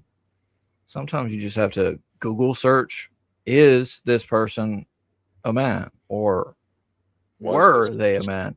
Were they black? I almost got tripped up. I guess last year, some musician. I was like, yeah, and she had the big glasses on, right? Nice pale skin, and I'm like, this is really fucking nice music. You know, it's kind of like all synth or whatever type, and I'm like, actually, now that I'm thinking about it, I'm just gonna have to type that into Google, and it's like, no, but was born as a male, and I'm like, oh fuck you, Google. So yes, that's what you're saying. Exactly. And then it said I'm like, well, did she get the surgery? And it said no information has been provided about that. I'm like, so she still got a dick. Usually that's what it means. But at the same point, what if they were born? You know what I'm saying? Like, what if you were born with oh man, just born in the wrong body. Yeah, I'm just born in the wrong body. My body was wrong. I'm born with this painful body. Like, oh god. I like that. Oh, see that. This is what's weird about it. Like, I don't mind if whatever he wants to become Jenny or whatever. But then it's like raising your arms up and then doing it like this. They retroactively change, right? Oh, all the work that they did as Tony, as he, is changed into like she, right? So, and then like everything is turned. So she discovered comics at the age of 4, right? Like everything she wrote. This was what she did when she was a teen. This is what she did when her first job. You know what I mean? Like it retroactively changes. It's like, yeah. You know, like when she discovered she had a penis. Reverend, when she fathered 3 children. Stand up straight and then like drop the one shoulder, you know what I mean? And then do that. I'm gonna have to take a little clip of you doing this. So you like drop it and then go like this. You know what I mean? Like I got that sometimes works for me. I've been sitting all day. Well, dude, I've been sleeping. I crack my neck all the freaking time so much. I feel like I need to come over there and do like an freaking adjustment. You know what I'm saying? It says that see, again, like during her mid 1970s run, you know what I mean? Like whatever, but run on Ghost Rider, Isabella. See, I was gonna say, like, I thought they sidestepped it by just using the last name, which is Isabella, which, you know, if you're a guy and your last name is Isabella, like, it's, you know, that's a female name, so you could be, but They didn't sidestep it, is what I'm saying. But anyways, he wrote a 2-year story arc in which Johnny Blaze occasionally encountered an unnamed character referred to as the friend. The friend who protected him from Satan, the source of his supernatural powers and identity as Ghost Rider, Isabella said in 2007. Getting prior approval from editor Roy Thomas, as I would from later editors Len Wein and Marv Wolfman, I introduced the friend into the series. He looked sort of like a hippie Jesus Christ, and that's exactly who he was, though I never actually called him that. It allowed me to address a disparity that had long bothered me about the universe, the Marvel Universe. Though we had no end of hell and Satan surrogates in our comics, we had nothing of heaven. After 2 years, I'd written a story wherein, couched in mildly subtle terms, Blaze accepted Jesus as his savior and freed himself from Satan's power forever.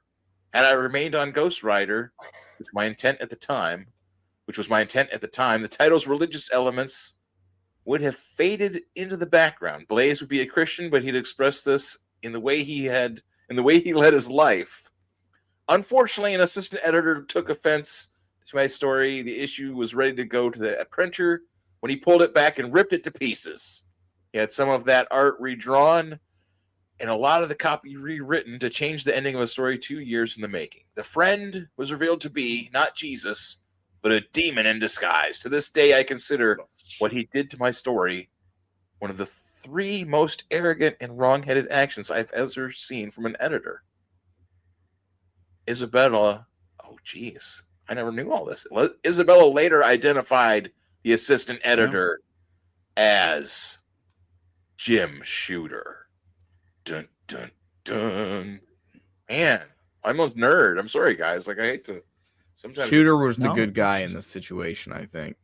Well, this is a whole. I never even heard about. Like, there's now an unpublished ending to Ghost Rider where he gives up the power of Ghost Rider and becomes a Christian. Yeah, I guess so. Well, I mean, we gotta. I'm definitely the person to get this, like, to do to get, you know, like, yeah. This is an interesting. This is an interesting story, an interesting read. Coming out of nowhere, like from what we were just fucking I know, on. like I was just on a riff about like this Tony Isabella turning into Jenny Isabella or whatever, and like, jeez, man, he write what? He wrote issues. Oh no, he wrote Iron Fist. No, and he lives up near me too. He lives up in Cleveland. So he was always white though, and he just made black characters. It's always about race with you, Will. Well, I'm just, it kind of is. We're talking about DC so white in the first goddamn place. Well, that's all the more reason that it would be perfect to have them like bring back Black Dynamite or whatever his name is. Right. Black Lightning. Bring back Black Knight Lightning. That's written by, like I said, bring back Black Lightning, make him a trans, and bring back this guy to write it for a little while, or lady, or whatever he wants to, I would draw it. Jenny Blake. How are you going to name yourself Jenny Blake? You were writing Ghost Rider, so you were writing about a character named Johnny Blaze for so many years, and you decided you needed to be Jenny Blake. Well, that's it. That's what I'm saying. That's perfect. You write what you know. Yeah. And maybe Jim Shooter ruined this person's would have been spiritual transition into that's a whole, the Lord's kingdom. That's what I thought the controversy. I'm like, controversy. Yeah, let's get into this stuff about the trans. No, it's all just about Jesus and the friend, and that's what I'm saying. Is like that is what with that Swamp Thing comic, Swamp Thing 1989, that's on the stands as we speak. I just got the second issue. That the whole controversy was that they didn't print that because Swamp Thing meets Jesus in it or whatever. So that's what I'm saying. Like, this is DC has already shown that they can be bullied by this. I was one of the people that wrote about the Swamp Thing. Like, I could start We could start this as started on Comicsgate Goth Night. We demand to end the DC blackout. They print. No, get off there! God damn it! Bring Jesus back. Okay, and maybe it should be Black Jesus. Maybe that's Jesus. a fun TV show, man. Black Jesus could have his own. It's Marvel that has Ghost Rider. Yeah. So DC, fuck it. Yeah, DC continue to boycott them. DC blackout is staying that. Marvel is gonna wipe the floor with them. Is what it is. Marvel's gonna come back. Well, who does Marvel have as a black hero that has his own instead of? Oh shit. Okay, you know how there's like all the different dimensions, right? There's like the Marvel verse, and there's like the Marvel Zombies verse. There's like a Marvel. There's a Marvel universe. A black one. They're all apes, right? There's one of those. That'll make a perfect little clip. There you go. I was asking you. You just said they're all apes. They're all apes. There is We a have the Marvel ape universe. There's The Marvel the Primate channel. The Marvel Ape universe. You guys, wait, do you guys not know about the Marvel apes? BET. I feel like I knew about him. Oh shit! I think I only know because of you, but I'll be honest, I'm fading fast, gentlemen. Yeah. You yawning, man. That just yeah, I'm popping. anyways, I'm about to pop off. I'm gonna get some food. I'm gonna go fix something to eat, man. Can you guys hear me chewing when I'm eating those sandwiches and stuff? Is that annoying? I don't think I heard you. All right, I hope not. I'm always worried about that, but I'm like, God damn it, I'm so freaking hungry. Yeah, and then pulling up food, man, I was like, oh my god, I want something. And I'm like, what do I got? I guess I'll make a sandwich. Something. Later, Roy. Might be that time. Well, been a good show, man. Yeah, man. I'm looking forward to this nice little book that Ashley Argonaut Comics says. Yeah. What the duck? What the duck? It's just some funny little stuff, man. I think it's got good potential as well, you know. Yeah. Okay. Maybe. I'm gonna fucking. And Ashley stuck it out through all the bullshit. Yeah, dude, I thought we were gonna hit him with the bullshit first and then talk about the comic book. Yeah, you gotta lull him into it. You know, stay off. Yeah, throw him off onto his back foot first. Exactly, and then be like, all right, let's talk about this comic book. Yeah, I'm just thinking about for the audience. Fill him out a little bit. Yeah. Well, we didn't have many people in the audience, but and I wish I knew about this comic book a little bit more beforehand. Well, no, that's like I said, I figured it out an hour ahead of time, and I'm like, oh, okay. Pleasant surprise. Yeah, I was like, yeah, it was fun. I was like, I don't know what we're doing, but you know, I'm sitting here, I'm looking at all the characters, and I'm trying to like not come out and be like, dude, why are you coming swinging like this? You got a friggin' art team, you know. You're not just gonna focus on one story. Oh, this is a good one right here. You're gonna write 30 stories. I didn't even talk to him about the creature thing, the fucking elephant monster guy. Yeah, you made your own elephant. That's pretty fucking good too. All right, guys. Later. Yeah, man. Let's call it tonight. Yeah. I'll hit the end here. Thanks for tuning in. We got oh god. Yeah, I'll just hit the end. I got the thing ready to go, and yeah, my cat's going crazy now. He's like climbing all over everything. I don't know what he wants. Pick up copies of Van Piglet on my. I got the eBay thing somewhere on here. Here we go. We're on the eBay. Yeah, issue 2, $10. Issue 1, $13.99. Or you can get them both together for only $23. You can have a deal. It's the combo. Or you get the old Goth True Crime bundle, all the old comics. But get the issues 1 and 2. That's what you want. So put the links below. All the links to the songs and stuff in the intros are all in the free jazz playlist. So get your attributions in there and everything. Thanks to the guys stopping by. Thanks to Ashley for from the Argonauts there, Unbreakable Argonauts, and best co-host on the internet, Reverend Self-Destruct. And of course, New Orleans Comics. And God, calm down, Scooter. Okay, we gotta go. And the Will. Thank you guys. Thanks for stopping by. And till the next time, don't do nothing I wouldn't do. Have you brought any fruits or vegetables onto the planet? 2 weeks. Excuse me? 2 weeks. I'm trying to be what I'm destined to be, and me just trying to take my life away. I put a hole in me, girl, for fucking with me. My back on the wall, now you gon' see. Better watch how you talk when you talk about me, 'cause I'll come and take your life away.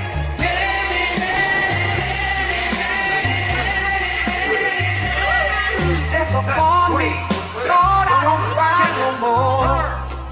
Don't look to the sky no more. Have mercy on me. Now these pussy niggas putting money on my head. Go on and get your refund, motherfucker. I ain't dead. I'm the diamond in the dirt that ain't been found. I'm the underground king, and I ain't been crowned. When I ride, something special happen every time. Get ready for a surprise.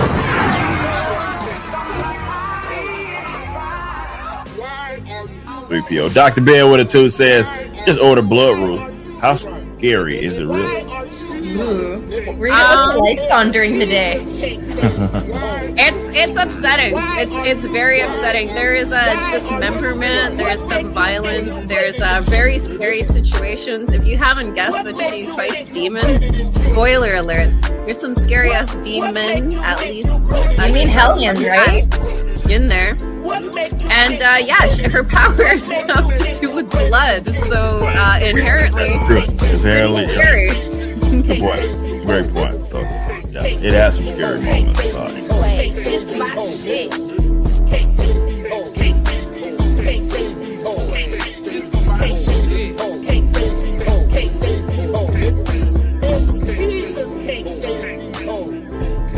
Why are you trying? Why are you trying? Jesus can't save these hoes. Why are you trying? Why are you trying? What makes you think you're greater than Jesus? What makes you Mother, could you keep me in the dark for a while? Could you have a trouble when I work? Oh, Mother, gonna take your daughter out tonight. Gonna show her my world. Oh, Father, run off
that guy that jumped on today, was he an actual Katie? Like, it was right near the end of the stream, or not right near it, but like the last hour stretch. Dr. Ben is weird. I don't know who the fuck he is really, he but from then Katie Did's thing? Because like he was asking a lot of questions about us. No, he's from Scab's thing. Oh, well, yeah, see, Scabs hangs well, out he with mentioned the Katie. Commandos, and that automatically makes me know that he is good with Katie. Got it, yeah. And he's always Oh, creeped me God. out with his Dr. Ben pizza profile. Looks like I don't know. He's just a weird.